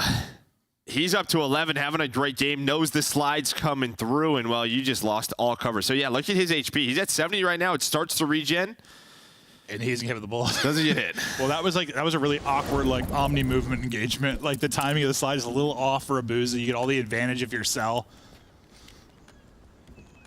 Cell with another little clutch. As FaZe try to push this to around 11 behind this defense. Surge tested him though. Ooh. Nice little spot there, an angle from 04 as Droz is like, hold up, and backs up. Abuza gets his revenge though quickly. Shoot his body, get your head plucked. Cell out of it. A 4 to a good spot. Nades coming in and trying to stay up. Abizi just sending it. Oh, well, they want to stop the bomb plan, so it's really just 2 SMG players just kind of hanging out. 04 and Abizi are like, help me, teammates. Abizi's going to send it, though, and somehow 04 able to win it. They, like, slide through each other, and then 04 and Abuza get it done. Nice shots from Abuza. Clutches up and get 2 in the round. And body got shot. Abuza didn't care. Steps up in the final round. Surge get the search and destroy victory, and I mean, they put FaZe in what a 5-2 hole. Yeah, I mean, a great game from Abuza there. He steps up. He started out very slowly in map number 1, gets double digits there in map 2. Kind of 04 right out of the gate. Neptune though, 4 first bloods, a great game out of him. Yeah, that sequence where they slid through each other looked insane. I don't know if 04 must have got like aim assist to snapback. He died so quick after he slid through. Well, he got help. He just got shot by somebody else. Oh, so it's both of them? Yeah, because he slides and is like, hello. Yeah, and then he was just dead. That looks so awkward. Yeah, the whole team's looking at him. Yeah. No, I mean, he got hit with like 3 stuns at one point where he stood up there in the corner. But some insane sequence there. That search and destroy. Surge tied up 1-1 so far. Looking pretty good with Neptune, but still a ways to go to break down the Hardpoint Search desk. How are you? Doing so good, except I'm a little nervous because Vancouver's playing way tight. And I expected this to be a hot 3-0. Neptune, is he that guy? I think he's kind of been that guy. What really shocked me was how much he's added to their search and destroy, because that was kind of the biggest thing for Vancouver Surge, has been like, okay, this is going to be a really good S&D team that maybe we'll try to win in like the 2-3-5s, and we didn't get a whole lot of that. With this roster, I could see that being more possible. Let's take a look back at the first Hardpoint. And Nameless, I want to know, is this FaZe just still shaking off the rust after taking home another $150,000? Or is this a fair fight? Oh, it's a fair fight. Awesome Hardpoint, man. I mean, we get down to the very end of this HP. And you saw, like, FaZe did a good job on their P4s. Typically, that's the hill that'll dictate this map. I really think where FaZe edged them out, though, was just like the scrap time they would get on P1s and P3s. Like, they just did a better job than Surge. I think that'll come with time, but you even saw it when we get down to the final stretch here. Neptune, the new addition, makes a massive play, like just runs past Simp, breaks to try to stop FaZe from getting the win there. They have an opportunity, finessing at the end. It's just not enough. But like for Surge, I think the main difference, what we're seeing and why that was close, guys, is because Neptune, that added pressure, allowing Nasty to sort of play his game, had a hell of a performance. That's the difference. Nasty to fry once again, because Byron was popping off at the end of last year. You watched him at EWC. He was really killing it. Yeah, it was one of those things where like the ceiling is really high for a lot of these players, right? And I think this spells good for Vancouver Surge because Abuza and 04 didn't have to put up huge numbers to keep this hardpoint as close as it did, and those have been the two main slayers for this roster. For them, it was just a couple of map control moments for me when I was watching this hardpoint. Is like a couple of moments they didn't send enough players towards Palace side to try and help for that early rotation, for that early pressure, because like Ant said, a lot of the times it's going to be that P4 that kind of decides the game, and unfortunately for Surge, it was a really good P1, it was a really good P2, and not a whole lot after that, and died out. So they were able to take that map number 2 though and search and destroy. That was probably the most impressive. Let's jump into the highlights there, and because this was a 5-2 start for Vancouver. Atlanta was kind of on the back foot, had to claw back. Yeah, I mean, you could tell Surge did a lot of research. I mean, Atlanta have a ton of red card from the major that you can watch. Giving up easy a hard time over at B. You know, saw a lot of the rounds FaZe, like they would push up, try to make plays over towards Hedge, and then Surge just take the opportunity on their offense. We're going to get the bomb down B, and we're just going to win from there. I will say, like, the way that the search changed for Surge since bringing in Neptune, it's still 04 set in pace. He's the guy pushing up, making the plays, but as he's taking space and making these plays, Neptune takes that as a moment to get pushed up as well, right? And be annoying and sort of sandwich people and make plays. So I think they have a great dynamic between those two subs, at least from this small sample size. I'm loving what I'm seeing. You are on a 12-match win streak. If the Surge are the team to put that to an end with a new player coming up from Challengers, that'd be quite the story to kick off Major 2. Alley Cat, let's talk about second half predictions, though. It is now knotted up, one apiece.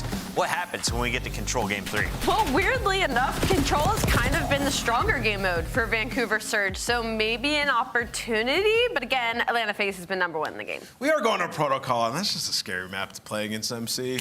We'll see. And the subs, for God's sake. Well, if you want to support your players, your favorite players, make sure to pick up your team skin. I know Ant has both of these teams, but if you haven't seen it, take a look at the glory that is coming from these squads. Vancouver and the Baby Blues. On the other side, Atlanta FaZe. Oh, black and red, just like the Atlanta Falcons. You love to see the city feed. Yeah, I'll see you guys on Bounty and Dealership later with some of these skins. Catch you guys in ring play. Let's get it, baby. Are you like one of those Purple Warriors out there, Allie? Have you been rocking the Toronto Ultra? Because they sent me a code. Shout out to them. I have not been a Purple Warrior, actually. I'm a Surge Warrior. I'm with the dark blue. We got more Valentines for you. Here you go. Take a look at these guys and what they have to say next to their names. Is it going to be Puckett? Oh, it's Atlanta FaZe. Until you, I was unfazed by love. Absolutely, chat. Every time I'm in the chat on COD League YouTube, you guys are so positive, so much. Oh, there he is. There it is. You're my Valentine. Wow, that was strong. Strong. We haven't had any conclusions drawn today. Maybe tomorrow. Yes, you know, we'll get it working, hopefully. Yeah, well, maybe we have like a lot to break down. Maybe 5 whole games because we're knotted up at 1 apiece, and Game 3 is starting right now. Maven, take it away. I think we really dropped the ball there, not using like the word egregious or mind blown. Yeah, no, I think it should have been like, wow, you made me mind blown. Yo, right? Not only my mind, never mind. I knew where you were going with that. Yeah, well, we get ready to continue on in this series. Hey, that's a crazy word. Going to Control. Listen, Protocol had some changes. Maybe those changes are going to hurt FaZe, and Neptune's going to be frying. 2-1 lead for Surge. Joe, what do you think? Sure. Yeah, why not, right? Why not? No, it's fun, though, to see the new look Surge, and they're testing FaZe right now. Nice little win there so far in the Surge, but now we're going to take a look at some of the defensive stats for Control and how they look between these two teams on the season. For Vancouver, well, you've been pretty solid, at least defensively. Want to obviously improve the offense, as the Control has not been working out for you. But guess what? It's a control stat, and it's Atlanta FaZe, and they are first. Not shocked to see that, but I am shocked considering they were struggling that early in the year. Well, they played like a ton of vault to start. That's true. It was That's like true. 4 or 5 That's vaults true. in a row, and they were like 1 and 4. That's I think good. if you take vault out, the record looks a lot better for them. So yeah, they got the protocol. They're happy Hacienda's in. They can use their map vetoes. They don't have to play vault control. That was kind of dagger in the side. But on the side of Surge, I mean, you're 5-5 on the year in this game mode. I don't know if stats really matter anymore because you added a new player. But it's been one of their stronger modes. Yeah, I guess, I said not great because you're 50-50, but for where they are at right now, I mean, yeah, that's one of your stronger modes for sure. They're looking to find improvements elsewhere. You get a search and destroy victory there. It might help. You had a very nice hardpoint battle on the vault, but now you just look to get locked and loaded now into the protocol. We saw the changes to B. What did you think so far? I know we just casted one, saw a second. I think it seems to play a lot better. Just again, it just felt like if you had map control on this, what the defense could do is just like flood through bottom middle, and then just like you would have to get off the point because they have computers control. Where like you can just avoid that. You force them to have to drop down ladder, take a long route backside behind the lighthouse. It feels like you're just rewarded a little bit more for getting control of the map. Yeah, for the offense. Yeah, no, 100%. Look at the overall records. Where we sit. Oh, that's right. So the lost one. They did lose the second control in that final, didn't they? Yeah. Into it we go. See what Neptune and Surge can do here in the protocol control. Sending 2 lower right off the break.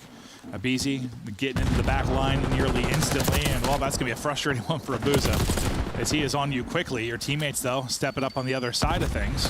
Get right onto the point. Simp there quickly to trade it out. Well, the read was right there to the window. The timing maybe just a little bit off for Simp. Yeah, you do have Neptune, though. He's in a forward position, and you're pausing the clock. But Neptune, he's going to try to slide out, maybe help his teammates over towards the B side, find some players off FaZe. And, well, what Nameless was talking about, Celium on this map. He is just so difficult to kill. All the AR fights in the world, he's going to take him.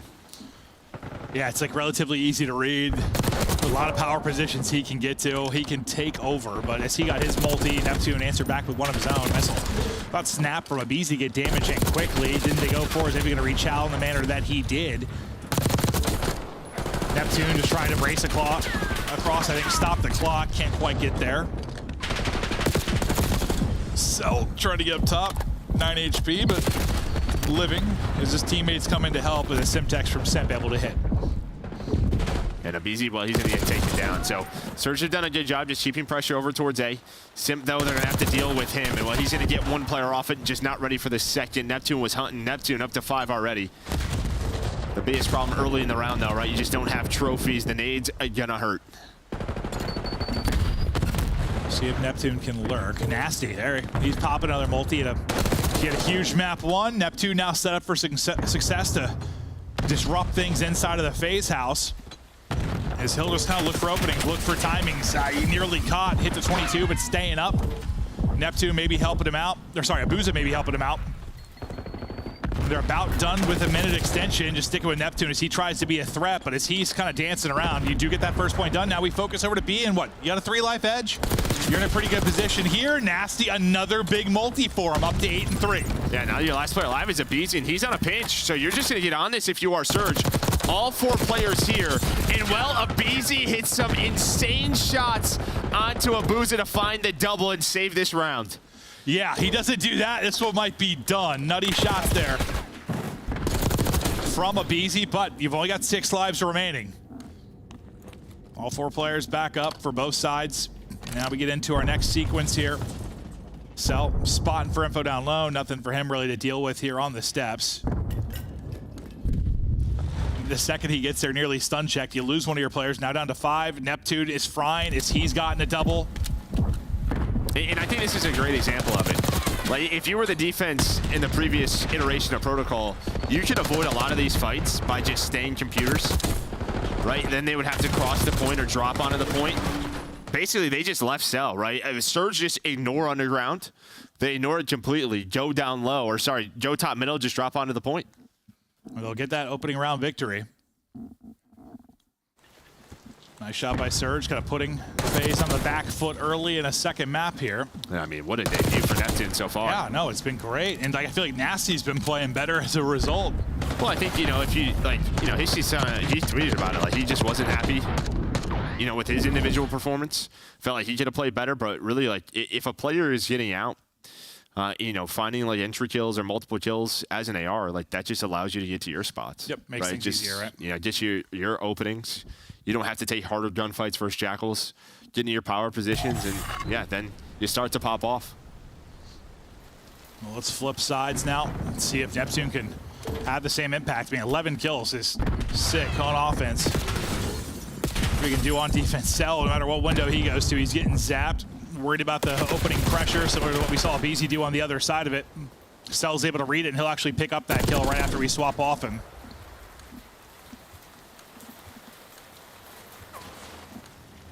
Drossett just kind of sneaking his way forward.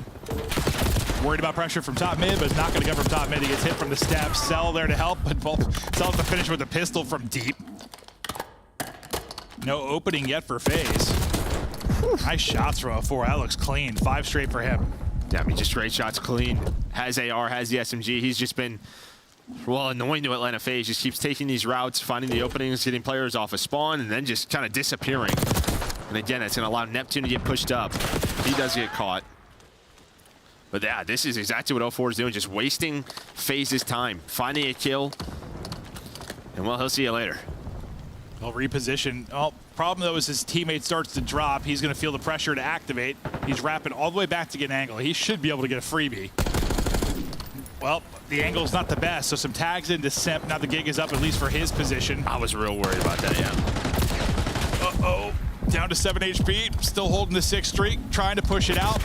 Time dwindling, though. 20 seconds to go. FaZe have got to make a play. They're about to even in the lives department, but they got to open up something. Boost has been lurking. The snap onto the second just not good enough to get 2. Draws his multi, maybe gets you out on the point, but they're going to leave 1 and let a BZ go hunting. Yeah, it's a bit of a gamble not to allow a B. I just need a BZ pushed up, but not to put him on the point. You do have a trophy, but this is a problem. Yeah, BZ's going to die. He's going to get shot in the back. And I think if you have 3 here, maybe you capture 8, but if BZ tries to get pushed on forward, and Surge is going to retake this, and that might be the round. Yeah, I think they're just thinking they can do it too. Simp followed it up, but yeah, 3 stack, they get it done. At least I'm pretty sure they get that done. A little bit of a gamble. Might hurt him. BZ, maybe a chance to make the play. Getting onto the point with 1.9 remaining on it. So okay in the lives department, but with that win in the window, BZ's going to be in trouble. He's just able to finish the point. He's got help there from Draza to get it done. Draza is on 4 straight.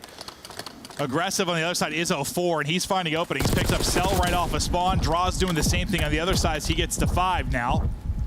45 seconds to work with on the clock. And you can see the arrows from Surge. They're out and hunting. Yeah, 04's done such a good job throughout these rounds. Just being annoying, but now it's Atlanta FaZe's turn to find a couple of kills, deal with them in spawn. What you have Nasty, who's kind of lurking up, and it's a good job by him to able to find 1. And you see what that does. That opens up top middle. Just Cell has to worry about him. So now all the pressure onto the players on the objective. Yeah, no, all 4 of them just send it out top middle. And well, it seems to be working out. Nasty hoping to catch a timing on someone, not able to do it. So we got a 3 versus 4 here. Time dwindling as well, 20 seconds to go. Great play from 04. Freebie for him. A BC, no chance in it. Draza trying to give them an opportunity. I think Draza got shots into another, but ultimately he's going to be flanked in from 04. 10 seconds to go. Cell got to get on the point or kill all 3. Not going to happen. Surge in control now.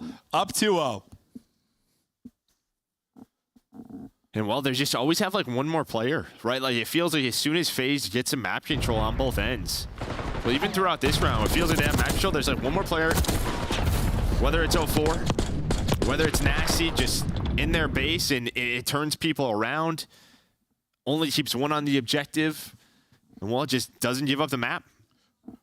Listen, man, sometimes there are team changes, and the honeymoon period is something demonic.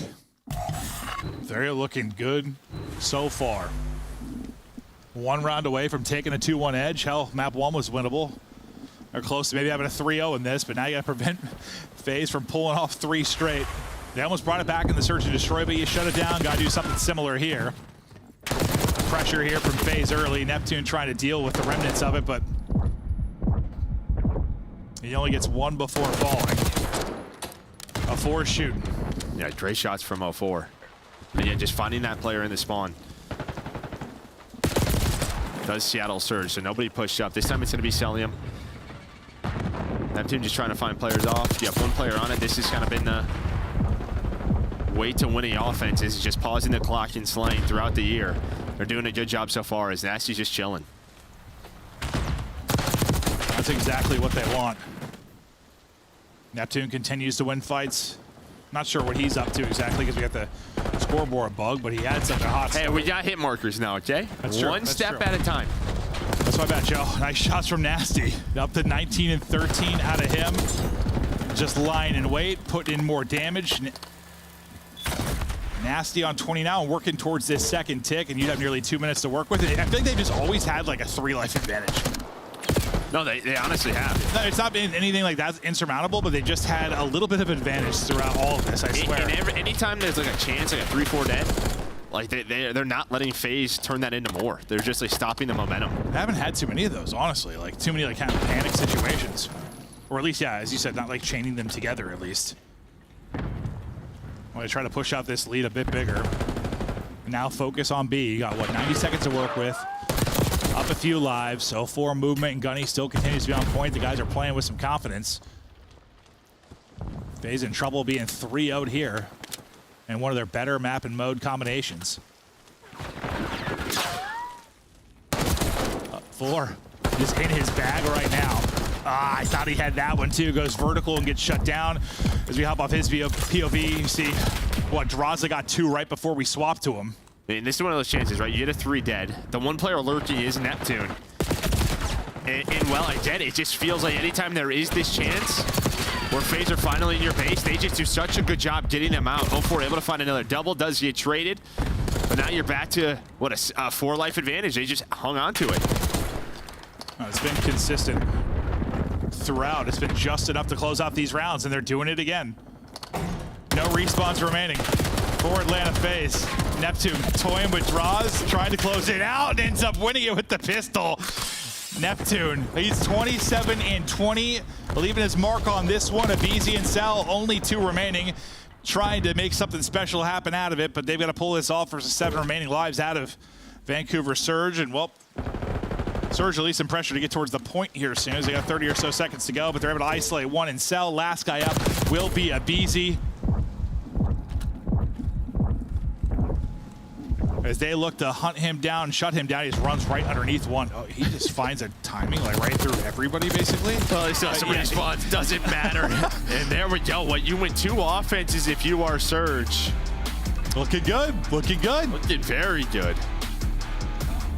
Might have this FaZe team a little bit frazzled. I mean, I know it's some changes coming in, obviously, to the B point, but just this one being such a solid one for FaZe, you think it would just play to their advantages more, how they like to play the game, but it felt like just the same thing in the S&D, now in the control, like Surge doing a lot of things that FaZe do very well, just give them a taste of their own medicine, and right now up 2-1, map away from winning this. Yeah, I think like the comms have to be on point for Vancouver, just the way they're dealing with FaZe, like once they are in their base.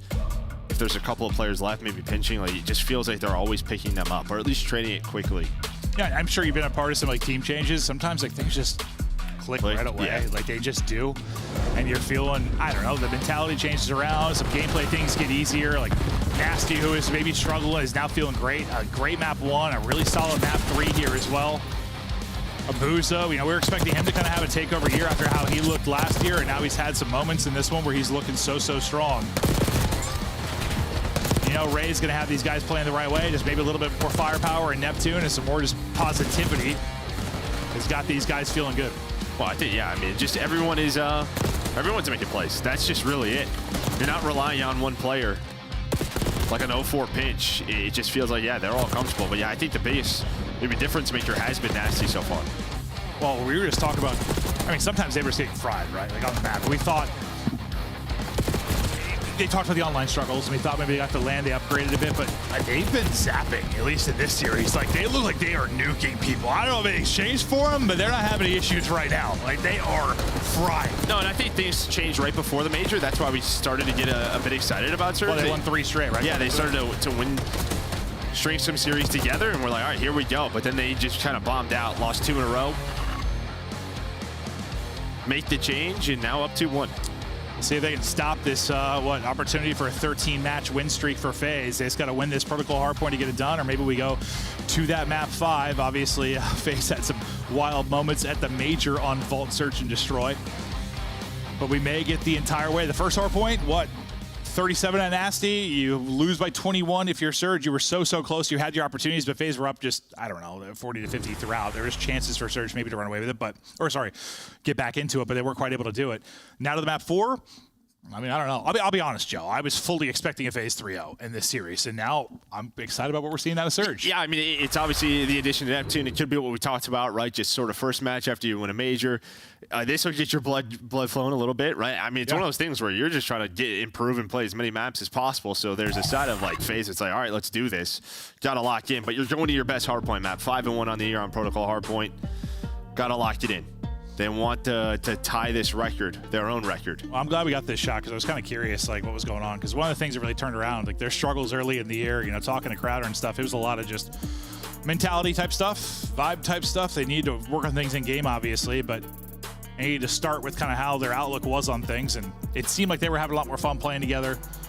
Obviously started to improve a lot going into the major. I was wondering right now in this hole if they were going to be, I don't know, back to like kind of flustered phase like we saw a lot in the first couple of weeks. But at least for draws and BZ, it looked like they were having a good time kind of laughing it up. Yeah, I think that kind of went out the window, honestly, when maybe they won the minor, right? It was just sort of like a reminder, and then just right back to it at the major. Yeah, and I don't know if this is, we'll see. It's tough to tell right away whether this is just all improvements from Surge or if this is a little bit them taking the foot off the gas after winning. Not entirely sure. I mean, time will kind of tell with that a little bit, but I'm hoping this is just improvements for Surge. And if they're going to be far more competitive, I know they won 3 straight going into the major. You know what I mean? If they can be more of a threat, especially against some of the top half teams, even the top teams, if we beat in FaZe, that'd be incredible. Because we're hoping, you know, Optics can improve. Maybe Hook ends up somewhere and helps somebody. I mean, respawn-wise, if you're telling me like Abuz is like, it's got to be like the least impactful. Like, he was great in Search and Destroy, but if you're telling me that he may be the least impactful so far through the 2 respawns, that is a great sign, in my opinion. Like, if you're still able to win. Yeah. Exactly. Yeah, no doubt about it. Like, so, see if they keep this up. No, it just seems like they're playing with some confidence that we've been hoping to see out of these guys. I cannot take that image of Neptune seriously. Every time I look over, I start to giggle. Look at him. Dude, he'll be there soon. I know. But just waiting on this one to get started here at Loaded Ed.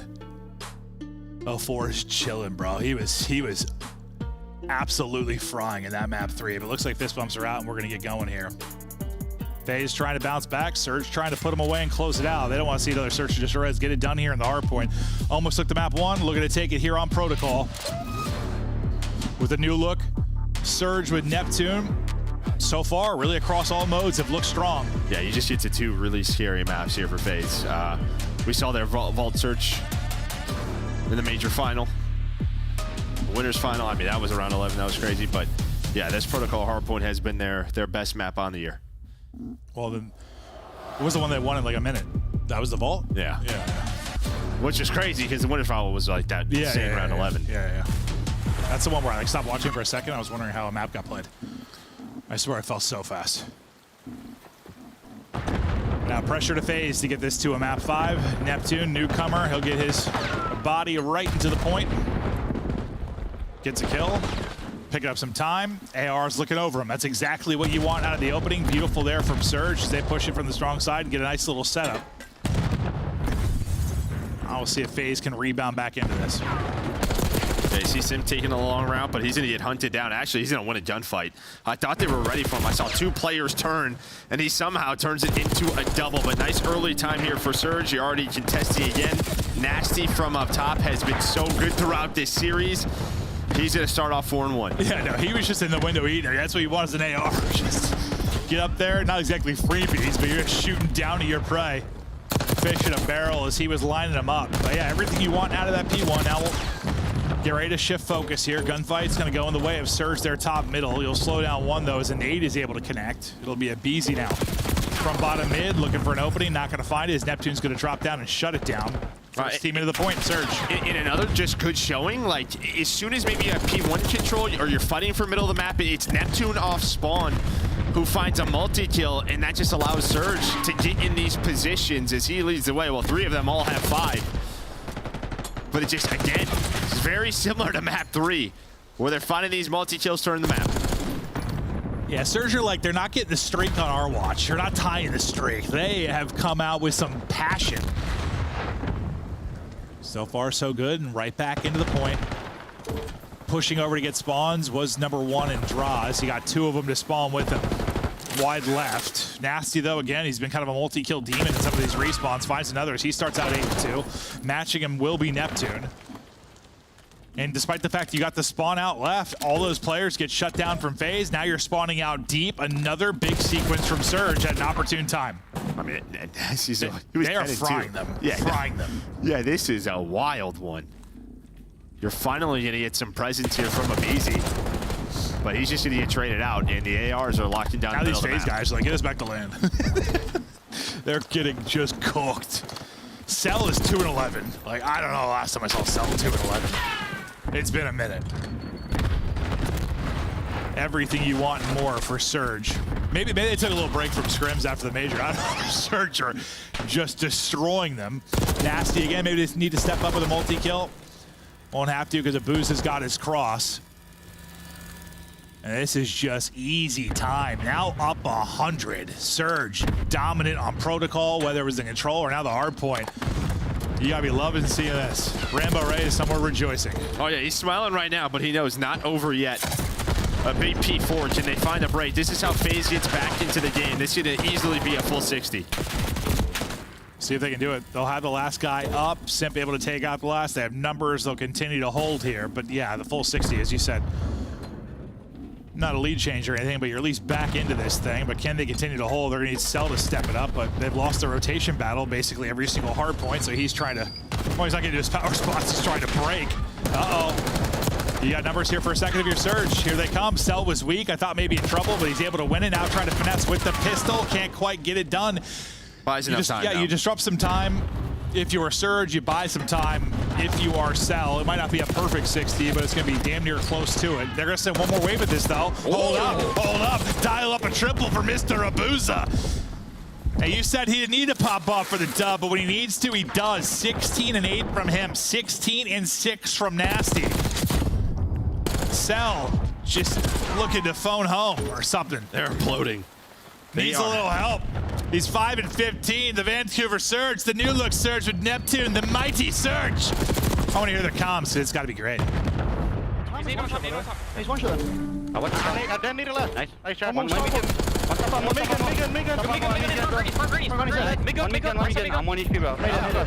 I'm dead. Nice. Top on myself. I'm dead. Nice. I'm near on time. Yeah, top him, myself.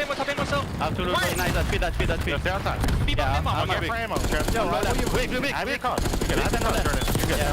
Low left, I'm good. Bottom ammo, simp. Okay, fine. Help you need. Your 8 is left side heading. Outside, top Benny, guys. Bottom ammo weak. Make gun. I'm beyond barrage. Stay alive. One more make gun. I'm going. Push me.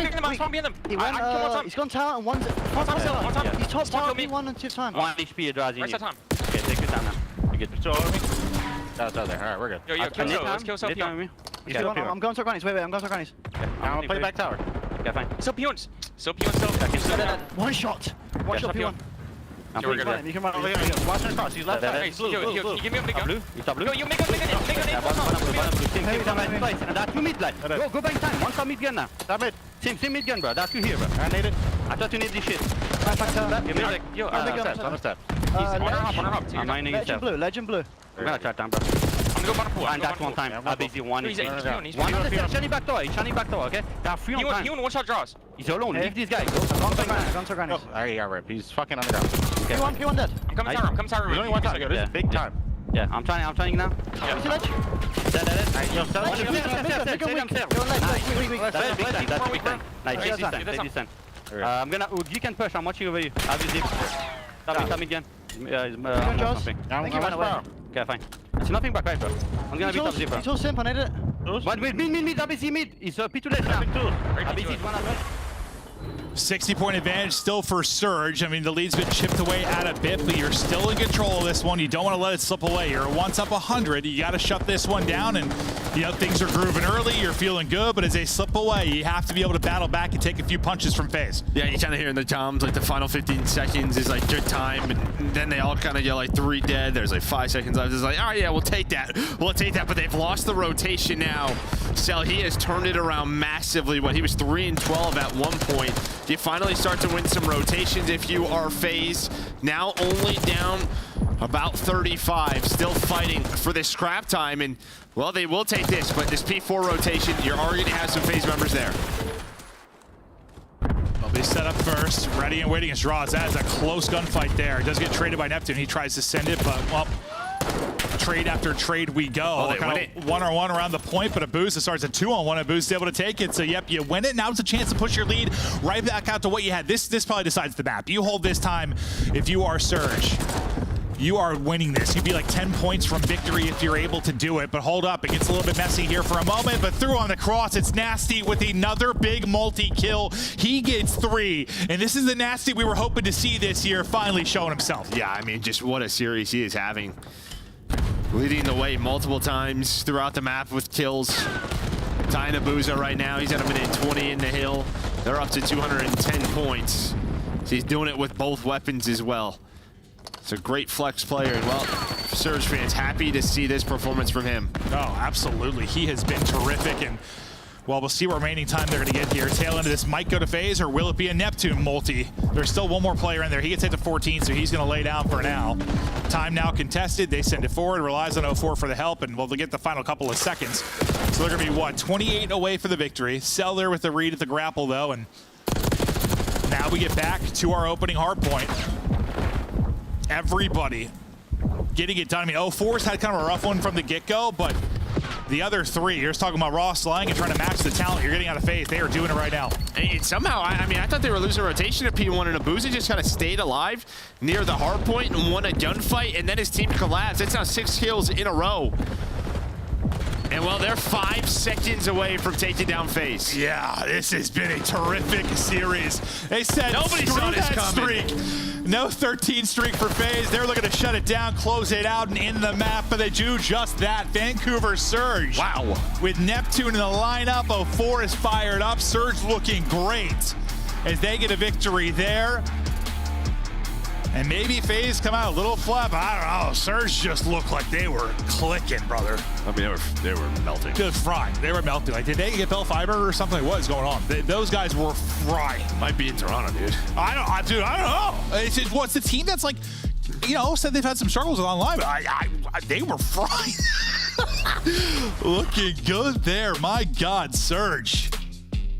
Could have won that 3-0 and maybe another big player or 2 in the map won, but I don't know who to highlight more. I mean, I think it has to be Neptune because he's like the new guy coming in, but maybe just the change from Hixie to Neptune just upgrades Nasty because, you know, you talk about like, there were a lot of situations where his multis came where it's like maybe his teammates died and he's that last guy, right? And it's like, can you get 2 or 3? And maybe it's just like, you know, Neptune's getting more shots and more people are weak. He's able to come up with the multi-kills, whatever it is. Like, he had a ton of them. I mean, 25 non-traded right there. He leads the way with a 30 bomb. But yeah, whatever it is, I mean, he just seemed to be upgraded by this. Yeah, 04. If he has like a 12 and 23 in the past, they probably lose the map. Yeah, no, true. That's a good point. Like, get that here. They couldn't survive one of those because, I mean, Hixie, I mean, he said he wasn't really putting up numbers. You weren't getting that from him. So if it was one of the other guys, yeah, you're right. You were losing that. Now, though, I mean, not only does Neptune seem to be playing at a level just from maybe a talent standpoint that Hixie couldn't match, if it's going to be an upgrade for Nasty as well, why not? Yeah. Why not? If he's able to get comfortable, play his spots, they're going to be dangerous. I didn't see that coming. I mean, yeah, I was thinking FaZe 3-0, I'll be honest with you. But Seattle come out, and they look so good with Neptune. Seattle, God, why did I say Seattle? How many times did I say it? It's still stuck in my head. Was that the only time? Yeah. I get nervous sometimes. I'll fix you. Thank you. Yep. I need fixed. We're done now. To the desk. Yeah, get them out of here. I don't think I was allowed to say it legally, but he said it himself. Let's take a look at what we just witnessed, because Neptune and crew just pulled off 3 straight maps against a team that was on a 12-match win streak. Unbelievable. They look so much better. You know, in the game break, we kind of highlighted a little bit, like, Nasty seems to be the beneficiary. Clint, get out of the way, bro. Seems to be the beneficiary of Neptune joining this team. But, yeah, it's the added pressure, the dynamic between those two guys. Like a completely different team, man. They look so improved, and don't chow them on protocol, please. Allie, this is kind of the phase we saw in the first 2 weeks of Qualifier 1. Are you worried about Atlanta FaZe, or is this just a one-off?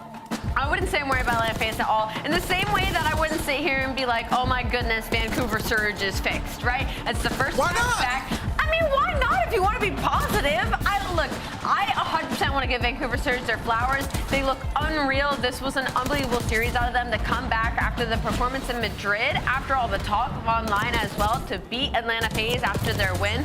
But I also want to give the flowers of, like, it's just because it feels like Nasty and Hixie maybe just played way too similar. That's exactly what this plug tells to me. Neptune added that little extra bit of kind of chaos, I want to say, when it comes to the aggression for Vancouver Surge, whereas Hixie and Nasty were too similar in the way that they were always making that right play and playing slower, trying to go for that heroics, which frees up Nasty in this sense to be the player to hit his ceiling. So for Vancouver Surge, expectations extremely high now. I think this is a huge win, but I'm not going to start sitting here and being like, oh, Atlanta FaZe is back to the beginning of the season. I don't even think it was chaos. I honestly think it was really structured by Surge, to be honest. Like, they look good, man. I mean, you think about the control, like the offensive pushes, got the subs just in their face making plays, Neptune staying alive, just getting them to advantageous positions. Like, this is kind of what they were hoping with their last team, like sound structure COD. It didn't work out because in those moments you didn't have a playmaker. Now you have another playmaker alongside 04. So this team could get a lot better. If you're a Challengers competitor, send a thank you to Neptune right now on Twitter, because your stock just rose as a whole group. Hook and Neptune, your 2 challengers, both earning Scuff Play of the Game honors. Today it's Neptune's turn. Let's take a look at this one. The youngster got it going in game number 1. They fell short at the end of the first Hardpoint, but then rattle off 3 straight victories over the best team in the game. What a welcome back to the CDL for this young man. Yeah, I mean, I think this is exactly what you want to see, right? Especially, like, we're talking about protocol map. We thought FaZe was going to run away with and smoke them. Yeah. Got Neptune just in gills, man. This is how you have to play this with the SMG. Sprinting at them. Just literally just in gills, staying alive, getting out with his life when he needs to, and then Abuza and Nasty able to make plays off that. Yeah, man, welcome back to the league, Neptune. You paid your dues, and you're here. Somebody said do a Jimbo PC check. What does that mean? I mean, it means to check to make sure that he's playing legit. Got it. I think he's legit. We're going to double check, though. He's got Rambo Ray at the helm, and hopefully we'll be talking with the member of the Surge in just a bit. Before that, though, let's take a look back at what happened all day long. Because, Allie, it was 2 hot 3-0s to start the day. Take me to the first one. Well, for the first one, it wasn't the one that we expected, right? LA Thieves come back after an unfortunate Game 7, Round 11 loss to Atlanta FaZe. They go up against Carolina Royal Ravens, another team that had quite a lackluster Madrid performance. And what do? We get LA Thieves and a much stronger Search and Destroy. Still some expectations to be had, though. Envoy did let us know, like, hey, that is our strongest Search and Destroy, so we just got to keep expanding our map pool and finding more that works. Yeah, and you know, for Carolina, it just seems like a matchup thing with them. Now it's 2 times in a row where they're just not able to match them. Hold this! Yeah, this is a funny play right here. But yeah, they're having some fun. But for Thieves, yeah, just improving in their Search and Destroy is the main goal throughout this entire split.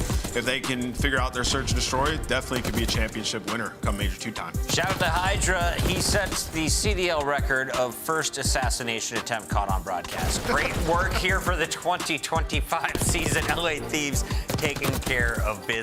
But they weren't the only ones, Allie. If you're taking a look at some of the biggest names in the league, how far behind is Boston Breach?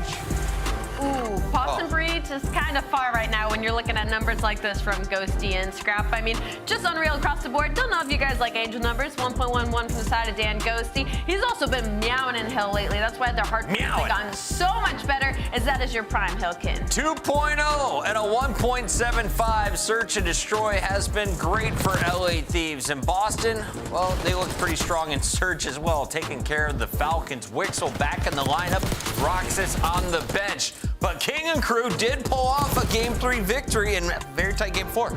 Yeah, you know, 2 tight hard points. Honestly, a huge opportunity on that first ball. They just went down a little bit too early. And the search and destroy, just not on the same page, like letting people get behind them.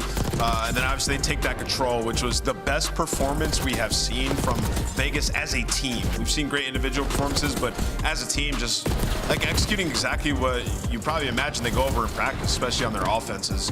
And on that Hacienda, had an opportunity at the very end of the hard point, and it's Boston Breed True break on in through the front, make some big plays, and Boston catch themselves an early dub in stage 2. We were worried about this young man on land, but Cammy today showcasing what he has brought to the table since entering the league. A 1.4 tonight series-wide, Allie. I mean, my God, Cammy, this is unreal, especially from the performances that have been leading up to this moment. I think Cammy himself really needed this bounce back just for his individuals, but I'm hoping to see this consistency moving forward for this major too.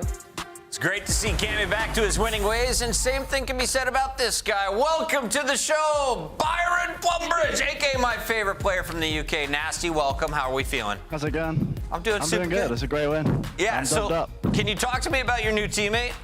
How did you find Neptune? Why wasn't he scooped up earlier by your team? And how good does it feel with him in the lineup? Yeah, I don't know how he was in Challenge as long as he was. I'm glad because, like, we were able to snag him, so cheers to everyone else. He's unreal, man. As you said in that series, like the protocol control, he's just running around, taking over. And he brings a lot of pace to the team, which I think we were missing on this game because he plays pretty fast. Yes, he does. Well, so then that leads me into this, Nasty, is one unreal performance from you as well as an individual as going up against Atlanta FaZe, y'all's first game back.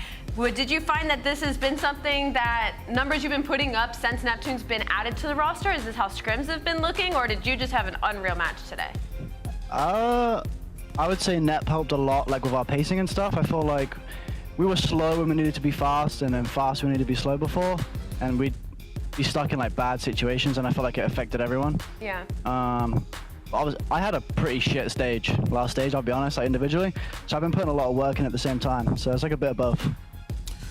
Nasty, outside of pace, what has Neptune fixed, right? Because I feel like there's times where he was slowing down when he needed to, right? So it's not all just like straight up aggression. No, what are some other things that got fixed since bringing him in?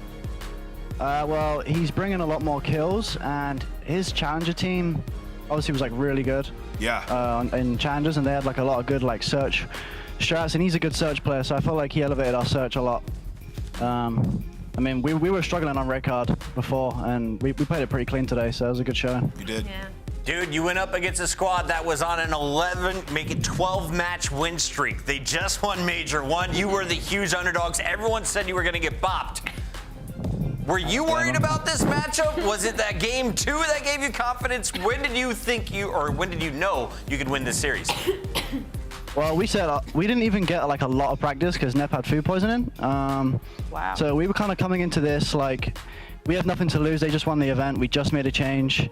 So we just came out with full confidence and do our best. And I mean, our practice has been looking good and it showed. So I'm just proud of the team. Byron, you have wonderful red hair, and so does our producer Colton. If he wanted to copy your hairstyle, what product are we putting up in here?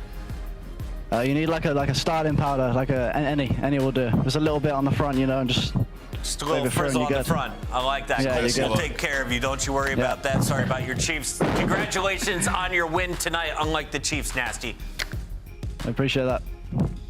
I don't know why I took those jabs at our producer, but it's Happy Valentine's Day. The downfall of the Chiefs. Let's take a look at the schedule tomorrow, Nameless, because you have Sunday off, but you're with me for a grueler tomorrow. Oh, absolutely. We got some bangers tomorrow, too. I'm excited to see Rencor and the Miami Heretics once again going up against the Rocker. We all know that's going to be a Game 5, but look at 6 p.m. Pred got to go up against the Tiny Terrors. Who are now very vulnerable. They bled tonight against Vancouver, right? Very so if Optic can't beat them, are they worse than Vancouver? Stay tuned to the 7:30 conversation to find out. Thank you all for tuning in on a fantastic Valentine's Day. Alley Cat, final thoughts on February 14th. On February 14th, make sure you tell the people that you love them today and that they have a lovely day, and it's all about love. Nameless? Yeah. What she said. Yeah. See you guys tomorrow. Happy Valentine's Day, guys. Happy Valentine's Day.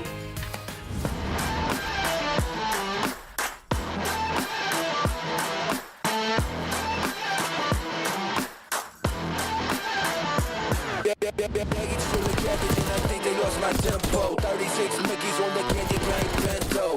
Jabber, jabber on, keep my brass knuckles warm. Get the cash from the poor, 60 seconds and I'm gone. Bad when I'm gone, bad man, polygon. Going fast on the ball, roll a quarter-mile marathon. Shimmy in the Jimmy, high ride, sipping Kimmy. Got a brand new mark, roll cage in the Mini. Lately all together, see something gonna stick. Lazy on a river team, someone on my hip. Maybe under 18, no rim, all six. Baby, you ain't never seen nothing like this. Nothing like this. Nothing like this. Like this. Nothing like this. Maybe you ain't never seen nothing like this. Nothing like this. Nothing like this. Baggage full of garbage and I think they lost my tempo. 36 Mickeys on the candy paint bento. Jabber, jabber on, keep my brass knuckles warm. Put a grass on the one, get the cash from the pawn. Nothing like this. Nothing like this. Nothing like this. Nothing like this. Maybe you ain't ever seen nothing like this. Let's go, bro. Outer header, slasher, really weak. Tell other side. Goes right, slasher on the hot rock. Two of them. Say Taco, nice. Yo, maybe pinching mid. I don't see mid. It's planning for there. It's planning for their side. Wait for the check. Could be outer. Could be outer, baby. Could be outer, boys. Could be checkers. He's probably just sitting checkers. Checkers. Not nice. Yes. Wow. Come on, boys. I literally shot Round at of you. applause, man. Where did you come from? Alright, I'm going Me? P though. Yeah. I just flew into the mid door. Dude, I see someone fly mid. I'm like, oh, that's you. I thought he was.